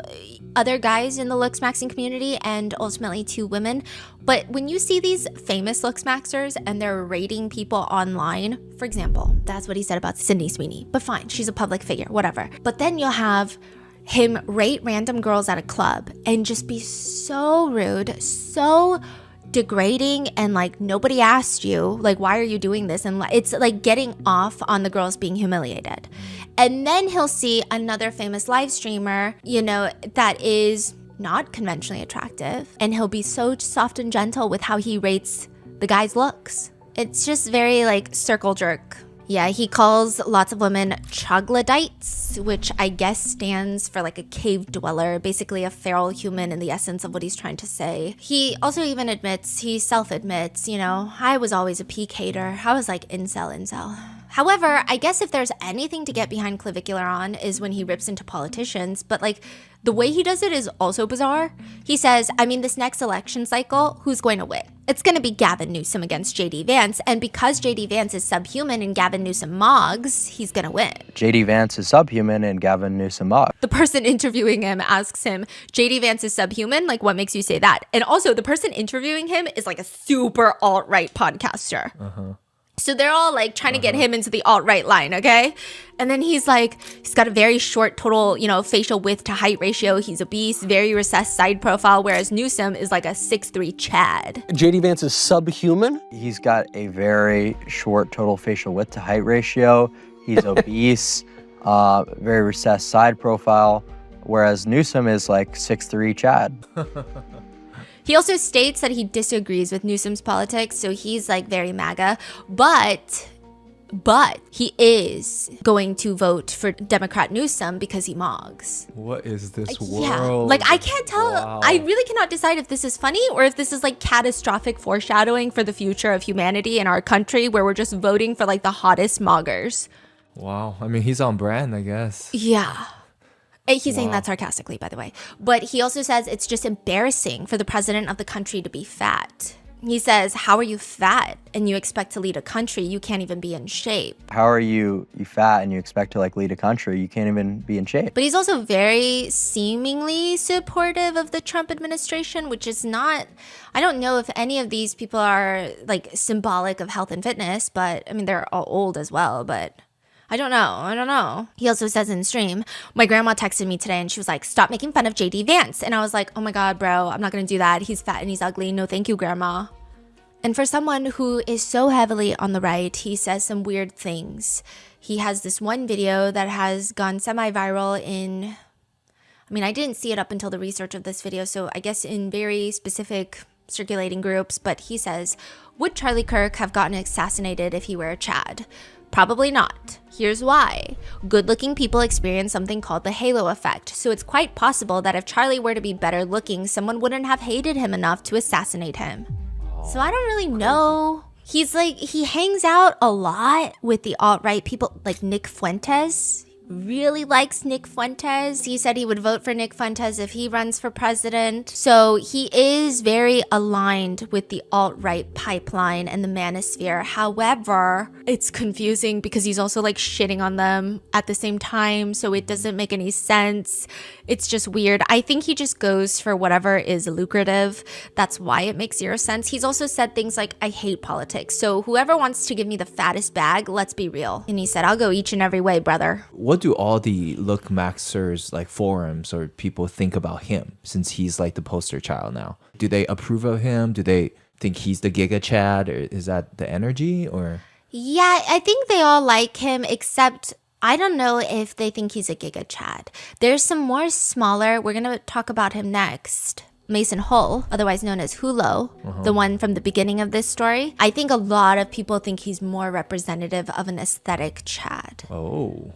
Yeah, from what I could see. What do you expect from clavicular, clavicle, clav? I just don't know how much his brain can handle after he's loaded up with every substance under the sun. It seems he also like live streamed his friend putting him in a chokehold. And then when he was released from the chokehold, he went limp and started convulsing on the ground. He also seemingly overdosed during a live stream. He was slurring his speech on live. There's videos of him being carried out of the bar and taken to a hospital. And when I say carried, it's not just like a security guy supporting his weight. He's fully being carried by two dudes down the stairs. I don't know if Clavicular popularized bone smashing, but he apparently partook in it. So he shows himself a lot using trophies and hammers, just hitting his face, which, you know, there's also pictures that he shows where his entire face is so swollen he can barely open his eyes. And he says that he would show up to work like that every single time. Like it just, his whole face looks like he's wearing Rare Beauty blush on the top of his cheekbones because he's been hammering it so hard. It's not even giving hunter eyes, it's giving pink eye. He said that he used to go into work every day looking like that because he would bone smash so hard. He's done an interview where he talks about everything that he takes on a daily basis. And I don't know how true any of this is or if he's doing it for shock value, but equally problematic, right? He says, I'm taking testosterone every single day. I take minoxidil for my hair. I take dutasteride for my hair. I take 7.5 milligrams of Accutane a day. I use crystal meth as a stimulant to lean max. It's much more mild than Adderall, actually, and I'm pretty much using meth for hollow cheeks. Testosterone replacement Yes, therapy. yeah, okay. I mean, I like cocaine. Well, meth might be cardiotoxic over the long term. You do meth. Yeah, I haven't done meth in 2 weeks, but I do meth, yeah. Wait, he's just openly admitting what's going on. Yeah.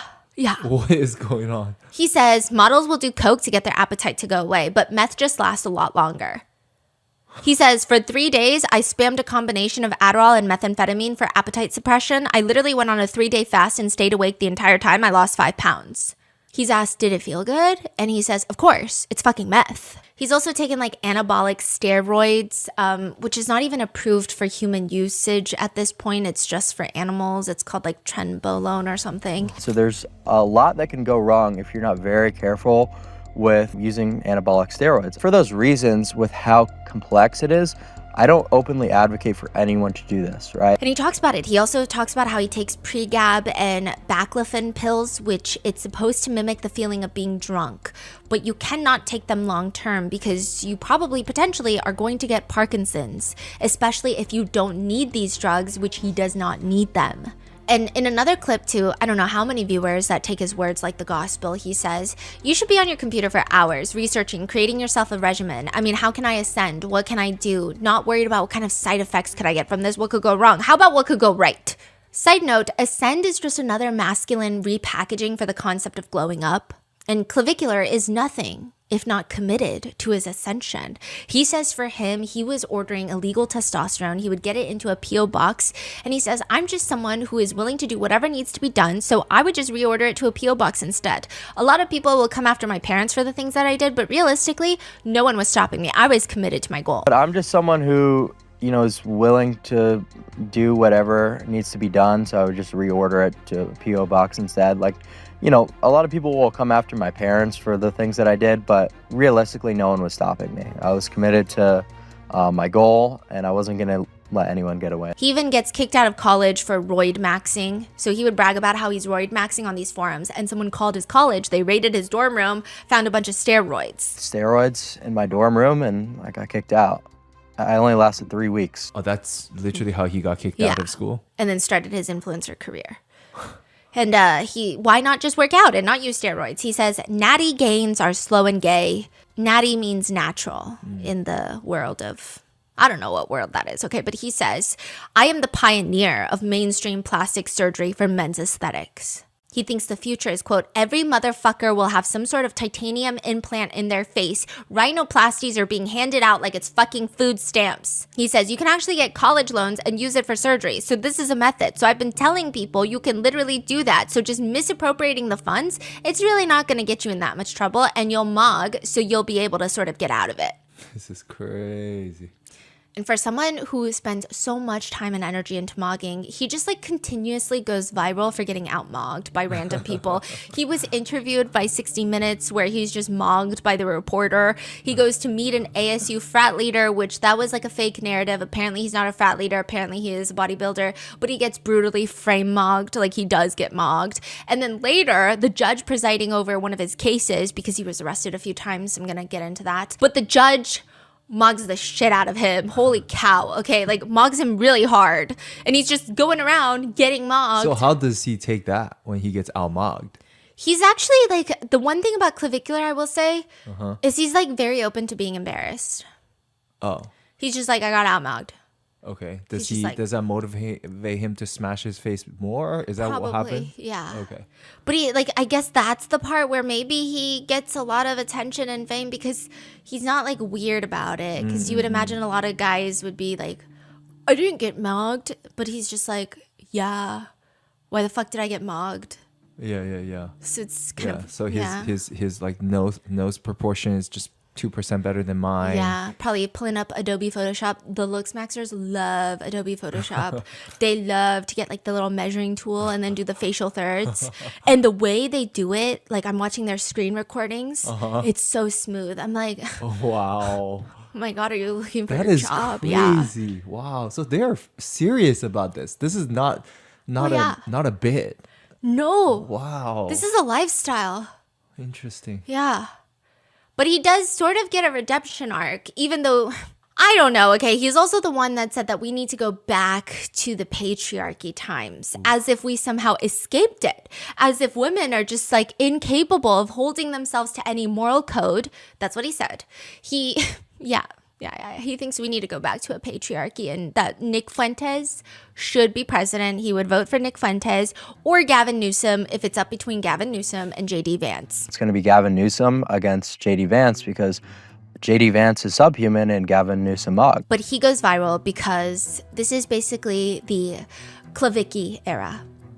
Wojcicki and Clavicular have a live stream collab. And Wojcicki is an interesting person. I have not dived into the lore of Wojcicki, so please correct me if I'm wrong, excuse me if I have any misconceptions. But what I know about Wojcicki and Bad Baby are those two individuals seem like they grew up on the internet and have probably been through so much that people almost have like a soft spot for both of them, right? And Wojcicki, I don't know if she's been on, I don't know what's happened. But anyway, she was in a collaboration with him and she asks him if he has autism.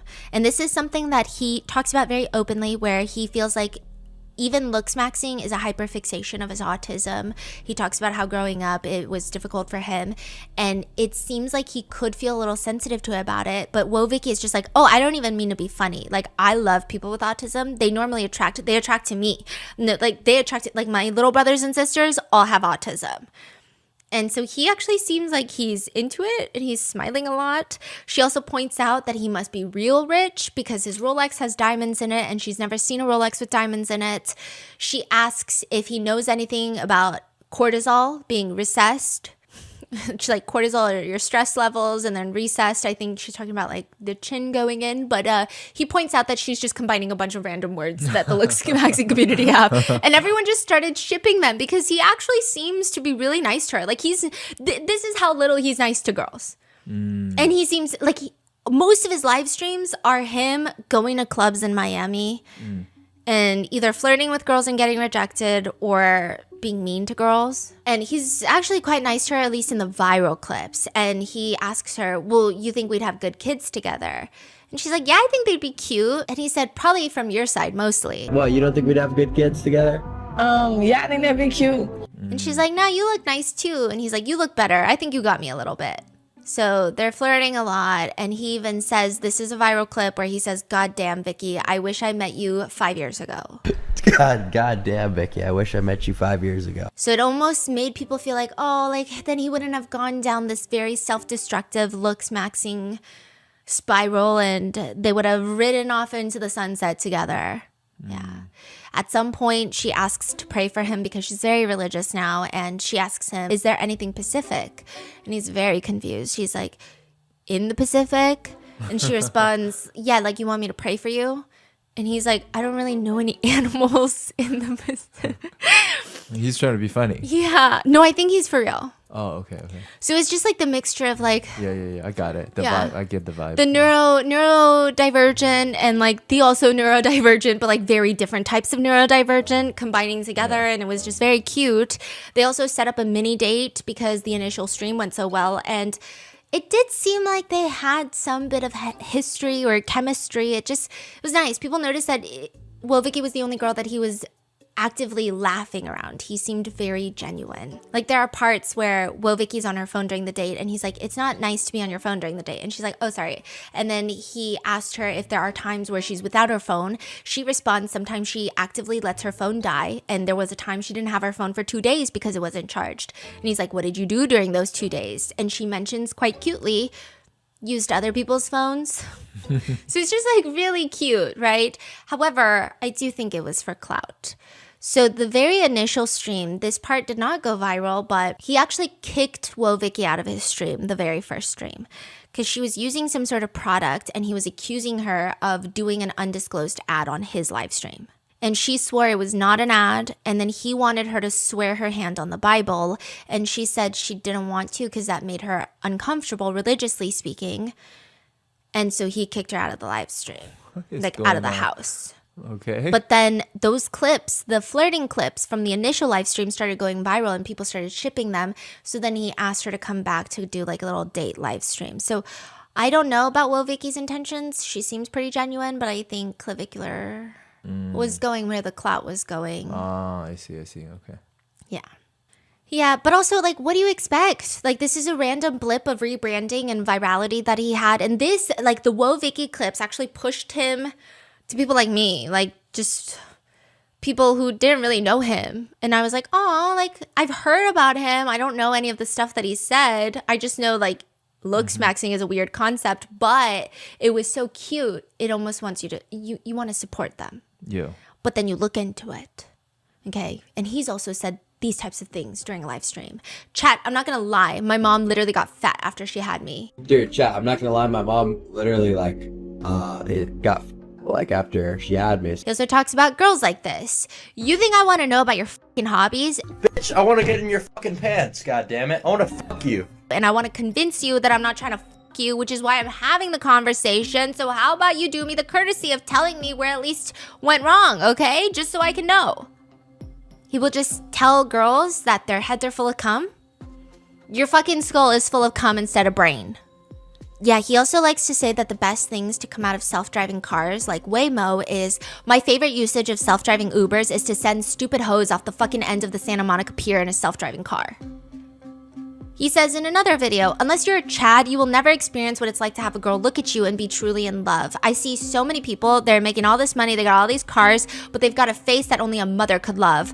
I'm not telling you not to money max, but I'm telling you that until you maximize the looks along with it, you will never know what it's like. And that's a horrible reality to face. It's truly sad, and most people won't get it. They'll cope their way around it. Oh, look at all these girls, but no girl will ever be able to look at them and truly be in love. He's also cried on stream because he ordered a burger and there was cheese on there.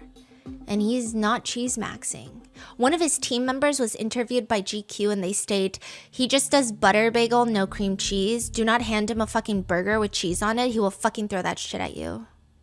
He goes onto websites like, you know those random chat websites where it links you with another person on a video call? A random stranger like Omegle or whatever those. Yep. And he just tells people how ugly they are. In one clip, he says a girl is gross for being overweight, but also because she spoke in, quote, Ebonics. He also says that there's another guy who outmogs him, but, quote, but he's black. He's also said the N-word before, repeatedly, I think, on stream. He's also just like promoting bottom of the barrel care when it comes to sexual health. He says, dude, it's been burning to piss. It only means one thing. Usually it goes away on its own after a while, but I don't know. I'm trying to think of who even could have given it to me. You know, chat, put predictions in the chat on who gave me this fucking fired up peen. And he says that he's not gonna get an STD test because he can't live stream it, so what's the point? In another stream, he takes a woman back into his room. So his friend, it's him and his friend and 2 women show up. They're live streaming in the living room of Clavicular's house, or at least it looks like it. And Clavicular takes one of the girls into his bedroom. After they do whatever they do in the bedroom, which I would imagine that they're both, you know, consenting adults at this point. There's nothing wrong with it. However, it's wrong that afterwards she's off camera in the live stream room. He's sitting in front of his little computer chair live streaming, and he's shaming her in front of his chat, calling her a cum dumpster for giving up her butt. Those are his words. In like 5 minutes of meeting him. You gave up your butt in like 5 minutes of eating. Yeah.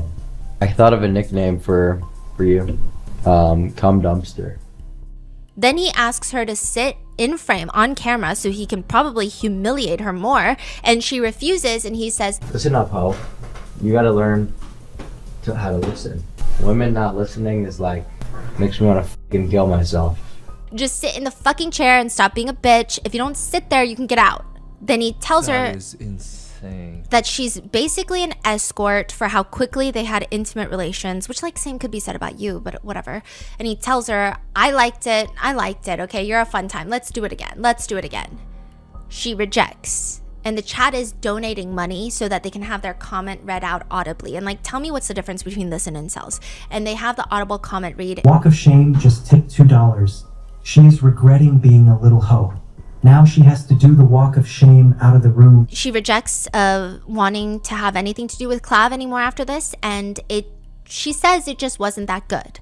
To which he bluntly responds, I'm on pre-gab, so I can't get hard. And it's like, not only is it very misogynistic and inappropriate, I will say there's like a huge layer of just depression around it. Like just watching it, it's like so, wow, you did all of that so you could sleep with women, and then why are you being so mean? And then you look so miserable throughout the whole process, and then you're pushing it onto your live chat audience to do the same thing. Like, what a meaningless life. He also says that every woman is pretty much a hoe. He says, I'm telling you, once a girl is not a virgin, her value is nothing. One body is a hoe. He also says things like, I don't really like a woman who tries to be super educated either and try to have these intelligent conversations, because a lot of the times you could, and this is talked about by Socrates a lot. Like, a woman could be very well educated, but that doesn't make them a good thinker. So they just might have a lot of these like facts in their brain, maybe from books they've read. They don't necessarily know how to interpret them properly. They won't make the right conclusions. So I just don't want a wife who's like wanting to argue about like, you know, politics and like that all the time. He also ran someone over with his car. Okay, it wasn't just a random pedestrian, I will say that. It is a guy that is known to be kind of a professional streamer follower. Some people call him a stalker. I don't know if I should call him that. But he shows up in a lot of live streams where he just like harasses, bothers streamers during their live. And he finds them somehow, or maybe by coincidence runs into them in public spaces. He did hop onto the hood of Clavicular's Cybertruck and was like laying there like a gremlin, like foaming at the mouth. And Clavicular just started driving and ran over him. And Clavicular is also live streaming, and he asks the girl holding the phone in the passenger seat, is he dead? Is he dead? I don't know. Hopefully. And then he says, hopefully. And then right after that, he posted an AI-generated picture on X of him running the guy over, and he captions it, play stupid games, win stupid prizes. I will say, like, maybe the guy is not the most sympathetic victim. He's alive. He did not die. But ultimately, the guy decides not to press charges, which means Clavicular is free to say whatever he wants about it. Because later at a club, people are like, some girl is like, why are you so famous? Who are you? And he says, it's because I ran a guy over with my car. Well, there was another incident that resulted in a charge. He was collabing with another live streamer, Jenny Popatch. I think she is also, I don't know. I did some light digging, and there are some, I don't know if they're controversial, but like controversies with her apparently. I don't know, but she's live streaming with Clav. Clav has a girlfriend, and apparently... He has a girlfriend? Yeah, I don't know if they're still together, But Jenny has come out to say that she felt like she was set up because Clav would like flirt with her and she thought it was for the bit. I realized that I was set up by Clav and his girlfriend. So she would kind of flirt back because, you know, they're all like content creators or whatever. And then eventually she goes to the house where Clav's girlfriend is. And Clav is holding Jenny's arms back while the girlfriend is just like beating on Jenny. And there's a live stream clip of it.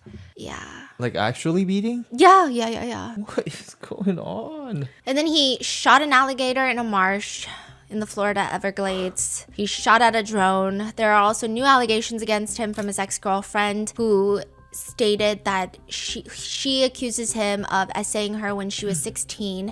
And this clip has circulated online, not of the essay, but the next allegation that she has, which is he injected her face with Aqualix, the fat dissolver, on camera. He was 19, she was 17, and he was not licensed to perform any such injection. Which, by the way, that injection clip was so dangerous to even watch because she looks so nervous. To me, it feels like she's peer pressured into this. And then afterwards, she's like, I think you went through my cheek. And you can see her kind of move her tongue inside her mouth. And she's like, I think the needle went through my cheek. Right? Because that could cause nerve damage. Like, you never know what you're doing. And then she even worriedly asks him, like, am I going to get, like, facial paralysis? And he's like, no. You guys marrying? You. Needles, this is how they do. They don't take out 10 different needles. You went through like my. I will not. Clav, I'm sorry, I slipped her, but Also, the whole time, the live chat is talking about how she's a bucket. She's a minor. And also, he's getting donations from users that go by Jeff Epstein. So she's suing Clavicular in a civil lawsuit, which his attorney has come forward to say that none of this is true and that Clavicular is going to vigorously defend himself. But what does that have to do with anything else that's about to go down?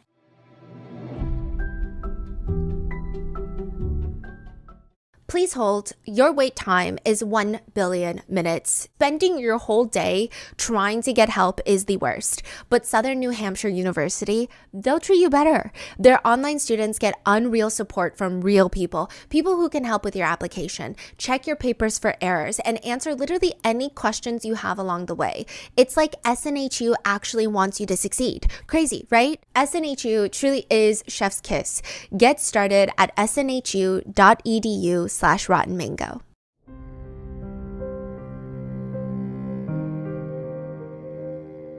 A guitarist gets sick right before the concert, and someone from the audience steps up to take their place on stage. It's a power move. A singer runs up and points a mic at a fan in the crowd, and they sing a verse of their favorite song to thousands of people. That feels like a power move as well. Just like how hiring Morgan & Morgan is a power move. Morgan & Morgan is America's largest injury law firm. They have over 100 offices nationwide and more than 1,000 lawyers. And with over $30 billion recovered for over 500,000 clients, Morgan & Morgan has a proven track record of fighting to get you full and fair compensation. In Florida, Morgan & Morgan secured a $644 million verdict for a client after the defense argued that the victim and his wife should receive nothing.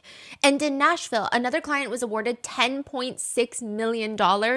Now that's a power move. If you're ever injured, you can check out Morgan & Morgan. Their fee is free unless they win. For more information, go to forthepeople.com/rotten or dial #law, #529 from your cell phone. That's forthepeople.com/rotten or #law, #529. This is a paid advertisement.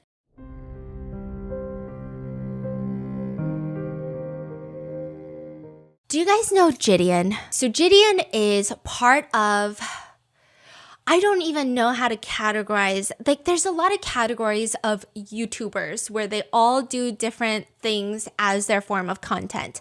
It's hard to say that Gideon fits into like the predator hunter category. He does, but he also like does other content. I think he started off as like a prank YouTuber. Here's the thing about Gideon. I know that as of recently, there has been some controversies of he was friendly with another YouTuber who maybe he did not align, I think, in political values with. I think there was like a whole thing there. I didn't do a deep dive into it. And then I do believe that he was arrested briefly where, I mean, it was not really like a substantial charge. They were live streaming, trying to go into a McDonald's. The cops were called. It was a whole thing, okay? The the footage of the body cam of the arrest, Gideon was acting like an influencer would when they get arrested, trying to film content. It was, the generic variation of like, do you know who I am? Do you know how much money I make? No. Yeah, that kind of situation. So that was just like a really bad look. But I think other than that, it seems from the very light research that I've done, Gideon is someone that everyone thinks is like a relatively, like, hopefully net positive in the world. Like, he is putting people behind bars. He doesn't go as far as some other predator hunters. And he just has like a very unique way of doing it. Like, I think if you've seen any viral clips of him, there's cops arresting pedophiles, and he's just like selfie recording himself, and he's just like, hey guys, so this one's going to jail, am I right? Like, This is Angel. Right now he's having a mental breakdown. His dogs are at home by themselves, so we're gonna have to find out a way to get them taken care of. He came here to meet a 15-year-old girl. This is the new addition to the team. Anthony and White Fred Hunters, a part of EDP Watch now. We just did this. We're in Brooklyn, New York. very that vibe. And it's just kind of jarring to see the juxtaposition of like his very casualness along with the circumstances, but also like it's hard to hate on a guy who helps put people behind bars. Right. Anyway, he decides that he's going to, I believe Mason Hull's ex-girlfriend, Liv, reaches out to him, and she's explaining like, I was dating this guy for 8 months. His name is Mason Hull, and he is a looks maxer. He does have a TikTok following of like a couple 100,000 followers. That's growing now that he's been arrested, which is crazy. But he's nowhere near clavicular. He's like a small looks maxer, probably like 200,000 on TikTok. And she's like, I was going through his phone and I found CSAM. I thought he was cheating on me. I found CSAM. I went to the police. They're going to investigate it. And I've given them, like, she recorded it on her phone. So she's like scrolling through the Telegram messages, gave that all to the police immediately after leaving, which like huge kudos to her, because there was no like, I'm going to confront him. And like some people were worried because sometimes like Ghislaine Maxwell, you've got people who stay for whatever, fame, whatever. Anyway, but they were like, kudos to her. She got the evidence, left straight to the police, didn't come online. She's not trying to go viral with it. She did exactly what you're supposed to do. Police are investigating, and it starts getting leaked here and there that something's going on with Mason Hull. And Gideon is like, okay, I want to cover this case. But he also knows if he starts reaching out, because I think at this point the ex-girlfriend hadn't reached out to him, if he starts asking around how to get in contact with Mason Hull's ex-girlfriend, Mason Hullo, is going to know what's happening. So he decides he's going to play an Uno reverse. That's how he describes it. He's going to go on the Discord and debunk the Hullo accusation. So what I did was I put in my Discord, yo, this looks like a nothing burger, it's fake. And the Pred himself literally posted it on his own TikTok. So there were whispers that something's going on with Hullo. Like, weird charges, like something's going on. And Gideon goes online and he's like, no, it's not true. They're all fake. Okay. Really? Oh, he's trying to play his Hullo side. Yes. So it's a whole ordeal. I mean, all of the videos are on Gideon's YouTube channel. There's a handful of them. There's interviews after the fact. There's just a lot. So please go watch all of those in its entirety so that you can get a really good idea of what's going on. But they decide that they're going to confront Hullo. Okay. So Gideon. And then you have this guy, Alex from Predator Poachers. I don't really know much about him. But and then you have Liv, who is the ex-girlfriend. So those three are going to show up to Hullo's apartment and confront him. Wait, I'm so sorry. Where did we go from? So he was defending Hullo. Only because he knew that he wanted to do this video. Why did he do that? So the girlfriend reached out to him.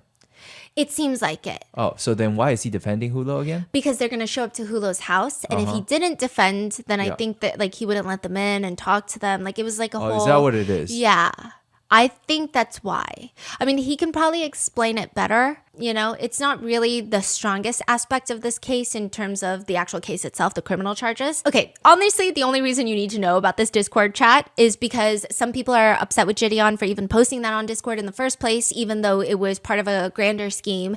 And then second of all, at one point in the video, you're going to see Gideon almost comically pull out an Uno reverse card on Hullo's face. So that's really the only reason you need to even have this context. So when he first met Hullo thought that Gideon is on his side. Yes, but like, okay, see, it's difficult because Gideon is someone who catches predators. Right. So if you don't know anything about Gideon other than that, and Gideon shows up to your front door, you're not going to let him in, Right. especially if you're a predator, right? So then with that Discord message, it seemed like maybe Hulo was more open to letting him in. Okay. Okay. So does Hulo know that they're coming? No. Oh, it's a surprise. Yeah. Okay. So they get to Florida. They are in the back seat. That's like how the video opens, and you just see Alex from Predator Poachers. I know nothing about that man. Liv, Hulo's ex-girlfriend, Gideon on the other side. They're all like crammed into the back seat. And Liv says that after she left Hulo's place, she went straight to the police, and she did confront him on the phone after. She says he was just sobbing, calling me, absolutely sobbing, telling me he wants to talk to me and he's so sorry and he'll change, he'll go to therapy, and he's, doing all of this, and now he has demons inside of him, just all that type of bullshit. So they show up to his apartment door and they knock on the door. They're filming with their iPhones, and Hulo opens up shirtless and his hair is a mess. He looks like he just woke up. And Alex from Predator Poachers tells him, like, I don't want any neighbors to overhear anything and then call anybody and just have a shit show. Is it cool if we go inside and talk about it over hushed voices? None of us have any weapons or anything crazy like that. Is it cool if we come in? Mason, before anything, I don't want any neighbors to overhear anything, then call anybody and just have a shit show. Is it cool if we just go inside and talk about it in hushed voices? None of us have any weapons or anything like that or any crazy shit. So they're just like trying to convince Hulo to let them in. So at this point, Liv, the ex-girlfriend, is like waiting in the car. Oh. So it's just Gideon and Alex and their cameraman. I don't even know if their cameraman was there. Okay, so it's just like basically Alex and Gideon. Gideon says, when we went over to his house, we knock, he opens the door, he sees me and Alex, and I shit you not, I saw the life leave his face. So they start, try to convince him to get in, and most of it is like, you don't want the neighbors to overhear. So Mason Hulo, hello, lets them in, and Alex is saying things like, before anything, like, is any of that shit on Telegram? Is it stuff you made yourself, or did some dipshit just send that crap to you? Is any of that shit on Telegram? Is it stuff you made yourself, or did some dipshit just send that crap to you? So a lot of it is like them trying to play his side like an investigator, which is something that they do in most of their videos. I think objectively, the way that they are able to communicate with people is really cool, and not cool is not the right word, is effective, and is something that I guess people could learn from. However, I will say a lot of these videos, a lot of the content is not admissible in court. So just keep that in mind, right? Civilians cannot go around playing detective and get confessions out of people. It's not going to fly like that in most courtrooms. And he's just like, well, I didn't make anything myself. So he says that they're asking him all the questions of, did you know how old these kids were, like these victims in the videos? What's the youngest age that you saw that these people sent to you? I don't even know.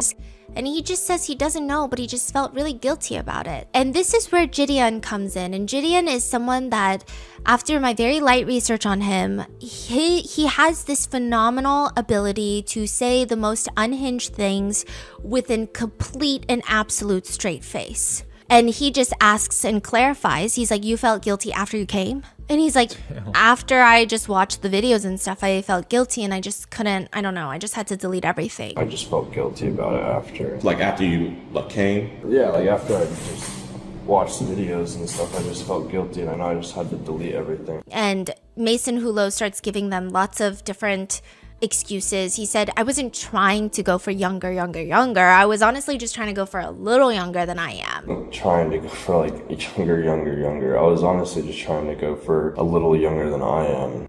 He says, because he's still like 18, he just wanted to see in the 16 to 18 range specifically, which is already a crime, it's bad, right? But that's his excuse. However, that's not the truth, because Liv already told Gideon the girls were like 3, 6, 7, 8. Yeah. Not that it would be okay if they were 16, 17, but or even 18 and forced into this, right? But was it just girls or boys or both? He responds, both, mostly probably women. Boys or girls or both? Both. Okay. Mostly probably women. I would hardly even call 18-year-old girls women, let alone little children that are nowhere near the label of women. Side note, the videos in possession are very bad. According to the police file, in one file it reads, the victim is between the ages of 8 and 10. She is being restrained by a device, so she can't fight back. She's like tied up. Oh. While another victim is even younger, 6 to 8 years old, and in short, according to the police report, she is being essayed and she's crying. Then in one of the longer videos, there is an 8 to 10-year-old little child who is also screaming and crying during the duration of the video. And that's just what's listed in this specific police file. It does state that in his possession, he had more than 10 images and videos. These are just 3 that we know of. In Gideon's video, he's asked, if it appeared to him like the children, the victims, were in pain. And Hulo responds, it seemed like they were probably just numb or drugged up. It seemed like they weren't really saying anything. Did it seem like the kid was in pain? It seemed like they were probably just numb or drugged up. It seemed like they weren't really... Also, Hulo, the entire time, his demeanor is just like this. And his eyes are just like soullessly staring into the camera. Wait, what? How is he out? He's not arrested after the girlfriend's report? No, so they had to go through and I guess figure it out. Is he still out? No. Okay. I think Gideon was on it quick though, so it's not like there was a week in between. I think it was like the next day after the girlfriend reported to the police that Gideon was in Florida. Wow, okay. Gideon states that Liv, the ex-girlfriend, had told him that as she was going through his phone, she also discovered that he was looking up videos of animals being harmed, which raised a lot of alarms in her brain because they had just gotten a kitten together. She saw in his search bar, he was trying to find videos of animals being harmed. And you know what's crazy? They just bought a kitten. Now, Hulo later says that that's not true at all and that she's like half making up stuff just to make him look bad, but like, I don't really trust Hulo at all. Yeah, it's like if she I have brand new kittens that I love with all my heart in my room that just obviously doesn't add up to what she's saying with that. Obviously, that's not even the most alarming part. The most alarming part, aside from the alleged purchasing and possessing of CSAM, is the fact that he has a little sister around 10 years old, which, according to the police report, a lot of the victims depicted were in that age range. He also has a little sister that's an infant, and they ask him, so Gideon and Alex are confronting him, were there any thumbnails in there where the body shape of that girl or boy looked the same age as your little sister? Was there any thumbnails in there to where the body shape of that girl or boy looked the same as your little sister that's... He says, that's not what I wanted to look at. Obviously, you didn't watch it, but you did see there was a body type that looked like your 10-year-old sister. Probably yes. Probably yes. Were they white, Asian, black? He responds, I would want to watch more white people. He says that he didn't really try to look for younger. He just bought a package basically, and he was just swiping and self-pleasuring. But specifically, if you note back to the alleged screen recording of the messages, the seller is saying things like CSAM, teens, all groups. So it seems like he specifically asked for CSAM. Mm-hmm. So, and not that it would make it better if he was watching teenagers, but it's just like he keeps trying to be like, oh, I didn't want younger. It just happened to be in there and I was just swiping. And there's like this really weird part. I get what they're trying to do, but they're like, so your hand was down there the whole time?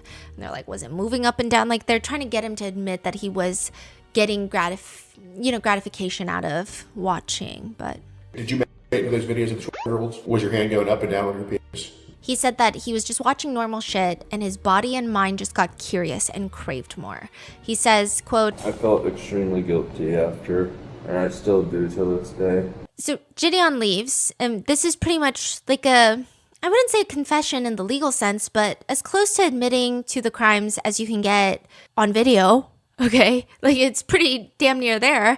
And after he leaves, Hulo's response is doing things like posting a selfie of him at the gym with looks maxing music, and he writes on there, no stress, there's always two sides to a story. Coincidence that she's overly pushing, trying to get this out on social media after us separating. Easiest way to spread misled information is online, and therefore I will release with a video on my behalf. With time, the truth will reveal itself. Stay tuned.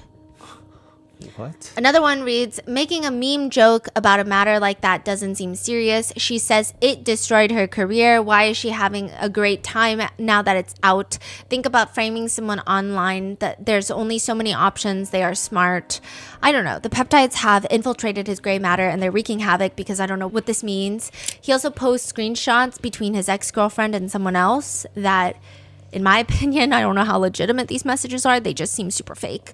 It shows his ex-girlfriend allegedly messaging someone, "Hi, do you have the messages I sent?" They respond, "Yeah." She responds, "Good. We are going to set him up. Everyone is going to think he is a PDF." Liv was like, "Those messages are fake." No one believes those, right? Because that's exactly how someone talks when they're going undercover to take down a small public figure, right? That's exact. Furthermore, Hulo's ex-girlfriend states that they didn't even have enough money to buy food. And this is not her complaining like, "Oh, he wasted our money." This is her saying like, that's the level of depravity. Like, yeah. She's like, he's using whatever money they did have to purchase CSAM. And that's why he's saying things like CP $25 max, which has become a meme. So if you go into this case, you're going to see a lot of people saying $25 max, 25 max. Which even Hulo decides that he's going to jump in on the meme because he posted a looks maxing video. And by looks maxing video, I mean clenching your chin, posing really uncomfortably in a way that makes you look like some sort of anime action figure, but incredibly unnatural, sucking in your cheeks. And then you're just doing like selfie videos, thirst trap videos. He posts one of those with 5 times 5, like 5x5, which is 25. Does he just think this is a hoot and a holler? Like, he says he wasn't memeing just to meme it. He did it because, quote, "Oh, that's just everyone saying it." I saw you post like the 5 times 5 thing, like, oh, that's just everyone saying it. And it's crazy because during all of this, you have people defending him. You have fans defending him. You also have fellow moggers, besties, Chad moggers with oatmeal for brains, brain as smooth as his skin. He posts a selfie of the two of them in the car. Hulo looks unnatural just posing, and he writes in the caption, "As a former defense attorney and someone who has faced allegations before, I know the importance of waiting to hear both sides. Stop judging as if you know someone's life and let the facts come to light." They were also organizing that he was going to do some sort of big interview with another looks maxer, but I don't think that if it happened, it's probably not going to air. Yeah. Gideon at one point starts going through Hulo's phone during this video that he filmed. And he points out like, I don't know what algorithm it was or one of the social medias, but he's like, "Why'd you like this picture of this really young looking girl?" To which Hulo transparently says, "So I'd get more posts like that to see more." I'm being honest, I like that one. Yeah. So I'd get more posts like that to see more. And he's like, "Oh, that makes sense. You built this brick by brick. No pun intended." And you built this big brick by brick. No pun intended. So Gideon is saying like, you built your algorithm brick by brick. He says that he understands his girlfriend was traumatized because she clicked some of the links and saw the CSAM.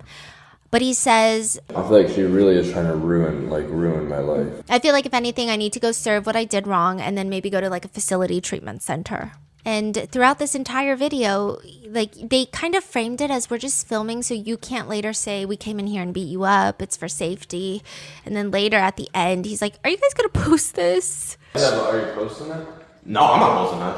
Yeah. And they tell him no. And then he's like, "Then what are the mics for?" What are the mics for? And he's like, "I just don't want, anything to go online. I just don't want to see my face on the internet right now." And they're like, "That's totally understandable."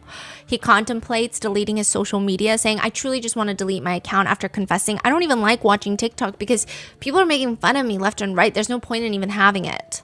I don't even like watching TikTok because I'm watching on there. People are making fun of me left and right. Like, there's no point in even having it. Gideon, after going on a monologue about how Hulo needs to confess to the internet, when he sees Hulo checking out of the conversation, he hits him with the, "You ever do swimming? You have like a swimmer's body." And then he's like, "Oh." And Gideon's like, "No homo." Did you do swimming? You have like a swimmer body. No homo. Thank you. It's just the shoulder up. It's the up shoulders. And he's like, "It's kind of like you have a Michael Phelps build." And then somehow Gideon convinces him to do like a selfie style video. So Gideon is recording his face and it looks like he's like, it's like a fan meet, okay? Gideon is the fan. Not saying he is a fan, but like the recording style. Okay. And then he's like, "Mason, no more child porn, right?" Mason, no more child porn, right? And Mason is nodding and looking away. Last time? And he's looking away, mewing, running his hand through his hair. And then Gideon literally pulls out an Uno reverse card Because remember, so a lot of people were actually mad at Gideon when it was happening that he had discredited the allegations against Hulo on his Discord. Okay. So a lot of people are like, I thought you're for catching predators, not protecting predators, right? Yeah. So he was like, I did it for the long game, like Uno reverse. He handed a card to him. He just kind of waved it in his face. I don't know if Mason took it. Yeah. What's Mason's reaction? He's like got no reaction this whole time. He's just like soulless eyes. I mean, I guess what Yeah. what could you do at this point? Mason Hull was eventually arrested May 6, 2026. He is now facing 15 counts of possession of CSAM. His occupation in the arresting documents read TikTok influencer, which he was released on bond. That bond was revoked because he kept going online. In fact, he went on a Discord where they played pretend court. According to court documents, investigators say Hull violated those conditions. Records also allege he was seen on Discord, taking part in what's described as a mock trial and making jokes about the criminal case. So it was like a Discord server with a bunch of people, and one of them was like, I'm gonna be the judge. And then the other person was like, I'll be the prosecutor, I'll be the defense attorney. And Mason... On this case? Yes, and Mason was in the chat. Like he just snuck in, or he knew? No, he knew. Oh. And they're like all there. It's like a video, like a Zoom meeting on Discord. Oh, they're having a fake little trial. Yeah. Mason was a part of it. Yeah. And they're like, Your Honor, my client. And they're just like doing dumb shit. And he's there. I'm so confused. Yeah. So the bond was you cannot be on social media. You cannot be on the internet unless it's to speak to your attorney. So they revoke his bond. Now he's back in jail. He's still posting. In jail? Someone is posting on the account. On his social media? Mm-hmm. Posting what? His, like, the vault. They call it the vault of just fucking weird thirst traps. They're posting thirst trap right now? Yeah. That is crazy. Yeah. Who could possibly be posting right now? His manager, who knows? And some people are commenting and they're supporting him in his comments. One comment says, can't we just forgive him and stop being jealous? Another says, I'm not gonna lie, I don't think he's a bad dude. Another comments, one minor imperfection you have. Another writes, Hulo is pred-maxing. One states that for Hulo to get out of his charges, he has to, quote, Hulo got a IQ max, bro. Another says, no more CP maxing. But there are genuine defenders who are saying things like, what he was involved with is somewhat disturbing and wrong. But at the same time, I do not believe he is evil or a genuine danger to society in the way people online are making him out to be. From what has been said about his behavior and interest from a young age, it seems like he is a mentally ill person whose mind became corrupted over time through exposure and disturbing content in unhealthy internet spaces. I also feel like Gideon should have focused more on exposing the distributors and people behind the material instead of mainly turning Hulo into a viral target online. What? One person comments, being mocked by a pedophile is so brutal. How do any of us even recover from this? Another, because he's facing 25 years. One comment writes, 1 year for each dollar he paid for CSAM is crazy work. One person comments, looks maxer in PDF. Prisoners are going to be opening him up like a kid on Christmas. To which one person comments back, I don't like how that was worded. Another person comments, his cellmates are going to appreciate all the looks maxing he's done. Another person comments, people defending this because he's attractive proves how cooked social media is. If this was some random ugly dude, nobody would hesitate to call him a monster. Protect kids first, not influencers. Now, I will say this about Gideon. I know lots of people have opinions about just like the whole niche of content that's created with predator catchers. And like really that could be said about any niche of content online. I do think, I don't really know much of his lore. But I think without his video, Hulo might have a lot more defenders. Because these are the exact group of people who are inclined to say things like the ex-girlfriend's lying because she's jealous. Like that, I think that would have been the rhetoric by a lot of people. I don't know if it would have been all people, hopefully not. But I think him able to get the video of him confessing to it, at least for the public to see, even if it becomes inadmissible in court, I do think it helped a lot with this case. So, what are your thoughts on all of this? Let me know in the comments and stay safe. I will see you in the next one. Bye.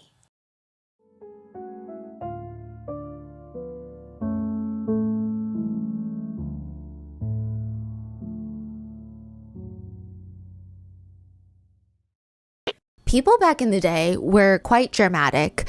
There's this old fisherman's diary where it reads like he's suddenly in a Christopher Nolan film. This is from back then. He writes in his little journal that he has just gotten to this island off the coast of Mississippi, and he writes that this island is, quote, dreary, sandy, wild, inhospitable spot. The wood abounds in mosquitoes, sandflies, and every insect that human flesh is food for. It's a tad bit dramatic, especially when you realize he's just writing about Horn Island in Mississippi. He's not writing about some giant hunk of land in the middle of the ocean where those Agatha Christie books take place. This is just Horn Island. It's a remote barrier island about 10 miles off the coast of Mississippi, which a barrier island is essentially a deposit of sand. It runs parallel to the mainland coast. Horn Island is technically part of the Gulf National Seashore. You can really only get to it by boat and probably a little bit of dedication. It's not a treacherous journey, but it's also not necessarily a tourist destination, meaning you're not gonna have these ferries or tourist boats heading out to Horn Island scheduled a few times a day so you can seashell and take pictures. They don't necessarily do tours of Horn Island. If you have a whole boat of tourists, eventually someone's gonna need to pee, and the entire island is uninhabited. There's no bathrooms, there's no restaurants, businesses, nothing but cacti on an island. However, a lot of locals in Mississippi will ride their personal or they'll charter a boat out there, anchor it near the shore. You can't even dock it. There's no dock. So you have to anchor your boat near the shore, jump off your boat and kind of walk. Swim or walk depending on how big your boat is. You can't dock it. And they'll usually go to get drunk or party on the island. That's what the locals do.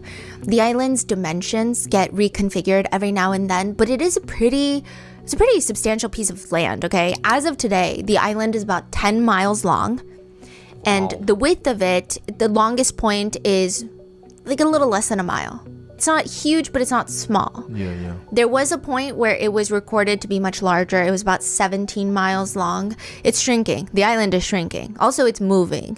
So as the current is wearing down on the eastern side, it deposits sand on the western side. So it's slowly moving. It's like shrinking and moving to the side. It's kind of interesting, but it is now the largest island in the Mississippi-Alabama barrier chain, and it is also protected by the National Park Service, meaning legally you cannot go in there and build a bathroom. You can't bring in motorized equipment or build any sort of infrastructure on the island. Not that any of that will even matter come 2100, because it's said if sea levels continue to rise, the majority of the island is going to be underwater by then. But the interesting thing about Horn Island is a lot of people, the locals, they treat it like a second home. It's been described to have these really white, sandy shores. When you go out there, it's weirdly loud and silent. They describe it as all you hear all day, all night long are like the crashing wave noises, but then nothing else. So it's once you block out the wave noises, there's no other sound. The entire center of the island is filled with thick brush. It's just cacti, which is crazy because it's essentially a functional desert in the middle of the ocean. It's just cacti. And weirdly, there's alligators living on this island, which is alarming because alligators are freshwater predators. What are they doing in the middle of the ocean? But there's ponds, there's marshes in there. You don't really go in there as a local. You either camp, because camping is permitted. You either dock your boat and set up a tent and camp on this shoreline, but you never really go in. It's just it's a lot. But people treat it like a mini vacation, a second home, a party spot, and people have nothing but positive things and feelings towards Horn Island until July 6th of this year. At the northwestern tip of the island, a body washes ashore, face down in the water. This is the body of an 18-year-old boy, a college football player, Nolan Wells. This is the current ongoing case of Nolan Wells, where 18-year-old Nolan Wells had gone missing while out with his friends on a boat during the 4th of July. 2 days later, his body is found in the water. And every single day since, there have been more questions than there have been answers. Witnesses are reportedly sharing vastly different accounts of what happened on the island with Nolan. His friends that he was with that day have had varied public responses to his passing. Some have shut down their social media. Some have talked to media. Others have been quietly posting their tributes on Instagram. And because there's so many unanswered questions, like, were there things deleted on his phone? the day that he went missing? Why didn't he have his phone on him? Why did his friends have his phone? There's so many questions. The internet has taken it upon themselves to come up with their best theories on what they believe happened to Nolan. But is that even helping the case? This case has unfortunately become so divisive, so complicated on all fronts that it feels like it's only getting harder for the family to get the answers that they want. This is the current ongoing case of Nolan Wells, as well as all the internet theories about what happened, to who's lying, and why. We would like to thank today's sponsors who have made it possible for Rotten Mango to support Nolan Wells' GoFundMe to help assist his family and loved ones as they navigate his death investigation. This episode's partnerships have also made it possible to support Rotten Mango's team of dedicated researchers. We would also like to thank you guys for your continued support. As always, full show notes are available at RottenMangoPodcast.com. As we cover Nolan's death investigation, please know that this case is currently ongoing and developing as we speak. If there are any new updates, we will be sure to leave a pinned comment. But I also want to mention how current this cases, because very little about this case has been confirmed. We're going to be doing our best to separate distinguishable facts from fiction, as well as try and navigate all the netizen discourse. But a few disclaimers for the online discourse. There are lots of discussions from netizens surrounding race and potential race-based violence. These topics can be undeniably heavy, so please take a break if you need to. Additionally, all netizen opinions, speculations, allegations, and theories should not be treated as fact, but rather as potential context for the conversation surrounding the case and surrounding the investigation. Statements and quotes may be condensed for brevity. And also, I do want to make it abundantly clear that not a single person has been implicated in Nolan Wells' death. This is an open investigation. Nobody has been listed a person of interest. Nobody has been listed a suspect. Nobody has, at least to the knowledge of the public, there is no indication that a singular person or multiple specific individuals had committed any wrongdoing or played a role in his passing. So with that in mind, let's get started. The boat ride back home from a party is usually a very niche feeling. I mean, it's getting dark. You're almost like flying on the water. You see the docks, you see all the lights, you're trying to get there, but it's not like completely dark. So you're just enjoying the ride back. It's much colder. Your skin is probably burnt from all the sun, so the cool wind feels nice, and it might even feel like a sobering feeling. Not saying that someone has to be drunk, but I guess if you were, it would also be sobering. People say the boat back from an island party is like a reinvigorating feeling. When you go to the island, when you go to the party, you're more excited. Maybe everybody's on their phones. Maybe everyone's playing music and taking pictures. On the way back, everyone's exhausted, and it's the type of boat ride where they say it compels you to have these deep, introspective conversations about life and overly positive feelings about the future. 4th of July, one by one, the boats that were at Horn Island, Mississippi for the 4th of July weekend, they come back ashore to dock. And the island that everybody was on, that just was so crowded, is going to be pitch black. It's going to be dark. And one person is going to be left behind. Nolan Wells. He's not going to have a way to call for help, even if he could, because his phone and his keys are not with him. They're in his friend's boat, the boat that he came onto Horn Island with, the boat that he did not leave Horn Island on. His phone is on there. Really? Yeah. 4th of July weekend in Mississippi, like everywhere else everywhere else in the United States, is a very big, complicated ordeal. It's a function with one too many grilled hot dogs and your dog hiding in a blanket while your neighbor decides that their driveway is the perfect place to attempt to replicate the sound of a nuclear bomb, using pretty much every single firework that they could purchase from the next state over because it's illegal in your state. But in Mississippi, Horn Island is the go-to spot for 4th of July weekend. Some estimates put it in the larger area of 4,000 people on the island throughout the day, whether that means simultaneously or that's just the incoming traffic throughout the day. It's unclear. Some people have put it closer to 200-300, but that seems like it's just one section of the island. I mean, this is still a 10-mile long island. Which I will say, I was kind of confused where everyone uses the restroom, because there's no way you're getting the anchor out and driving back to shore to use the facilities. But nevertheless, maybe some boats have bathrooms? I don't know. Probably just in the bushes, no? Yeah, maybe. Or no in the water, I guess, I don't know. But it's the land of the free, if you will. There's a few circulating videos from Horn Island on 4th of July. And more on that later, but people think just watching the videos, it looks like a very American gathering. You see lots of boats with American flags. They're anchored near the island. There's about like 3-4 rows of boats. That's how many people are there. So it's not even just one singular line of boats docked or anchored in the water. It's about 3 rows. They're lined up behind. So next to each other and then 3 rows. There are people waist deep in water. The people with the boats further back that have to park. So you see people all around, like it's all around. Okay. People are on the boats. People are next to their boats in the water. There's people in water where it's chin deep. There's people in water where it's waist deep. There's people near the shore. There's people not in the water, completely on the island. People are playing music, swimming. It seems like a lot of the people know each other, but this is definitely not some organized private event where everyone knows who's coming. It seems like a lot of big groups of friends were just like, let's go meet up there. And they all happen to be in the high school, college, maybe freshly out of college age group. I'm sure this is not like a census, so I'm not entirely accurate, but that's the vibe it gives. It's like a bunch of people from college, and then they all kind of know someone who knows someone. So that's how they're all interlinked. Some people run into more friends or friends of friends. Nolan and his 3 friends get on a boat and they make it out to Horn Island for 4th of July festivities. They get there pretty early, like 10:30 in the morning. Around 4:30 p.m., the boat that Nolan came to Horn Island on leaves Horn Island with Nolan's phone and keys on board, but not Nolan. It is not 4:30 p.m.? Yeah. Is that early? It is early and there's a reason. Okay. Now, it's not until around 11 p.m. that night, Nolan's mom, Christine, gets a phone call from one of the friends Nolan was with that day that Nolan is missing.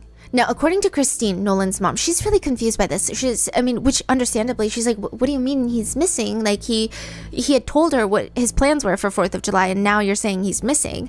I mean, it's unclear if Christine received all this information in this order that night, but eventually the explanation she gets is the original boat friend group, the 3 guys Nolan came out on the boat with, they decided that they were going to head back to mainland around 4:30 p.m. So I guess the night is still young, right? Nolan is talking to this girl, Katie, on the island, who he just met. And he decides, this is what they say, right? This is what Christine says they said. He decides that he's just going to stay on the island a bit longer to talk to this girl and maybe come back on a different boat. So their version of events, at least how it's been reported thus far, is that Nolan tells them that he's going to hang back with Katie and catch a ride with another group later. Apparently, they had other friends that were on the island with different boats, so maybe it's safe to say that it's not like Nolan doesn't know a single person on the island and he's going to catch a ride with a stranger. It seems like if this is true, his intention was to catch a ride with someone he knows. According to Christine, Nolan's friends tell her that they don't know where Nolan is anymore, and they also don't know where the girl Katie is. So it's like, do they know Katie? Not really. Do they know that person exists? Yes. Oh, okay. So they saw her, but then like Christine is kind of confused. She's like, they're both missing. Christine says the friends inform her, well, we don't even know who she is. Christine is, she reports that she's very confused by this because she's kind of like, well, how do you not know where she is if you don't know who she is? None of this is really making sense. Katie is indeed not missing. She will be located, but Nolan will not be. Nolan is missing since 4th of July. Christine starts frantically posting on Facebook for everyone to help. She's trying to post pictures of Nolan of what he was last seen wearing so people can be on the lookout. Go through their phones, which is a smart suggestion. She posts on Instagram, please continue to look through your photos and videos, specifically starting around 4:30 p.m. We have received pictures around that time showing him walking on the beach. Again, please only private message me if you have information. But the information that keeps coming out is confusing at best and maybe at times even conflicting. Nolan's parents will later retain a very famous attorney who points out that during this chaos, that the 3 original friends from the boat, we're going to call them the 3 boat friends, allegedly stated that Nolan said he wanted to stay back to hang out with this girl, Katie, that he had just met. But Katie reportedly states that Nolan was telling her he's going to go back on the boat. And this is all paraphrasing of what attorney Crump, Benjamin Crump, Nolan's family attorney, has pointed out. They're not saying the same thing. One of them is telling the truth, one of them is not. We have to get to the bottom of that. Since Nolan's disappearance, they went through and searched the waters between Horn Island, Ship Island, another barrier island. They had to conduct aerial searches south towards the Chandelier Islands. And it's not until July 6th at 8:45 a.m., a park ranger that was searching the island calls the alert in. They find Nolan. He is reportedly found face down near the northwestern tip of Horn Island. When Nolan's body is found, the Jackson County coroner, pretty early on, tells CNN there were no obvious signs of trauma on Nolan's body. When Nolan's parents heard the sheriff say there's no foul play at the beginning of the investigation, that is cause for concern, major concern. You haven't even investigated, but you're saying no foul play. This has then been interpreted as really there's no immediate signs of foul play that's suspected. So quickly, one of the first narratives to sprout from this case is, well, this must be then a case of accidental drowning if that's what the coroner is saying. You have a body of water, you have a body. It's a natural theory that people are going to consider. However, a lot of netizens take issue with this whole drowning narrative because as of right now, aside from his body being found in a body of water, it has not been publicly determined that he drowned. Furthermore, I will say it is weird for the coroner to come out so soon in the investigation to say something that feels so definitive. And it's, you don't typically have a lot of press and media shoving a mic down the coroner's throat, being like, you gotta tell us. I think out of everyone on the law enforcement front, the coroners get a lot of leeway with media and the public of no one is pressing their finger to the stove demanding they give us everything. Yeah. You should completely finish your examination and then... Yeah, and it's very common that a lot of autopsy results are not released immediately because they do take weeks. Lots of it's forensic testing is, it's exhaustive that they want to get everything done and test for all the possibilities. So it's kind of odd that he did come out so quickly to just be like, well, we don't think there's no obvious signs. So people are kind of thrown off by that. Like, why are you so quick to say that? And because I think he was so quick to say that, a lot of people started coming up with, okay, that means he drowned. But there's nothing to support the idea that he drowned. There's no evidence saying that he drowned. I'm not saying definitively he did not, but it's just weird that this is the thing that people initially were, it's just weird. It's weird. So a few things that stand out, not making a lot of sense, is the first being the parents have stated that Nolan is a college athlete. He's a football player. He's very fit. He's athletic and he's a strong swimmer. They don't think that he could have drowned. I will note, I do think that that's a huge misconception that strong swimmers cannot drown or it is somehow harder for them to drown. I think if the current decides to take down even someone like Michael Phelps, it will take him down. Even in the calmest waters, people have been strong swimmers and they have still drowned. The ocean does not give really a formula or a reason for how it behaves. However, I think maybe it's the family is trying to say that he is not the type to also go into certain areas of water. I think that would also make more sense.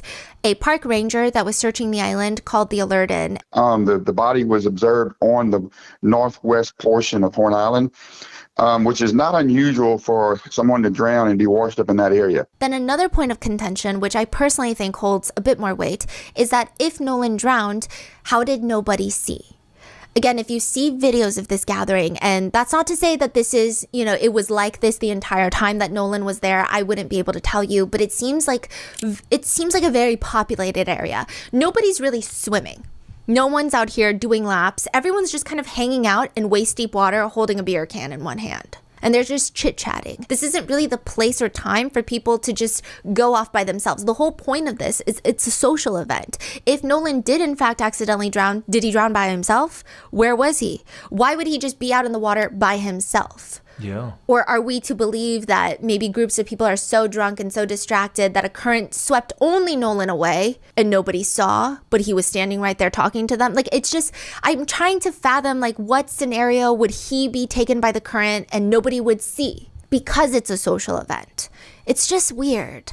But more than that, people also feel it's odd that the authorities were so quick to kind of lean towards this narrative that it's an accidental drowning when it seems like they can't confidently or won't confidently tell the public what they believe happened to Nolan. So if you don't really know what happened to him, why are you so quick to rule out foul play or to even insinuate you're ruling out foul play? Why are you so quick to publicly say something that shifts the narrative to that this is a case of accidental drowning when you don't even really know what happened? But to a lot of people, this case does not feel like a clean-cut, tragic, accidental drowning case. A lot of people think it's weird that his friends would just leave him on the island, even if he told them that he would catch a ride later. More people feel it's strange that Nolan didn't want his phone when he's going to be left on the island without a guaranteed ride back. Again, it is an uninhabited island, but there is spots of cell service that you can get. Mm-hmm. But also, it's 2026. Everyone has their phone. Even if there's no cell service, I feel safer with my phone on me. Yeah, that's weird. The family and the family's attorney are alleging that witness statements aren't adding up. And there's, of course, this undercurrent of justified anxiety and doubt that's forming in a lot of netizens because Nolan was the only black friend on a boat with 3 white friends. He is, for whatever reason, left on this island, whether it was by his choice, his agreement. A lot of people still feel he was left. Nobody went to check up on him. Nobody made a confirmation that he was getting another ride. And those feelings are only getting stronger when it feels like the police are very, it almost feels like they're trying to quickly wrap this case up, which is just a feeling that a lot of people have initially received. I will say the local authorities have been vocal about how seriously they're taking this and how they plan on being diligent and taking as long as they need to figure out what happened to Nolan. But those types of statements come a little bit after the social media intensity. We're working towards the same goal as the family. We want a thorough investigation, and that's what we're going to continue to do until we arrive at the answers that the family deserves. In the beginning, there is, and still now, a lot of growing public mistrust. It seems like the investigators don't have much information that makes sense. Nothing is really clear, at least to just people on the internet like us. I would imagine that maybe the police are privy to a lot more information than us, but the timeline is confusing. Some say he was last seen at 3 p.m. Others were saying, well, no, I saw him at 4 p.m. It just seems messy, and it seems like there's not really a sense of urgency with the investigators, at least initially with this case. The family attorney, Attorney Crump, expresses frustration, probably at the direction of the investigation. He says in an interview about this case, we don't know the level of cooperation the friends are engaging in because they all have retained attorneys. But what Nolan's family and friends feel like, had the roles been reversed and that these had been 3 young black men and there was only 1 young white man and he ended up dead, that the investigation would be much more zealous. There would be interrogations. They would be separated. They would be held for all kinds of crimes and misdemeanors until somebody started to talk, that they would challenge the narrative that has been presented. They all came back alive, and Nolan was washed up on the shore unalive. Just because Nolan's 3 friends were white and Nolan was black, that's not an implication of guilt. That's not an implication of any wrongdoing at all. But I do think that a lot of people agree with the sentiment. It's not even really about his friends, but it's more so, yeah, if the roles were reversed, we probably would have a much more passionate, feverish, aggressive investigation into the 3 friends on the boat, which again, that's not me saying that they are guilty of anything. And the fact that this is happening in a southern state like Mississippi, it has piqued a lot of people's anxiety and suspicion that it likely stems from societal patterns, the history of racism in this country, as well as personal experiences and some other cases online. A lot of comparisons have been made with Nolan Wells' case and Tamla Horsford's case. If you guys remember, that was another Southern case that took place in Cumming, Georgia. She was the only black woman at a slumber party of football moms. And the case was notable because all the other individuals there were white, and it was a slumber party. They were playing Cards Against Humanity, drinking, having a good time. And the next morning at 7:30 a.m., Tamla was found lying face down, motionless under the porch. It was a 14-foot fall. Witnesses state she got up at 2 a.m. to smoke a cigarette on the back porch. The case was officially closed and ruled an accidental death, but a lot of people online disagree with this finding. They think it's weird. She has all these blunt force injuries. Sure, they're saying it's from the 14-foot fall, but she also has these scratches and cuts on her face, wrist, hand, lower legs. It just doesn't really add up. Now, I'm not saying that any individual at that party or that night is guilty of anything. Legally, they're not. I'm just saying the investigation leaves a lot to be desired. The Forsyth County Sheriff's Office states, it was a party. They were drinking. She was drinking. Most of the partygoers had gone to bed at that time. She was on the deck alone. Hardly seems like a satisfying answer to the case. There have also been comparisons drawn with Nolan Wells' case and Alec Murdaugh's case, where a boat crashed in South Carolina, killing 19-year-old Mallory Beach. The boat was owned by Alec Murdaugh. He wasn't on the boat, but his son, Paul Murdaugh, was on the boat. The same Paul that would be found dead with Alec Murdaugh's wife, Paul's mom, shot dead outside their house, which Alec Murdaugh was found guilty of. However, that conviction was overturned, and prosecutors are going to retry the case April of next year. So there's that. The online comparison of the two cases only gets stronger when one of the alleged boys on the boat, one of the 3 white friends that Nolan was with that day, when one of their mothers speaks out on Facebook, and she happens to be a judge in the same district of the investigation. Judge Ashley Cole has taken to Facebook the day after Nolan's body is found, and she writes, "Our family, along with the community, grieves the loss of Nolan Wells. Our thoughts and prayers are with Nolan's family. Our son, Warren, loved Nolan dearly. Unfortunately, I feel that it is appropriate for our family to dispel some rumors with facts based upon the social media attention that is being diverted away from the Wells family and their loss. Yes, I deactivated my Facebook. Given the very heightened emotional state of social media right now, I fear for the safety of my child and my children. My husband and I have 6 children, and we covet their privacy. We do not believe it is appropriate for our minor children's photographs to be circulated throughout the internet, presenting potential threats to their safety. I graduated high school with Christine Wells Wansley," so Nolan's mom. "We are from the same community. I have the utmost respect for her and all the Wells family. We mourn the loss of Nolan with them. Our prayers have been and will continue to be with them. My husband and I were not at Horn Island at any point on 4th of July. No one in our family is trying in any way to impede with the investigation by law enforcement or to otherwise hamper the family and law enforcement's quest for answers. Warren was interviewed by the Jackson County Sheriff's Department and cooperated fully. He saw Nolan last at around 3 p.m. on July 4th. They went around 4:30 p.m. when the boat was taking on water and they had an issue with the bilge pump.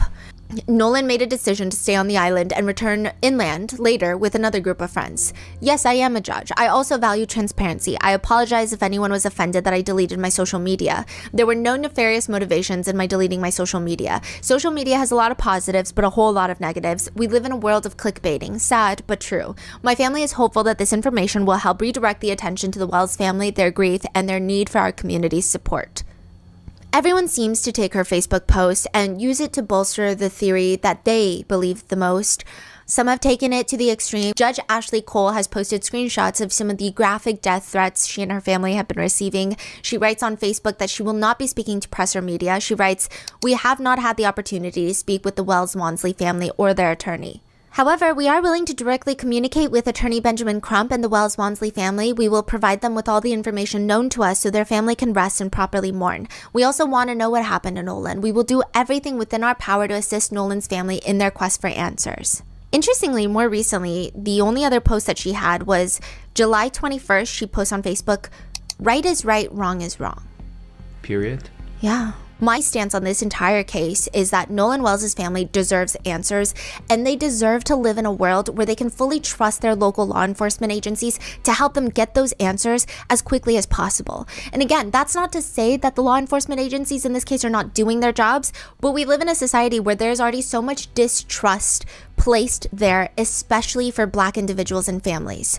And Nolan's parents, they just want answers. And the way that this investigation first kicks off, I will say, I don't think that they would have done the same thing if the roles were reversed. And I grew up in the South.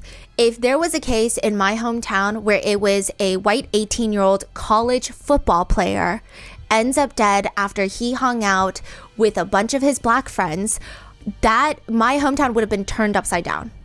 They would be going door to door. Everyone's getting arrested. So I think it's weird. I think it's weird, and I think it's completely understandable that Nolan's parents feel like something is off about it, and they don't necessarily have the full hope and trust that the investigators are going to get them the answers they desperately need. They have stated multiple times that they feel like so many things are not adding up. Nolan's parents have come out to state that he would never not go on the boat when his friends are leaving. Like, he was always taught that if you go somewhere with 5 people, you come back with 5 people. I mean, in this case, it's 4, but you get what they're saying. Nolan's dad reiterates, he always taught Nolan, do not separate from the group. I always told him, safety is in numbers. So he knew to stay with his group. Why would he split from the group? I don't know. It just, one thing to note, though, is that some have argued he's not just staying behind in a random location downtown where he doesn't know anybody else. Technically, there are other friends on the island, friends of Nolan's. So I'm not sure if maybe that was a different situation where Nolan felt like maybe I could go back with a different friend. Maybe that's why he could have felt comfortable staying on the island to talk and hang out with other people, but I don't know if that's the case. This case is also just incredibly tricky. I do find myself comparing it frequently to the Tamla Horsford case and feeling a lot of emotions based off of my own personal lived experiences. While I do think asking questions and putting pressure on the investigators is perfectly warranted, if not welcomed, I do think that the majority of netizens feel that sentiment. They're just frustrated with the investigation. They're frustrated with the investigators. They think it's weird. They think it's confusing. It just isn't sitting right with people. Had the investigators gone in full force, locked down everyone's statements, grilled everybody that was there that day, and they came forward to the public and said, hey, we've got everyone's alibis. We're talking to everyone. This is the timeline of events, and we've confirmed the timeline of events. I don't think so many people would be turning their heads. A lot of the times investigators are trying to come forward and give like a very concise timeline, and they also do that for people to give more tips. They're like, here's the timeline. Here's the time we think that he was last seen, specifically here by these people last saw him. He was doing this, like, please call us. I mean, they have been asking for tips, but they haven't done something where it feels, it's a lot of like media doing the work. It's a lot of media getting people's statements and then coming up with their own timelines based off this person said this at 3 p.m. and then this person tracking boats, tracking people's movements. But it's not like the investigation is like, oh, let me tell you guys everything we've done and we've cleared all these people through their alibis and this and like cell phone tower data. Like, it's just...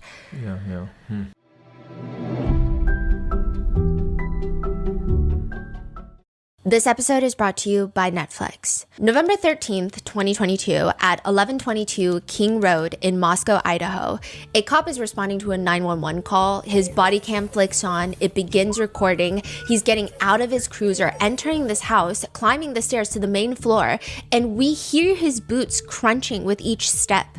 The crackle of his radio is going off. Upstairs. And the original 911 caller is standing in the main floor landing, just frozen. Opposite from him is an open bedroom door to the scene that he had originally called 911 for. And we see the body cam as the officer reaches the top step of the landing. He turns the corner to face the rest of the room, and the entire screen goes black. This is not like a fade. This is not an editing trick. It's a full redaction of the body cam footage. The audio keeps recording, but the footstep of the officer pauses, and he just says,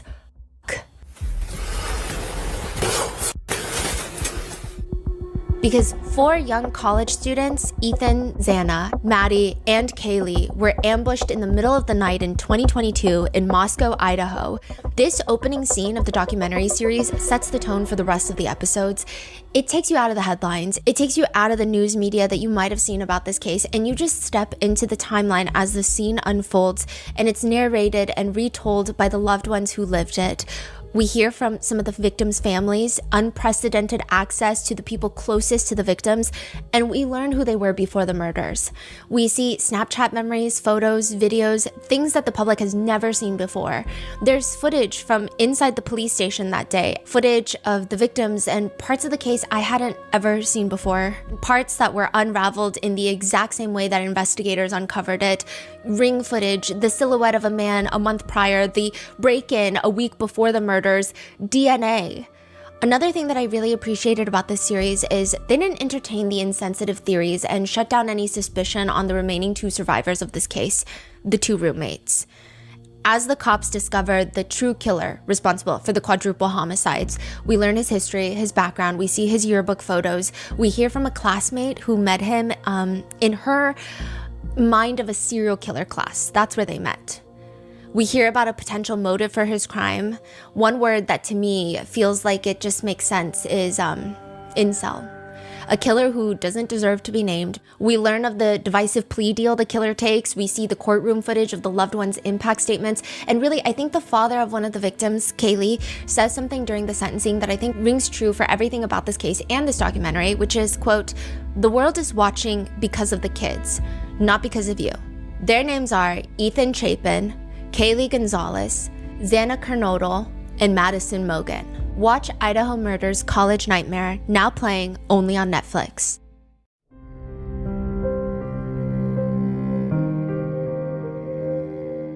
And as of recently, one of the boat friends has come out to do an interview with a YouTuber by the name of Officer Tatum. Warren shares his experiences with what it was like being Nolan's friend, and he says that they would go to Waffle House once a week together to eat. They've known each other since high school, and now it seems like they're at different colleges and they still hang out when they come home on the weekends. Warren states that going to Horn Island together for the 4th of July is super common. He says, quote, "We went last year." We went last year. Nolan was on the boat with me last year, and I mean, this was a common thing. This is one of the 3 friends. Mm-hmm. 4th of July, everyone was out there. Like I said, Nolan was always trying to go out on the boat, trying to go out there with us, and he was always welcome to come. He explains that the boat trip was not just, 4 guys on a boat. He describes it as, we had roughly 20, 30 people coming with us. So we were on 3 separate boats. He describes it as they all met up and the plan was all 20 to 30 of them were going to get on 3 separate boats and go to the island. So it's not just 4 people on a boat that's like, let's go to the island and see who else is there. He says we were all following each other out there as one big group. It wasn't just me, Nolan, and a couple of my other buddies. There was 20 to 30 people spread out where we all met at the dock before, and then we departed to go to Horn Island. Horn Island on the 4th of July is the most popular day to be on the water throughout the entire Gulf Coast. I mean, everybody and their mom is on the water on the 4th of July. There's no telling. I mean, roughly probably 2, 3, maybe even 4,000 people out there. There were boats lined up on the island. There were 3 rows of boats all the way until my vision ended. We were parked on the north side of the west tip. It wasn't just there though. I mean, there were tons of people packed on the south side, on the east side, in the middle of the island. He says they got to the island 10:30 a.m. We pulled up 10:30. I mean, it was an early afternoon, but 10:30 is still pretty early in the day. And when we got there was already 3 rows of boats lined up all the way, like I said, until I could see. He says there's people on boats grabbing drinks and food, whatever else. I mean, everybody's fully prepared for the 4th of July. They bring all the drinks and food they need because they've been preparing for the 4th of July for a little while now. But when we got there, I helped my buddies tie the boats up because the line was right here. The Palm Beach was, in the middle, and then the Titran, so he's talking about the other boats, was on the other side. There was about a drop off from where the bow was. I mean, he seems like he fishes a lot, so he knows a lot about boats. Like, he's really into boats. He was like, if you jumped off the bow, you were probably about neck deep in water. But if you jumped off the stern, you were probably waist deep in water. If you jumped off the bow, you were probably about neck deep in water. But if you got off the stern, you were probably waist deep in water. So, like, the boat is anchored where there's a drop. I see. Right, but, when we got there, we tied up, got bow and rear anchor set, and we tied up all the boats, made sure that we were good, and everybody just got in the water. He says that Nolan was drinking, everybody was drinking. It seems like a lot of them are not 21 yet. And I mean, Nolan seemed completely fine every time I talked to him. We just had regular conversations, and Nolan was making me laugh. I had a couple conversations with Nolan and my buddy, James. I could tell you, I mean, I talked to Nolan a couple times, but it wasn't like I was strictly sitting there talking to Nolan the whole day. I mean, there were like hundreds of people I knew out there. He says about leaving Nolan, he says, so Wyatt, which I guess is another friend, was having boat issues, and the bilge wouldn't pump. So the bilge is basically a pump that releases water from your boat when water comes in. So I opened the back hatch and there's water up to the batteries, and that is obviously not good. There's water almost coming over, which is where your motor sits, which is, is by the stern in the back of the boat. So obviously we were in emergency. We're trying to save the boat. It's not like we didn't ask Nolan or we just left Nolan. Nolan decided to stay on the island with the girl that he was with, and the girl is a witness to that too. He says that they were yelling at him to get on the boat, but Nolan said that he wanted to stay. Katie apparently texted a friend of theirs later in the chaos, and she said that the last time she saw Nolan was when someone was yelling at him to get on the boat. Meaning what? He got on the boat? Or it seems like he didn't. Oh. But then other reports were saying that Katie said he got on the boat. We don't have Katie's statements. And I think that's another thing that the investigators are kind of dropping the ball on. So that statement you just said, where is that from? That's from Warren. Warren is saying, like, we have proof that, like, Katie, we were yelling at him get on the boat, but he didn't want to get on the boat. And then Katie told a friend that was the last time she saw him too. Yeah. So maybe both parties say that they saw him last at yelling at him to get on the boat. It seems like it. But again, we can't be sure. Right. Okay. Because, I mean, we didn't talk to these people. But also another thing is interesting is I think that would clear up a lot of the theories and rumors online if the investigators just straight up said, hey, so we talked to the girl that he was talking to, and she said he did or did not get on the boat. That's like a huge point of contention. Because if he got on that boat, the 3 boat friends have a lot of explaining to do. If he didn't get on the boat, then maybe a lot of other people on the island could potentially have a lot of explaining to do, or this really is a case of accidental drowning. I mean, it just gets us closer, but because we don't even have a clear answer of if he got on the boat or didn't get on the boat, it's like, well, now we feel like everyone's saying different things. Did he get on the boat or did he not get on the boat? Like, it's not that hard. Did he get on the boat or not? Just give us the answer to that. Why is that so difficult? I don't understand. He's saying that night they're all hanging out. So they get back at 4:30 and then I guess some other guys come back and they're all hanging out. And Warren says they start talking about Nolan and they're like, oh. Wait, so you're saying they left at 4:30 because of the boat was breaking down? Yeah, they do send out a distress call too. Where they're like, the boat is sinking. But then eventually they don't really need a tow. I guess the boat fixed somehow or it got better, but. Okay, so they drove it back to the other side and they're hanging out over there now. Yeah. Okay. As we're editing this, there's just been a bunch of updates and I just want to fill you guys in because I think the full context is super important here for the sake of full transparency of when these episodes are filmed, when the audio podcast goes live, when the video podcast goes live. This audio podcast on the podcast feeds is probably going to go live in like a few hours, like the minute that we're done editing this. However, the video takes a little bit longer, so that's going to be like another 2 days for the video to go live. If there's any updates from when the audio is posted to when the video is posted, we're going to leave that in the pinned comments on YouTube. Just keep a reminder of that. There's been a lot of updates. It felt like for a long time there were no updates, and then all of a sudden they start rolling out, and there's just a lot of discourse we need to cover. So let's get into the distress call. Originally, when we were talking about the distress call, it just came out as, hey, there was a problem with the boat. Judge Ashley Cole even mentioned it in her Facebook post later. There seems to be something with like the bilge pump, the boat's taking in water. Warren does a whole podcast episode on Officer Tatum's YouTube channel about it. And there was clearly some sort of story with the boat being in distress. Like at that point, there were conversations that there was a phone call made to possibly get towed. It was confusing whether or not the boat was actually towed or not. However, the full phone call of the boat calling in a distress call has been released, or at least what I think is the full phone call. So I'm just going to try to be as up to date in the reporting and all of this. We're going to go in full depth onto the phone call and what people think they hear from the phone call. And it was released by WLOX News. This is a local Mississippi Gulf Coast news station, and the published audio recording of the phone call was made to the Sea Tow Dispatch on July 4th. It's made presumably by the teenagers on the boat that had originally brought Nolan to Horn Island earlier that day, but then left, they say, preemptively because the boat was taking on water because of the bilge pump. Before we go over the contents of the phone call, I just want to be clear about the legitimacy of this call because even that has been called into question. WLOX News did report that they got the recording from the Mississippi Department of Marine Resources. Who's WLOX? It's like a local news station. Okay. So this is like I don't know if I would go as far to call them like legacy media, but it's a huge news station, right?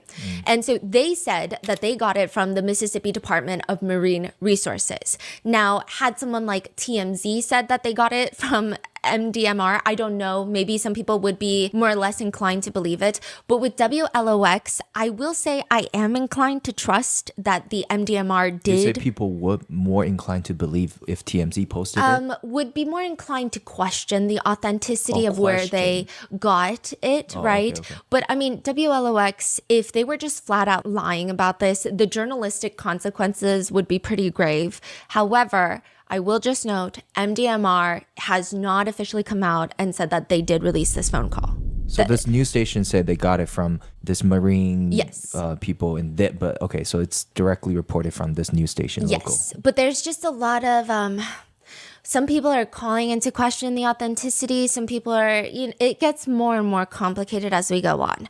But this is just like the first layer. Now, as far as we know, this is an 8-minute, 50-second audio recording. And just to give any clarifications, just in case, I think this definitely is a case where it is panic inducing. So I think, a lot of things, we just get a little bit more emotionally riled up with this case. There are going to be moments of just pure silence in this original, or like as original as we're going to get audio, and that is for the purpose of redactions to protect private numbers like phone numbers. So I didn't see any redacted moments of silence where they shouldn't be. So far from the context, it seems that they all line up with phone numbers. Now, another thing we can confirm about this call is there are no reports from investigators identifying which teen exactly was the caller. The internet has their suspicions that the caller may be a teen named Wyatt, because it seems he's the one, context clues, deduction, he seems to be the one that owns the boat, or his family owns the boat, but it has technically been unconfirmed as of right now. So why is this distress call notable? Well, first, the call was kind of just general confirmation that the teens who were with Nolan that day did seem to have boat issues, at least according to the call. There's suspicions whether or not that is real, though. If the problem is real or not. Yeah. Now, there is no official time of when the call was made that has been released to the public, but in short, some teenager on the boat calls Sea Tow Dispatch. They report the situation. They say that the boat is taking on water. They say that there's about 7 people aboard, and the whole 7 people on board it is weird. The whole phone conversation about it is kind of strange. They provide their coordinates, or their alleged coordinates, as some netizens say, and ultimately, once the teens hang up, the dispatcher calls her captain. Okay, so the dispatcher is probably on land somewhere, and she's taking these calls. Her name is Vicky, and she's, taking calls from a bunch of people, and then she has to call the captain, and if the captain needs to tow someone, it's the captain that goes out. Oh, okay. I see. And that is recorded as well. So Vicky calls her captain, who is just like her boss, right? And she reports this distress call. And the captain is recorded telling Vicky, the dispatcher, well, I just got off the phone with the grandfather of the teenager that called you. At the same time. We right? don't know how much time has passed, but I would imagine that Vicky called him immediately. Yeah, it's right? urgent. Yeah. And he says the grandfather said they have the situation under control and did not need towing.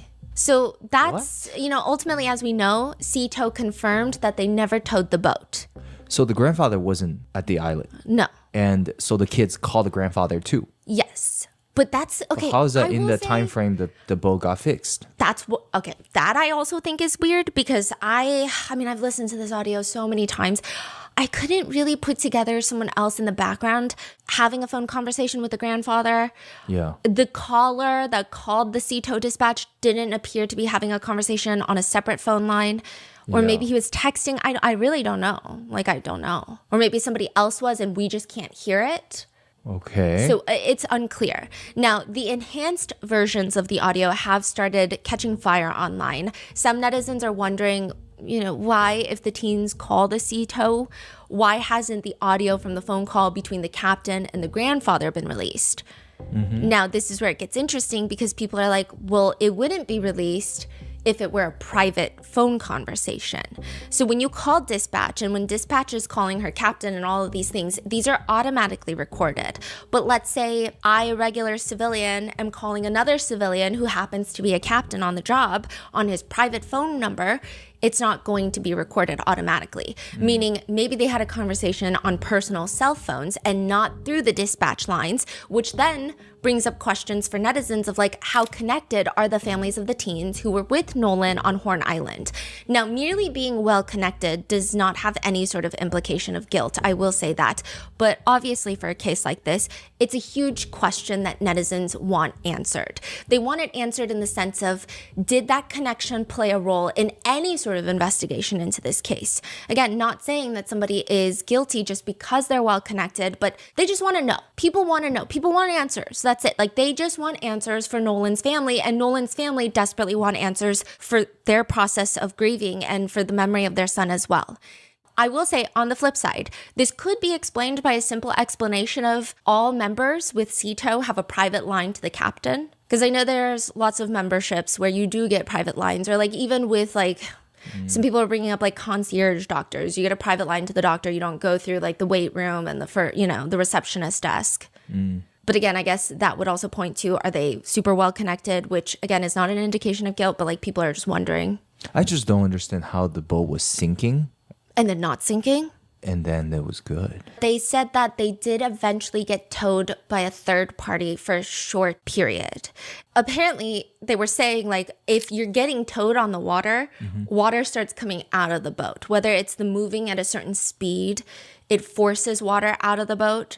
But it seems like they were standing kind of still and the boat was taking on water. A nearby boat came, helped tow them a little bit. How do we know this? It's in the report later.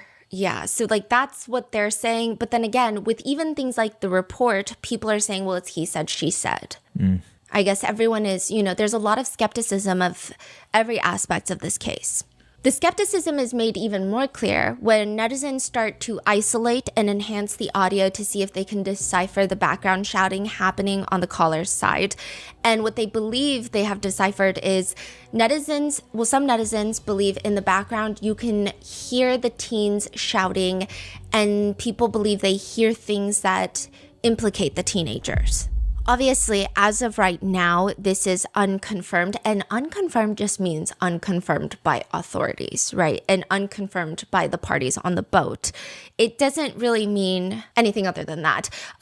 These are unconfirmed. These are just netizen speculations. We will go over the enhanced audio and evaluate the legitimacy, but I do want to share, I think if you have not listened to this audio, it would be incredibly valuable to listen without any sort of context.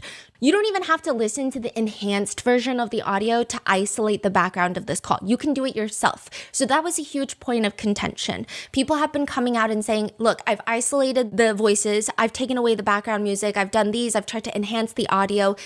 Some people are saying, well, if you used AI, of course it could alter things, and AI likes to hallucinate. You can do this by yourself. No AI, no isolation tools, no Final Cut Pro, no editing software.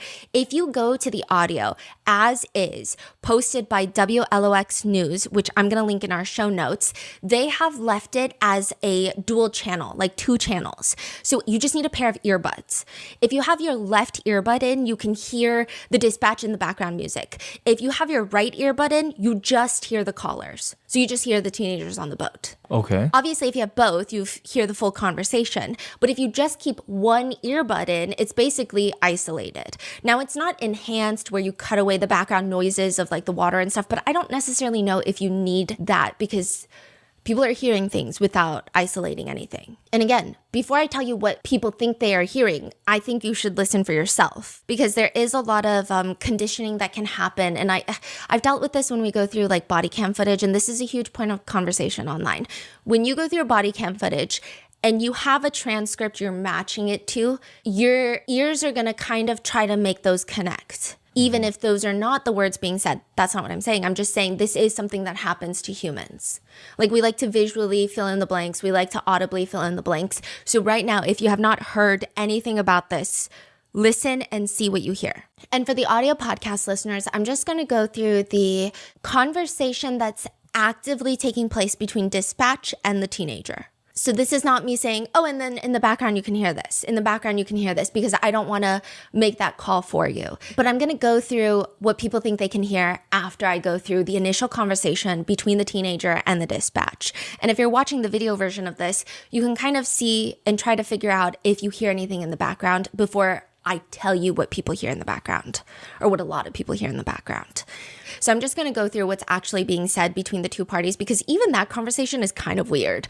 So Dispatch Cito picks up and she's like, Vicky speaking, how can I help you? This teenage boy is on the other line and he's like, we're at the west tip of Horn and our village pump stopped working. We're sinking. Can you please come? We have a membership. Yeah, all right, of course. How far is the water coming up, sir? Can you give me a description? Ankles? Hello? Hey, we're at the west tip of Horn and our village pump stopped working. We're sinking. Can y'all please come? We have a membership. All right, of course. How far is the water coming up, sir? Can you give me a description? Ankles? Hello? Now, I don't know if the teens are like frantically doing something in the background or if the cell service is not good, but they're not really paying attention to the phone call because he's like, what'd you say? Yeah, hey, yes. How far is the water coming up, sir? It's coming up. We're just sinking. I don't know. We're going down there. All right, well, let's get you going. Membership number or phone number listed on the account, sir? I don't know the phone number. It's either redacted. I think it's redacted. Try that. All right. I know we have a membership guaranteed. I don't have the tag on me. All right. You have a membership number or anything? It's okay. I'll get you over to the captain. What's the best phone number to reach you at?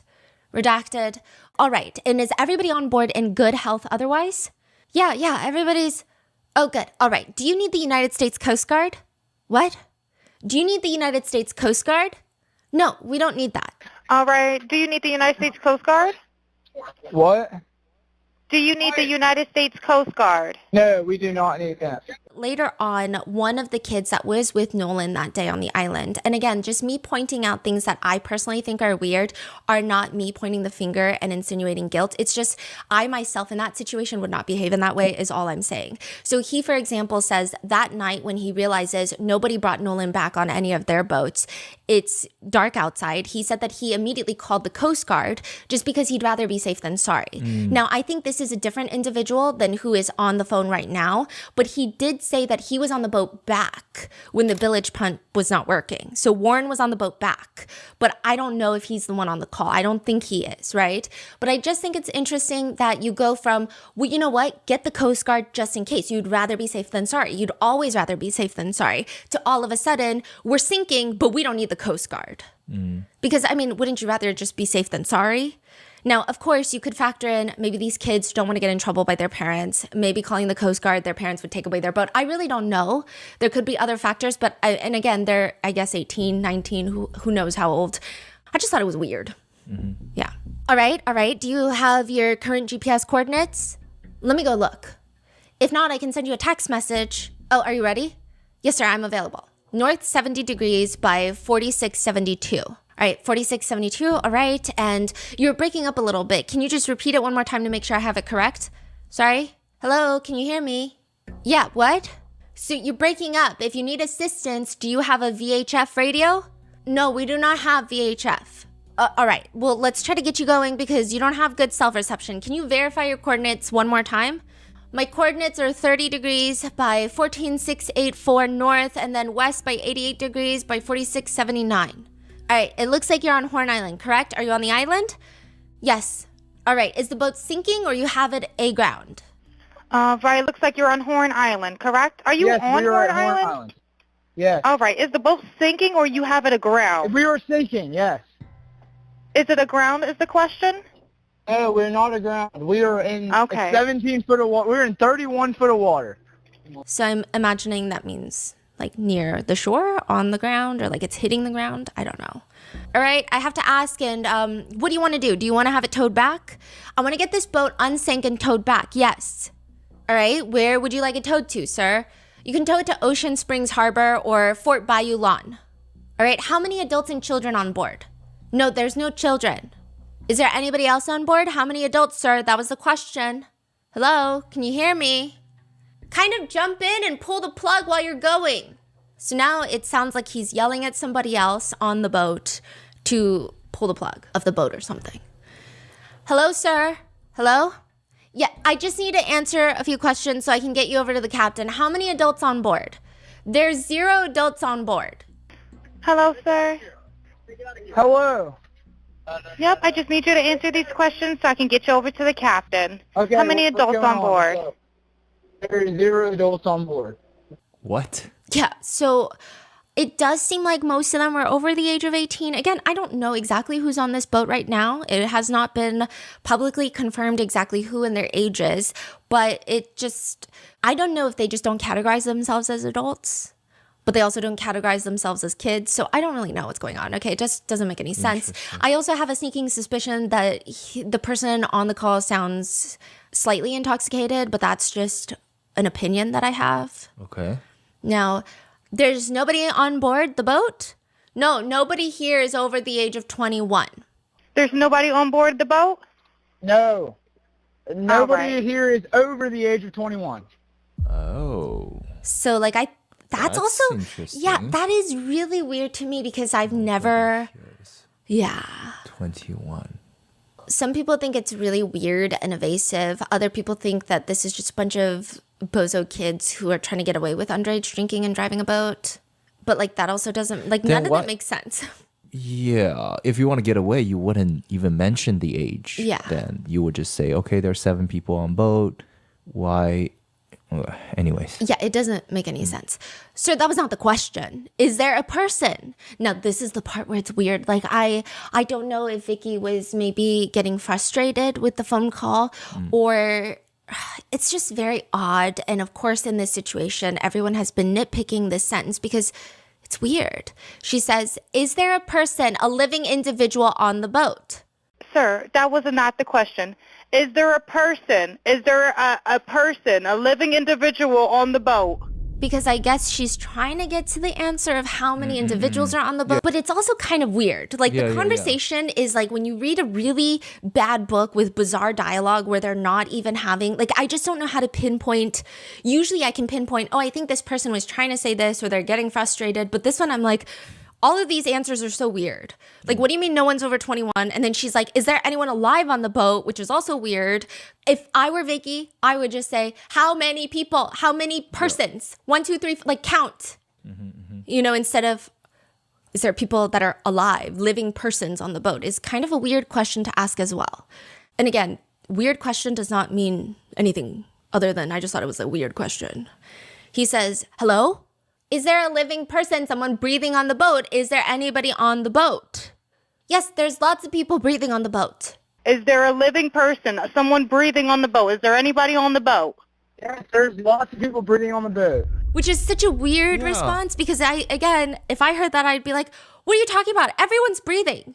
What is this? What is this question, right? Yes, there's 7 people on the boat. Yeah. Like, okay. Yeah, this whole back and forth, I've listened to it so many times trying to pinpoint, maybe this person said this because of this, but it's just weird.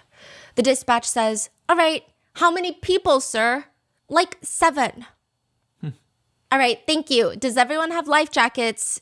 I will say, just another disclaimer, maybe the self-service is really that bad. So, like, maybe we're just hearing a very clear version of it, but in real time, they couldn't hear any of it. Anyway, he verifies it's a Triton, a 22-foot Triton that is in sea flight, offshore sea flight hole that is sinking, taking on water. And she says, okay, I'm going to transfer you to the captain right now.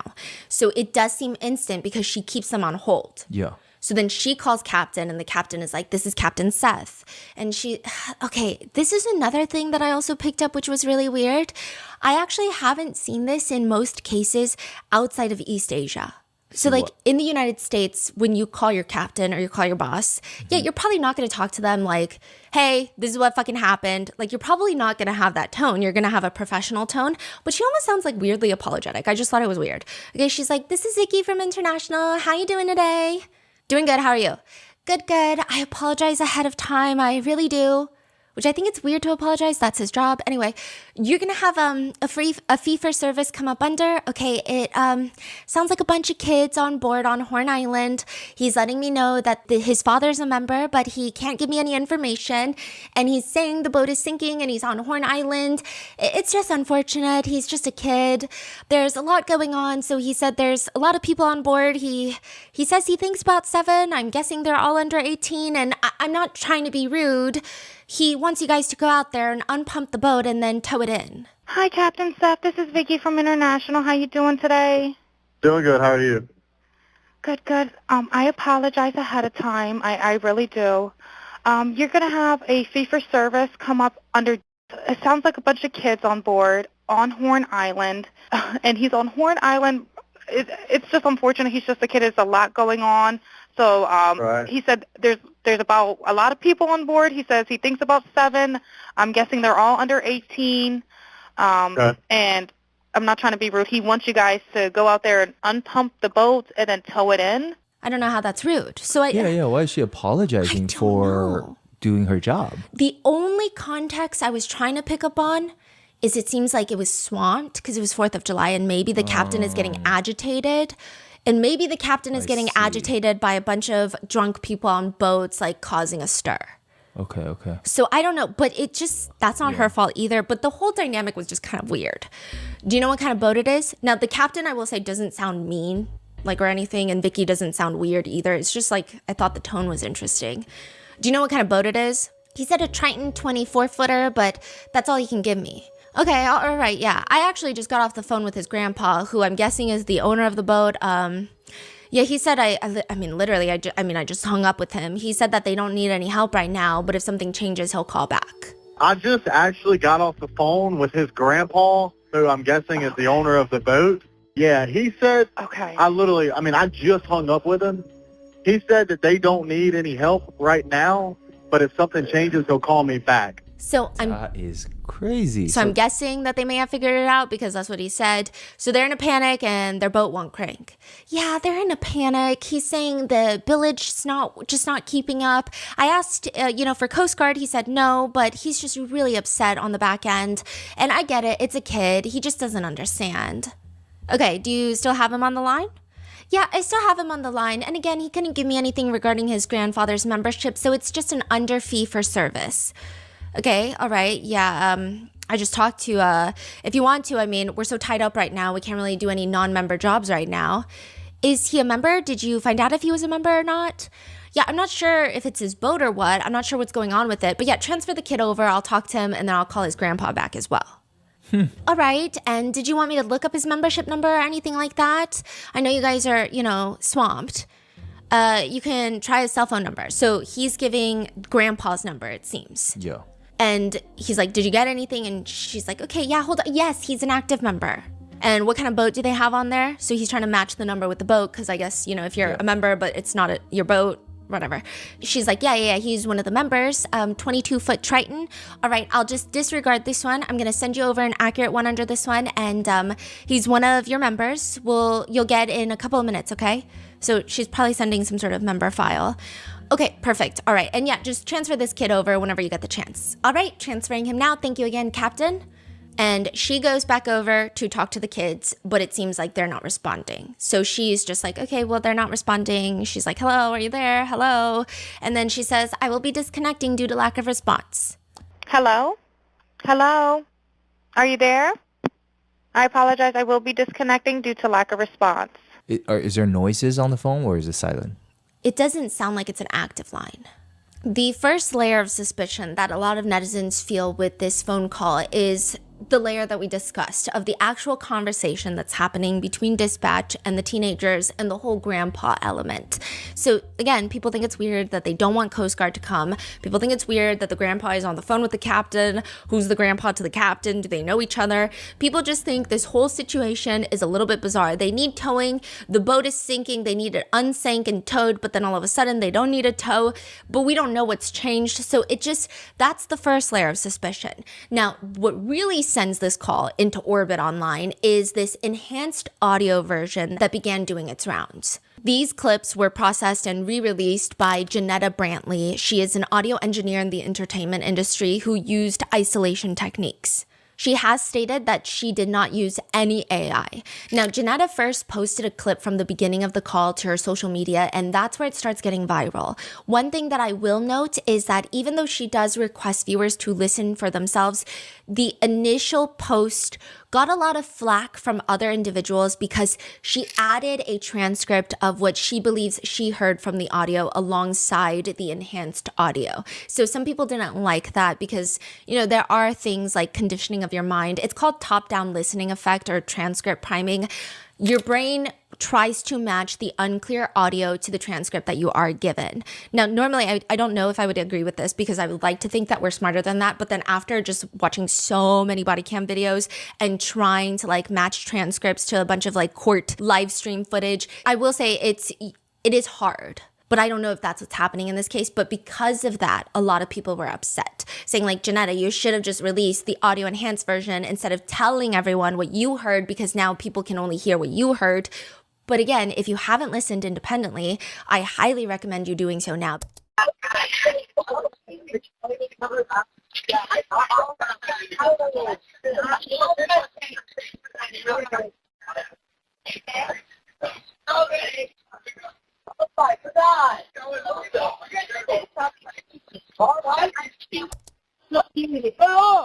the fuck up!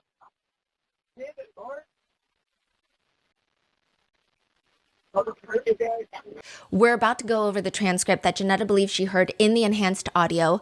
And this is background. So this is someone behind the caller on the boat, but not the caller himself saying this, or allegedly saying this. This is what people think that they hear from the audio, is someone in the background of the boat saying something along the lines of, can we cover it up? Yeah, I thought all about that. Oh, you killed him. He's already dead. Is he dead? Yeah. Nolan. Oh my God, Nolan, wake up. Wyatt, wake up. Get the fuck up. Damn it, Bart. Nono's really dead now.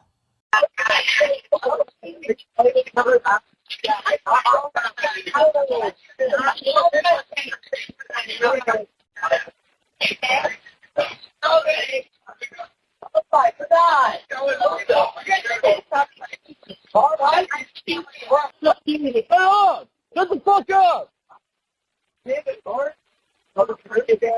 A lot of netizens who are already suspicious of the other teens present with Nolan pretty much believe that this is the smoking gun in this case. They're calling for arrests of the teens, their parents, perhaps even, the Emmy or investigators that are involved in this case.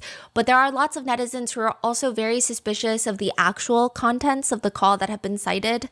A lot of other people are saying, well, it is weird, but we cannot confirm. So, you have about like 3 groups of people, I would say. I will say a large group of people who believe and can hear this. And I will say, like, when I'm listening to it and I'm reading the transcript, I hear it. It's tricky because I'm like, okay, now I need to factor in top-down priming or whatever. But then, like, once I hear it, I can't unhear it. And then I try to listen to it over and over again. And then I'm like, okay, well, now I'm trying to unhear it. And it gets really weird. And I would say it's just difficult. I think the first time listening to it without any transcript is probably the best. Now, there's a large group of people who hear it and they want the right people to be arrested, identified, and for justice to be served, which a lot of people agree with. If that is actually what's happening in the phone call, yeah, for sure, that needs to happen. Then you have a group in the middle where it's like, I heard it, but I don't know if I heard right. I don't know if it's my ear playing tricks on me. Like, I don't know what's going on. I think that there should be further heavy investigations, but I don't know if that's exactly what I heard. I don't know who's saying it. It could be something else. Like, we don't know.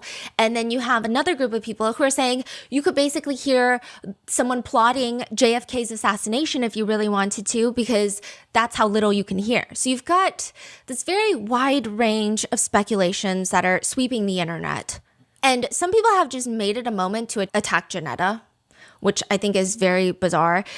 Some people accuse Janetta of lying, of releasing fake audio. I don't see why Janetta would lie, especially if there are any legal consequences and especially if her career is going to be at stake. I just don't know why she would knowingly lie. Like, that doesn't make sense to me. But there are people just using it as a moment to be racist because Janetta is a Black woman. And again, you don't have to go through Janetta's version if you're, like, oh, well, maybe she has skin in the game, right? Like, you can just go through the version that WLOX posted on their YouTube channel and just listen with one earbud in and decipher for yourself.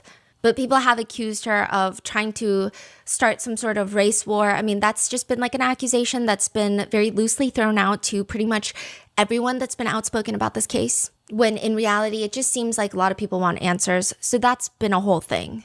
So after that, Janetta posted a longer cut without a transcript alongside the post. But even that, I think because how she audio enhanced it, lots of people are coming after her. So some people are saying like she's blowing the case wide open and investigators are going to come after her. Other people are saying like, how do we know your process is real and accurate? Now we're just muddying the waters even more. Some netizens believe that the audio itself is damning. They say that you can hear someone say Nolan's freaking dead. Some netizens say that they even hear splashing as if something large is hitting the water. Some netizens say that they can hear the caller say that there's 7 people on the boat and someone appears or sounds like they're counting and it sounds like they're going up to 8, but then it's 7 and, that they accidentally counted Nolan. Netizens claim that the caller's denial of the Coast Guard is very suspicious and suggests that the call was simply a means to record an alibi, though netizens say the background noise exposed them for what they were really doing, trying to figure out how to throw Nolan's body overboard. Again, a lot of this is, there are even netizens who say that the boat is sinking and there's too much weight on the boat, so they threw Nolan overboard. There's just a lot of rumors, a lot of speculations, and as of right now, it is conjecture based on what people hear when they listen to the audio clip. These are theories, they're unconfirmed, but a significant amount of netizens have been talking about these theories. Some netizens are even suspicious, saying that they believe they heard a female voice in the background and they sounded older. Some people are saying it sounds like someone is video calling their mom then. Others are saying it could be this person or that person. Others want the dispatcher of this call to be interviewed by authorities, saying she is a witness. Now, I don't know exactly what they mean by the term witness. I do think that she should probably be interviewed. Yeah, I think she is an important element. I don't know if she knew anything beyond just a dispatch call. Some people were accusing her of knowing because she heard these things and was helping to cover it up. There's just a lot of huge accusations being thrown out online. Others want actual forensic audio analysts to review the enhanced and original audio. And some netizens are saying, I just can't make out anything. And that people just want to hear what they want to hear. I think the only undeniable part of this audio being released and the social media conversation around it is I do think that if the roles were reversed and if this was a young white man who drowned and not a young black man on a boat full of young black boys, I don't think there would be as much conversation online of you're just hearing what you want to hear. I think there would be probably a more streamlined online discourse of we need justice rather than like this whole fight about it almost on the internet. That's really the only undeniable thing that has come out of this audio footage as of right now. Now we're going to go back to the other elements of the case that was filmed a few days ago, and at the very end of this audio podcast there's going to be more updates. Okay, so they drove it back to the other side and they're hanging out over there now. Yeah. Okay. And then I guess other friends make their way from Horn Island back to where they're hanging out, and everyone's like, wait, where's Nolan? They're like, wait, I thought Nolan was, I guess it seems like the conversation is more so, well, I guess I thought Nolan was coming with you. I thought Nolan was coming with you, right? And so they're freaking out, and Warren says, well, if nobody's seen Nolan and he's not, like, I'm going to call Christine, his mom, and I'm going to call the Coast Guard. So he calls Christine, and he's the friend that seemingly informs Christine that Nolan is missing. Warren? Yeah, and he also calls the Coast Guard, which is interesting that he calls the Coast Guard. So Officer Tatum even questions that, and he's like, well, if you knew that he was with a girl, why did you call the Coast Guard?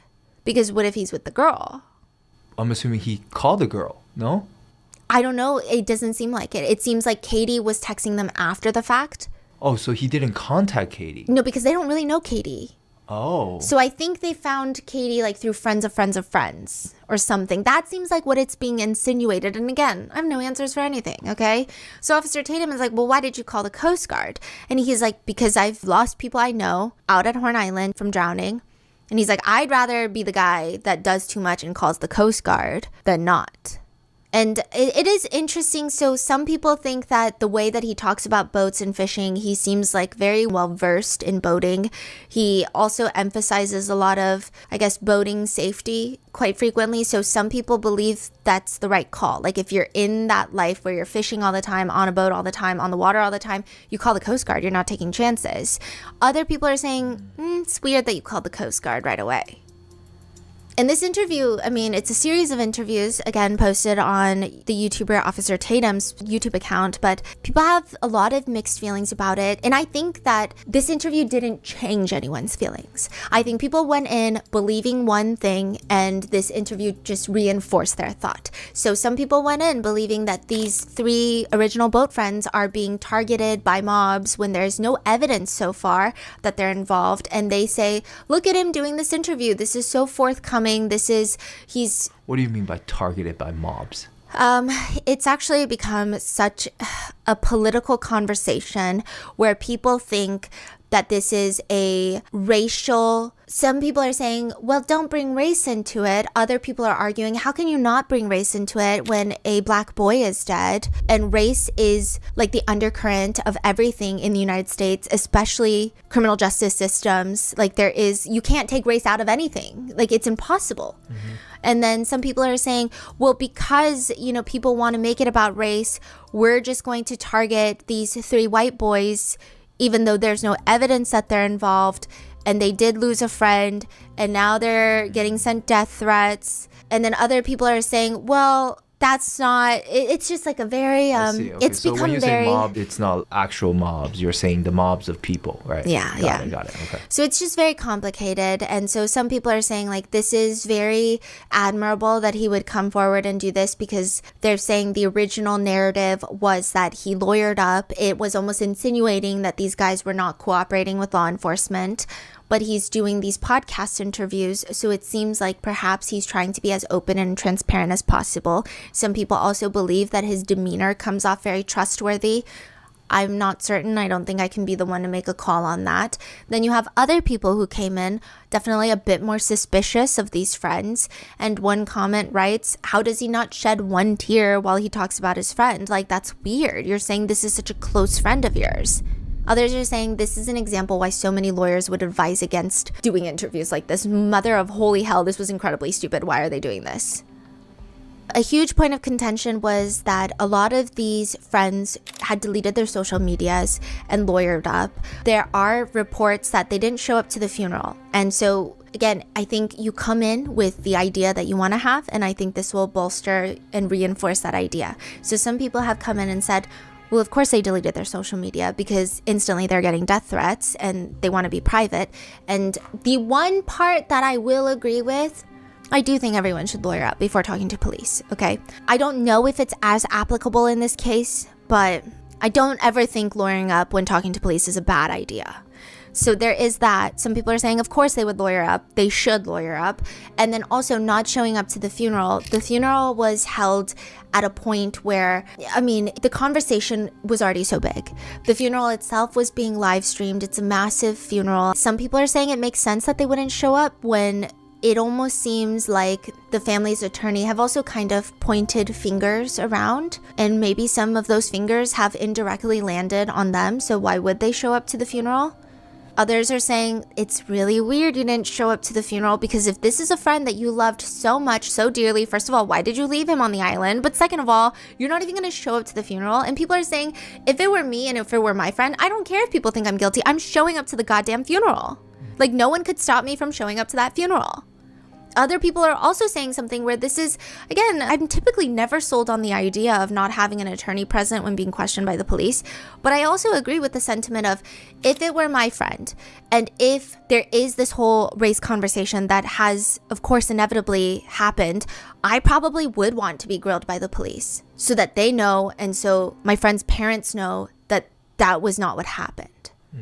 So there, again, you come in with the idea that you already have, and these things are just reinforcing everyone's idea that they already had.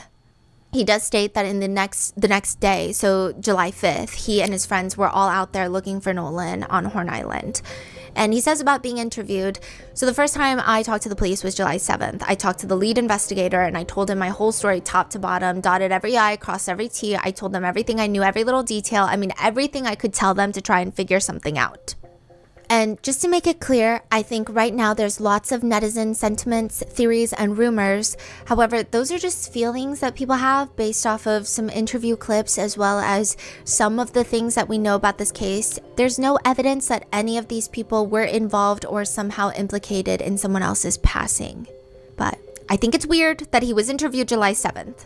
Again, I'm just saying, 4th of July weekend, if someone goes missing, young college football player goes missing. Oh, you say, why is there a multiple day gap? I mean, sure, his body wasn't found until July 6th, but I feel like, why are you not interviewing people that night before people have time? Not saying that that's what happened. I'm not saying people took this time to do something nefarious, but why would you not question people, interview people before they have technically, allegedly, the time to like get stories in order? And again, I'm not saying that that's what these kids did. I'm just saying, why are you interviewing them July 7th? There has also been a viral video circulating that attorney Ben Crump reposted on his social media that shows the 4th of July gathering on Horn Island.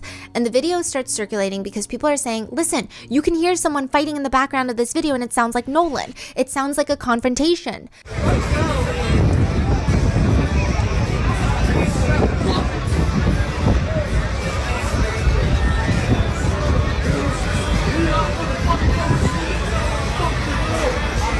Netizens who claim to have audio enhanced it say, it sounds like maybe, possibly, Nolan is maybe possibly saying, give me my freaking phone, what are you doing?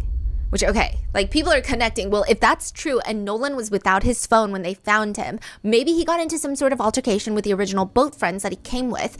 Is that a confrontation? Like, is that what happened and they left him without his phone, or maybe something more nefarious happened? There is no proof of that, you know, or that this is even Nolan in the video, or that's what's even being said. However, one of Nolan's friends has come on to Good Morning America to state that he's actually the one in the video, not Nolan. Some guy started a fight with him and Nolan wasn't even involved. He tells ABC News, that's me yelling. There was no talk about a phone in that video. That's the video I'm referring to. That's me yelling. Some people believe the friend, others do not. Some people think it's weird that the friend is coming forward to say this because they're like, okay, everyone around Nolan, I will say it seems rough. A lot of them are getting a lot of social media backlash, death threats. But like suddenly you have this guy who's like, oh, I'm his friend. By the way, that's not Nolan in it. Some people are saying it's weird. One of the boat friend too? No, this is a different friend by the name of Trayston. And he continues to state, nobody would ever hurt Nolan in our friend group. We would die for him. We would do everything in our power for that guy. If he needed anything, we would do it. Nolan brought us all together. He also says it's normal for everyone to leave their phones in the boats. He says all our friends are out there. Who are we communicating with? And we're in salt water. We're not in fresh water. When Nolan got in the water, he put his phone on the boat dash, also with probably 15 other phones.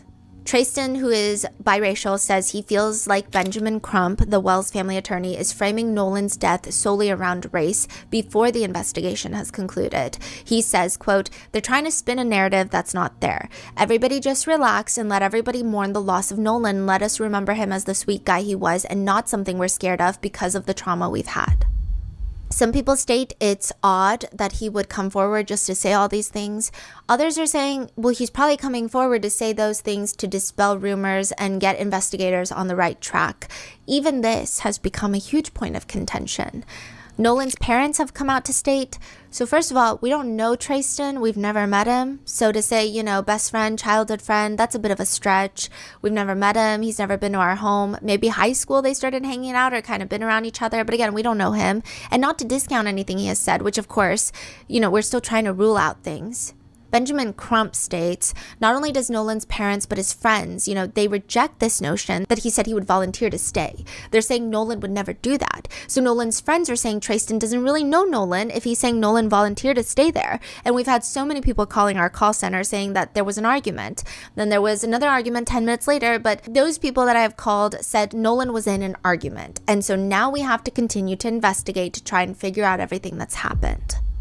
Really, there's no better way to describe this case other than people have formed an opinion and they are sticking by it, and every little thing anybody does, they're just using it to bolster their opinion. So for example, Attorney Crump reposting this footage, a lot of people are saying, well, he should, because The investigators don't seem like they're getting answers, so we need to get answers. So he's amplifying this footage in connection to Nolan Wells' death so that maybe someone who was there knew something, heard something, and they can come forward. Or it gives more context, or it gives the public an idea of what was happening that day. Others are saying maybe it's not the best idea for an attorney to repost footage that is unverified, is highly speculative. It just seems like it could damage a lot of other people around who may not be involved at all.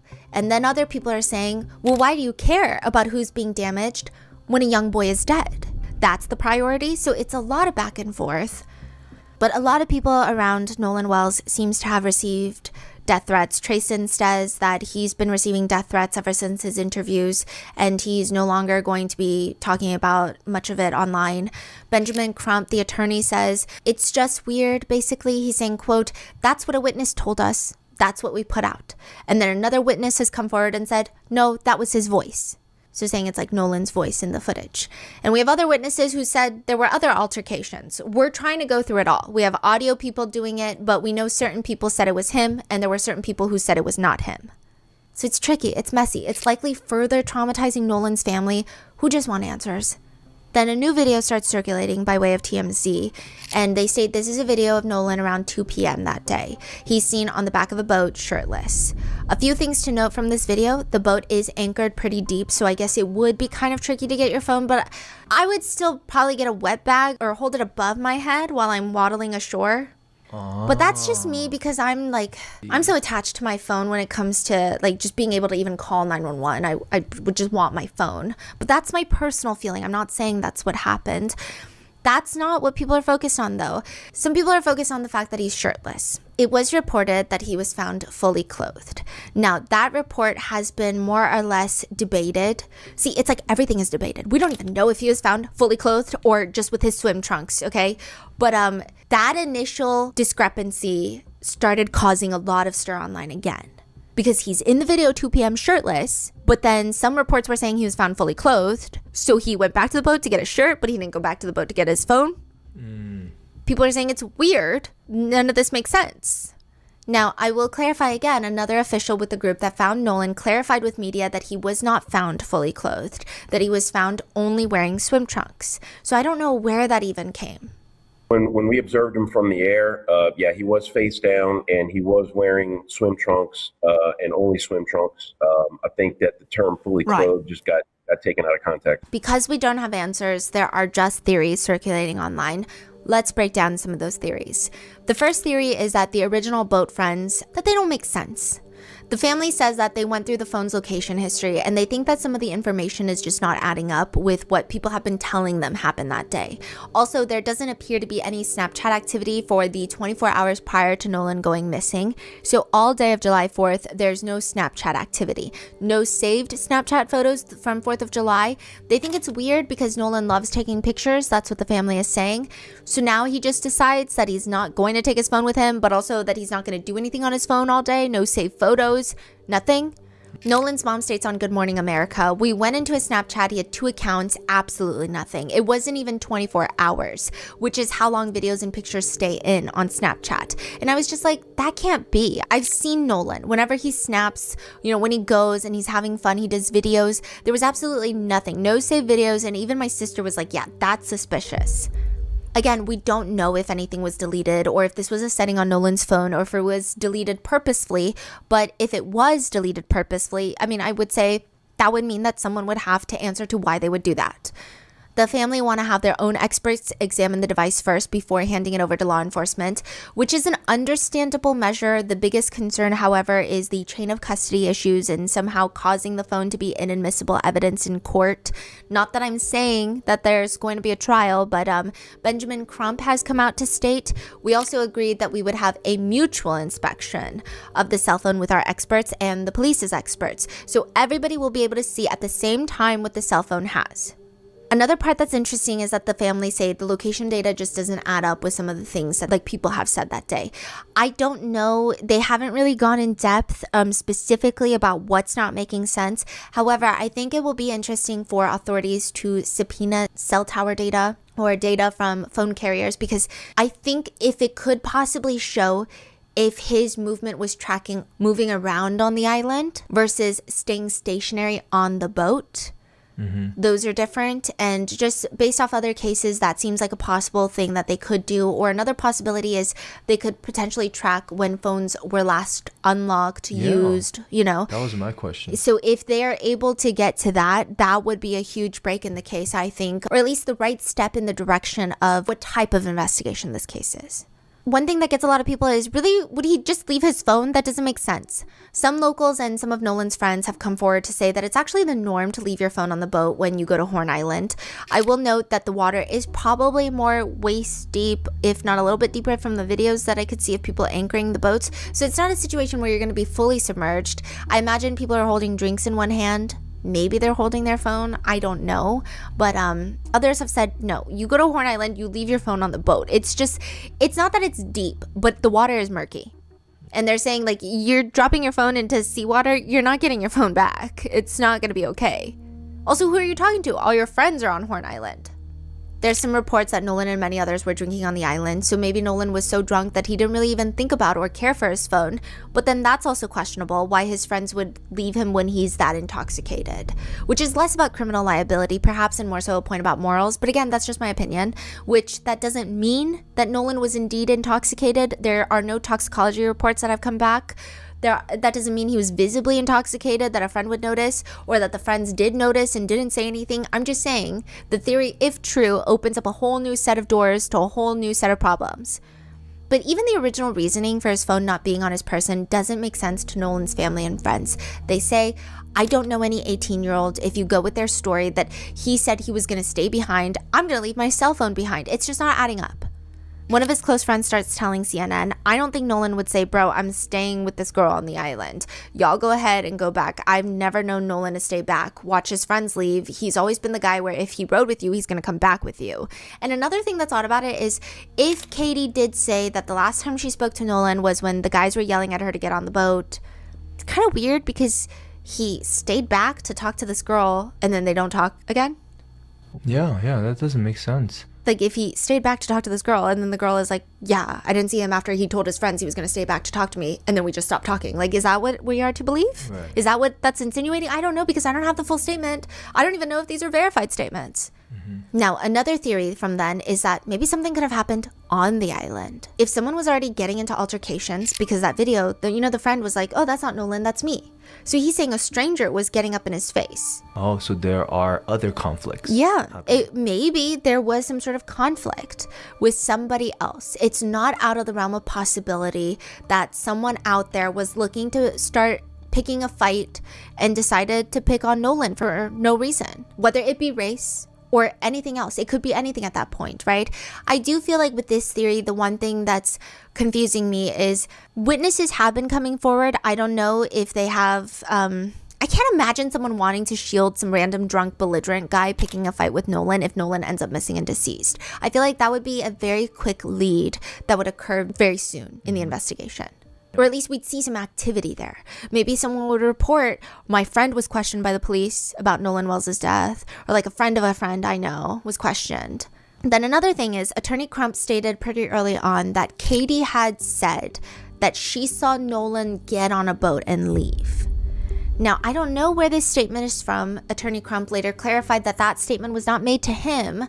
So I don't know where this statement, if it's real, if she said that, I don't know, right?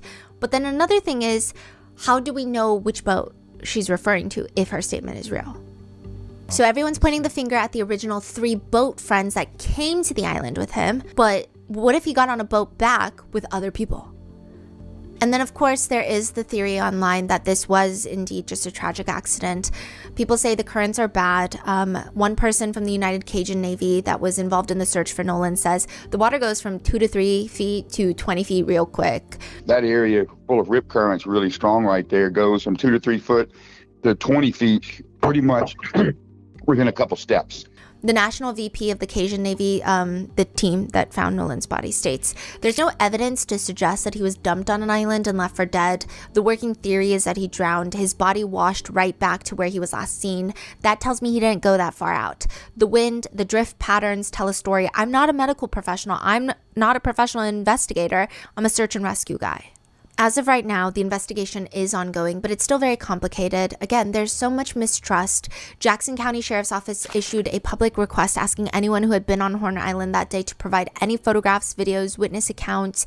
Attorney Crump says there's so many glaring contradictions, and that's why so many people all across America are chiming in saying this is not adding up. I mean, you have them saying he was talking to a young lady, and she said that he said, I'm going to go back on the boat with the boys. Well, the boys say he said that, no, I'm going to stay with her. I mean, which is it? Then on top of that, you talk about the video that's out there that shows an apparent argument going on where Nolan says, where's my freaking phone?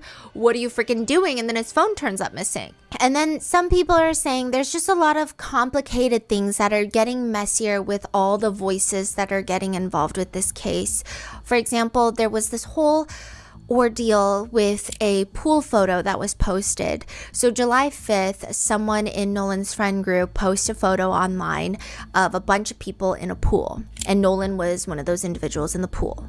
Now, because it was posted July 5th, a lot of internet netizens have come up with this new theory that Nolan made it back to mainland. He actually came back, and then something nefarious happened to him, and then they took him back out to Horn Island and dumped his body.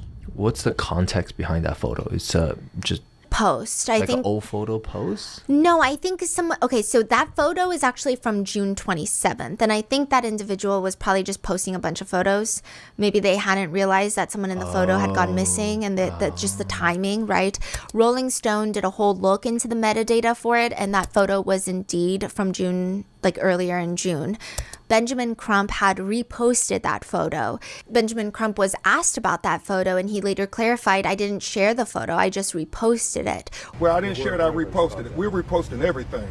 Let's make it clear, we're reposting everything because we're trying to get people to come in and call. And so we've said from the beginning, we're in a ferocious search for the truth. And so things out there we're trying to post to ask people, do you know something about this? Let us know. Just because we repost does not mean that we authenticate anything. Just because we repost does not mean that we authenticate anything. So you have a lot of people saying, well, see, now you're just adding to conspiracy theories, and it's actually perhaps a little even reckless for an attorney to do these things. But then you have other people saying, well, if the investigators did their jobs, the attorneys wouldn't have to do this. Like, it must be nice to come from that place where the attorneys don't have to do that. But in this situation, it doesn't seem like the investigators are doing their jobs. So sorry, Benjamin Crump is not a certified investigator, but at least he's trying. At least he's trying to get answers. Could you say that about the investigators? So there's been a lot of divide. And with that divide, the coroner's office did a full autopsy, and they have also, the family, Nolan Wells' family, with the support of former NFL player Colin Kaepernick, have sent Nolan Wells' body to an independent medical examiner in Washington, D.C. to do a second independent autopsy, which they have just revealed the reports for. So there were two autopsies done? Yes. So the state's autopsy is not public. They're still working on it, and things like this do take a long time. But I guess they were done enough with their part that they were able to send Nolan's body and have him transported to Washington, D.C. for the family's independent autopsy. Attorney Crump says we have to respect his parents saying that we want an independent investigation because we're not trusting people who are affiliated with Mississippi law enforcement. We have had too many lived experiences as Black people in America. It's not adding up. It's simply not adding up. We have too many lived experiences as Black people in America. It's not adding up. It is simply not adding up. They have released the second autopsy's findings. They worked with Dr. Roger Mitchell, who is president of the National Medical Association, and there are a few notable things from the autopsy. So the most notable thing is there is red discoloration in the deep soft tissues overlaying the occipital bones, which it's right here in the back of the head. It's like the back part of the skull, the bone in the back, right? One expert says the findings, that's the thing with autopsies, again. A layperson cannot interpret the findings really well. Mm-hmm. It's really hard to read an autopsy and know what it means because the whole point of an autopsy is the least amount of conclusions are made.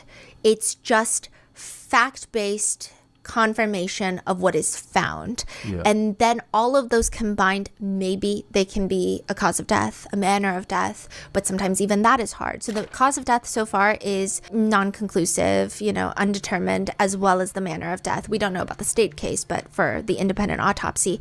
But with this, one expert says it's hard. The findings can be interpreted as there could be settling of blood from decomposition or from lividity, so the cooling of blood. They say that his body being transported to Washington, D.C., he would be laying on his back when he's transported. So the blood could be settling there during transport. And after death, you can still have pooling of the blood in the dependent areas if the lividity is not fixed, or even if it is fixed, you can have pooling. So it's difficult to say without seeing the actual reddened area in the deep soft tissues of the back of the head without further photographs or more information. He clarifies, could it be blunt force trauma? Yes. Could it be from transport? Yes. Hard to say at this point. So again, it's just, we don't know. That's the only thing? Yeah, that was the main thing. They also did not receive Nolan's neck structures. This actually caused a huge stir online because I think it's definitely very... What does neck structure mean? His hyoid bone, the things inside of his neck. I think when you just hear that, it is very jarring to think that. Why would they not give his neck structures if there's something in the neck structures that could help them solve the case? It's just weird, right? Especially because strangulation, any manual pressure on the neck, the neck structures are very important to figuring that out, and that's a huge thing.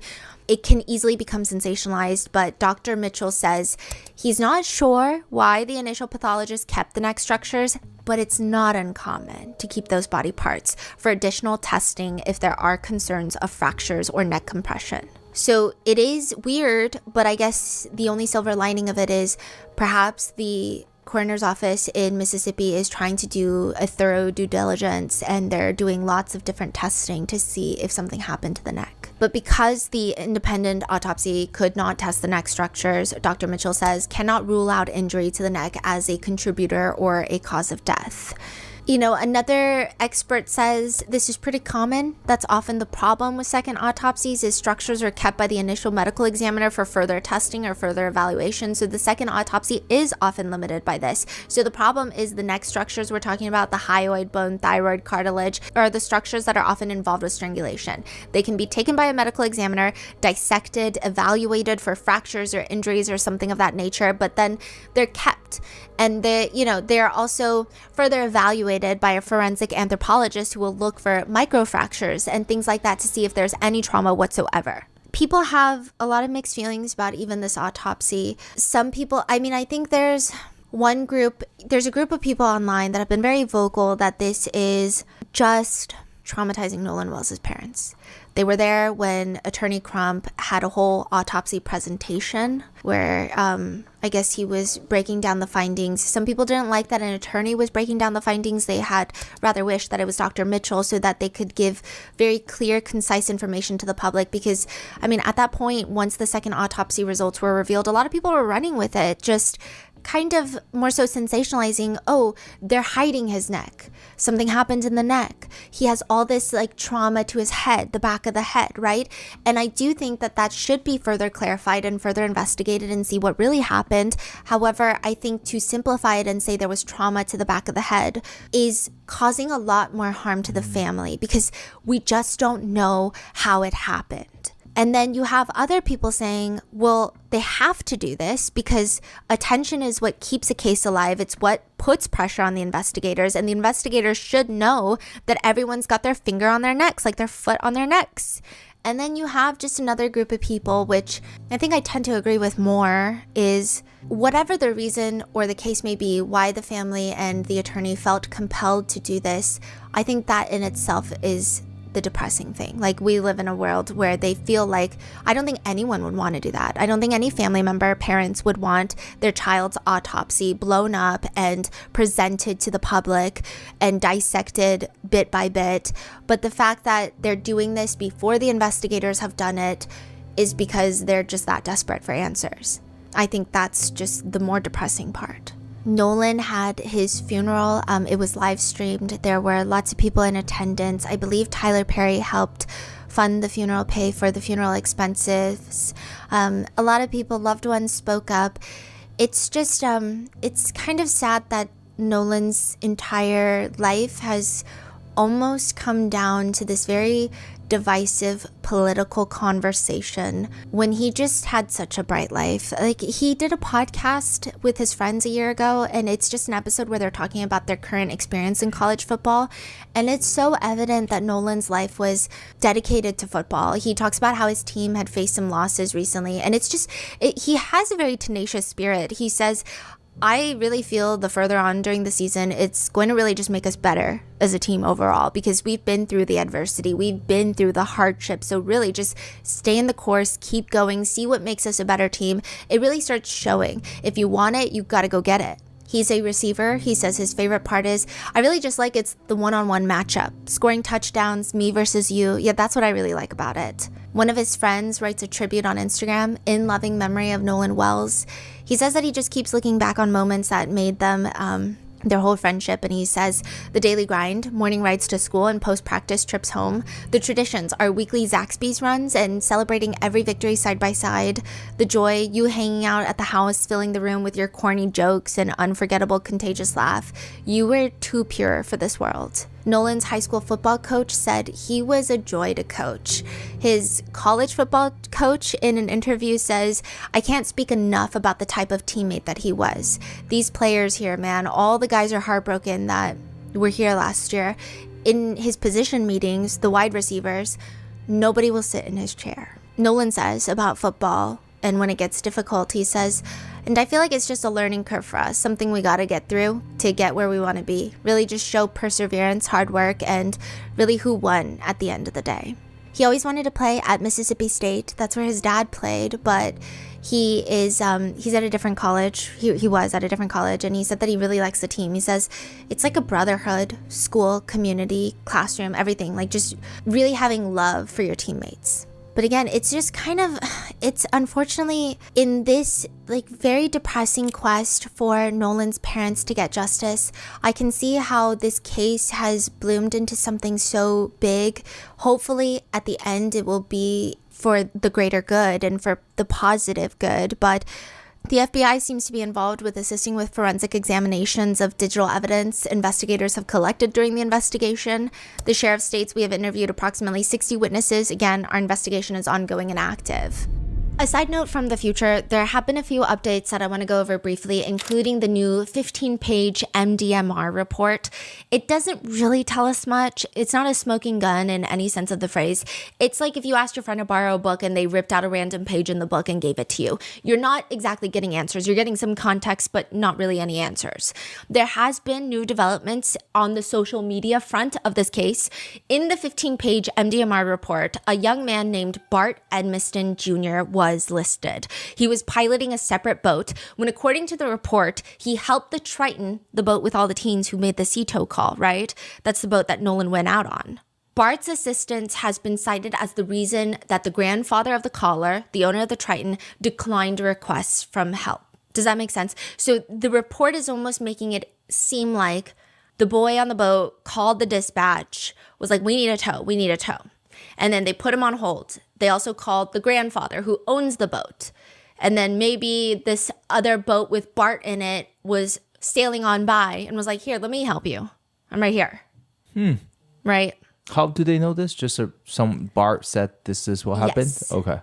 Now, is that what happened? That's what Bart said happened, right? Wait, but that doesn't make sense, because if Bart helped them fix the boat, did it happen in like 2 seconds in the middle of those two calls? Because both of them were calling the... So the people who are inclined to believe that this is the complete and utter factual series of events, they believe that when dispatch put the guys on the boat on hold and was talking to the captain, that they were already calling the grandpa who owns the boat. Who's calling grandpa? Someone on the boat is calling the owner of the boat. Of course. Right? Otherwise, how would the grandpa know? You know, people kind of, they split into different groups. I've seen people online saying like the grandpa was on the phone with the captain and then his grandson, like literally we don't have any proof of any of this, like of the timelines, What right? exactly is this listed in this report about Bart? He helped tow the boat.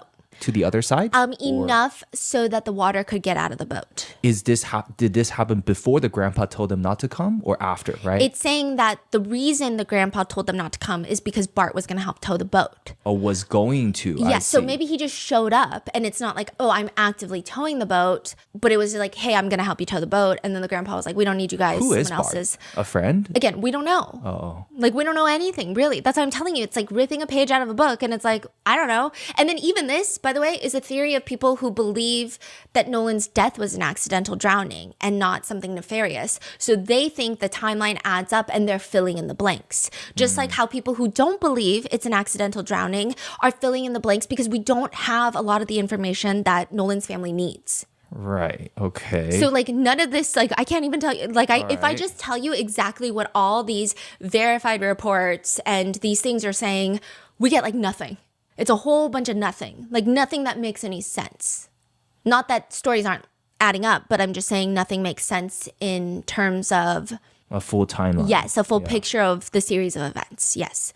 The MDMI report says the timestamps of the Triton's data. So I also feel Yes. like, there are so much data now. There's phone calls, there's search histories, there's GPS, there's all of these things. I feel like the event shouldn't be very hard to prove by just listing out every single piece of data, like corroborated through all the people that's there. Like here, it can literally be put out as a few pages. You can list out every Yeah. single second what's happening, right? Yeah. Then everybody will be accounted for, I don't get it either. right? That's what I think. I have seen lots of people voice that opinion, and I have seen pushback on that opinion as well.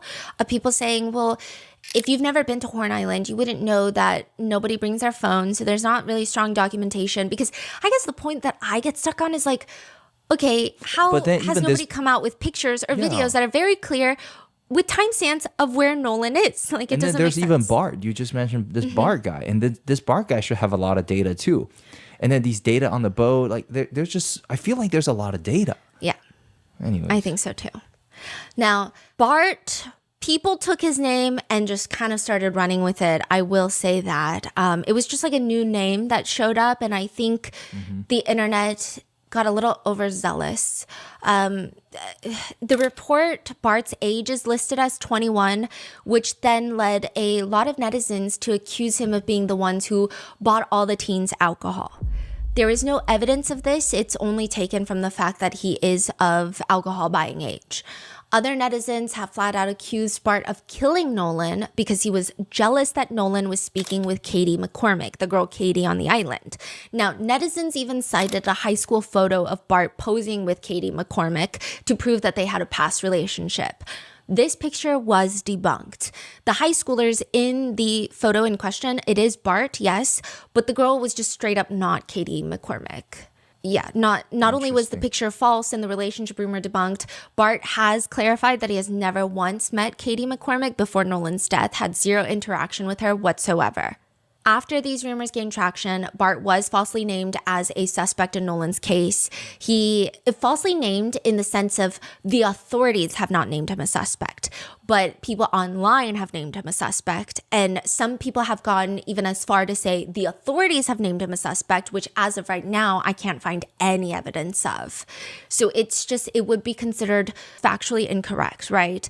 Because he and his family have hired a lawyer by the name of Russell Latino to protect their son from defamation and the associated threats as a result of the defamatory statements. Latino has taken to his Facebook, this is the attorney, to debunk all the rumors being spread. And by debunk, again, I think people are even upset with that type of verbiage. It's just like... People are saying, well, how are you debunking it when you don't provide proof? So the attorney has come out, said, when a nearby boat suffered a mechanical malfunction on the afternoon of the 4th, Bart Jr. gave advice and direct aid to the distressed vessel. As part of this, he boarded the distressed vessel, removed its transom plug, got back onto his boat, and towed the distressed vessel for a short distance. These actions allowed water that had accumulated on the distressed vessel to drain. which a lot of boat people have backed up. I don't know anything about boats, so I don't know, right? Because I'm like, what do you mean? It was sinking and now it's not sinking. But apparently they're saying when it goes at like such a speed, water does come out of the boat. I don't know, right? Bart Jr. believes that more than 20 passengers were spread across the two boats to witness these events. Others may have also witnessed from the water or shore. Okay. He also states that Bart assisted the Triton in the towing, and when he was approached by authorities after Nolan's death, he did everything they asked without pushback. That's what the attorney is claiming, saying he gave his phone, told them everything he remembered, all of that. Okay. I will say Bart did kind of come out of nowhere in terms of the netizen discourse, because I'm like, who is Bart? I didn't even know Bart knows these people. I don't know if Bart knows these people. Like, I don't know if they're all friends. I don't know if Bart was one of the original friend of a friend. Like, he's just a guy on a boat so far. And I think the only really big piece that people have seen is that picture of him and a girl that is not Katie McCormick, but was circulating to be Katie. I see. So they're saying that they gave his phone and all of these data to the authorities. Yes, but I don't know, what that means. Right. Yeah. Okay. Let's say they didn't lie, right? Yeah. So that means there are a lot of data out there that we don't have right now. Yeah. Yeah. And a lot of it we don't have. See, on one hand, it's like you want to push for transparency, especially when you're dealing with a case like this. And there is a lot of, this is Mississippi. This is a young Black child he's 18, but like that's basically a child. Sorry for anyone who's 18, but you want transparency. But at the same time, in Mississippi, any death that is not considered natural or is not considered the result of a non-criminal car accident must go before a grand jury. So if it's not, of old age or a natural cause like a heart attack and, someone's had heart problems for their life, or it's like someone ran into a pole by themselves in the car, anything aside from that has to go before a grand jury. And in most districts, I don't know if it applies for this one and how it applies case by case, but most districts, a lot of the DA and police will not come out and say stuff before the grand jury has convened. And there is going to be one? Yes, there is going to be one for this. We don't know. We don't know. We know that the autopsy on the state side just concluded. Actually, as of filming this, like right now, like a few hours ago, it was reported that it was concluded. We're probably not going to get the results of that anytime soon until the grand jury has convened and has decided on if there will be charges and against who, really. Yeah. If and any, right? Wow. Okay. But Russell Latino, the attorney, has posted on Facebook that, he said that someone actually called him asking him to sue them for defamation. He says, I had someone today call me and ask me to sue them for defaming Bart Edmondson Jr. I love when little dogs think they're big dogs. Just someone called them to say, hey, sue me. Yeah, which, you know what? I also hate attorneys, and I think defamation lawsuits, cease and desist are the bane of my existence, okay? And I also get I lose my marbles sometimes. He's like, yeah, we served a cease and desist, demand for correction and evidence, preservation notices on social media influencer, comedian, rapper, and OnlyFans model Kimbra Lee today in anticipation of filing a defamation lawsuit against her. I anticipate at least 2 more such notices going out by the end of the week. I just bought a new case of toner for my printer, is what the attorney said. So it seems like, and that was another speculation online, it seems like there's going to be a lot of lawsuits, civil lawsuits, even when and if the criminal case is concluded, if that makes sense. Because it seems like everybody wants everyone to sue everyone. Some people want, Nolan's family to sue everyone for wrongful death. Other people want everyone else to sue everybody else for spreading online rumors or whatever have you. There's just a lot of netizens chiming in on who should sue who. So there's just lots of lawsuits being thrown around, or at least talks of lawsuits being thrown around. Basically, in TLDR terms, if you have been keeping up with this case, if you see some kid named Bart being accused as a suspect with an old high school photo of his relationship with Katie as proof, don't repost it. Just because as of right now, it's been completely debunked. The girl is not Katie. It seems that Bart probably doesn't know Katie, and all Bart has been confirmed to have done so far is help tow the Triton. Yeah, and it seems that his family is pursuing legal action against anyone saying otherwise. Now, as for fully verifiable case updates on the proven and confirmed legal side of things, Jackson County District Attorney has publicly confirmed that 1, Nolan's Mississippi Emmys official autopsy report will not be released until grand jury review, and 2, investigators and prosecutors are directed by state rules not to make comments or release information that could affect the integrity of the grand jury review. Interesting, but we don't have a date when that will take place. No. So the grand jury review is when juries, these are going to be residents who are registered voters that are picked, right? Mm-hmm. They hear evidence by prosecutors to see if anyone should be indicted on criminal charges. And according to the DA, this happens in every county, in every sort of death case, except for deaths by natural causes and non-criminal car wrecks. Now, we don't have any sort of date. We have no idea when they will convene. Even if they do convene anytime soon, those proceedings are not public. Mm-hmm. It's not like you can show up to court. Yeah. The grand jury is basically bound by NDA for 6 months. They can't even speak publicly about it for 6 months after the final adjournment. So that's not to say that we're not going to know for 6 months. That's just to say that they can't even talk about it for 6 months. Mm-hmm. But Nolan's death investigation, which authorities have yet to report as concluded, is pending grand jury review. One thing that authorities have been quick to share, though, is Public Safety Commissioner Sean Tyndall has reminded the public that intimidating witnesses and public officials is a felony, which I think a lot of people also took issue with. It's like, oh, so that's like the one statement you're going to really make during all of this. Okay, great. Out of all the statements you could have made, that's the one.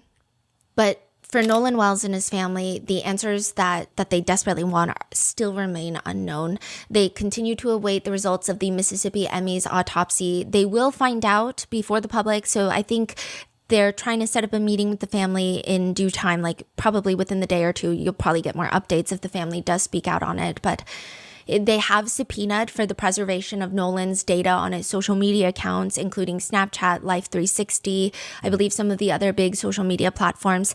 And I think it's so interesting that there are people who are pushing back against the family, saying they're doing too much. And I just think that's a little odd of how is that doing too much? They did have a press release on July 30th where Ben Crump, attorney Ben Crump, has mentioned he has reviewed the full audio from the CITO. We'll be having it analyzed by engineers, though nothing else has really been announced about the audio beyond that. And that is really where we are as of right now. Of course, there will be many updates to come, and we're going to add a pinned comment. And if there are any significant updates, we may have to do an additional episode, but that is it for right now. I also, one thing I do think is something to leave off on is a lot of people have been citing that there is confirmation bias at play. Like, oh, well, because you want or you think something happened, you're going to hear something in the audio. You're going to see everything in this way. And I think if you just leave this case and think about why that confirmation bias exists and why people have this pattern that they have recognized from the criminal justice system by living as a Black individual in America, I think that is perhaps a broader conversation that could be had after we get justice for Nolan Wells and his family, or at least answers for Nolan Wells and his family, because there's a reason that the confirmation bias exists. There's a reason people feel so uneasy. There's a reason people feel so distrustful of authorities. And I think that is the pain point that a lot of people are just ignoring. They're just saying like, oh, you have confirmation bias. But it's like, okay, well, what created that? So that is where I leave you with this case. Let me know your thoughts on this one. Please stay safe, and I will see you in the next one.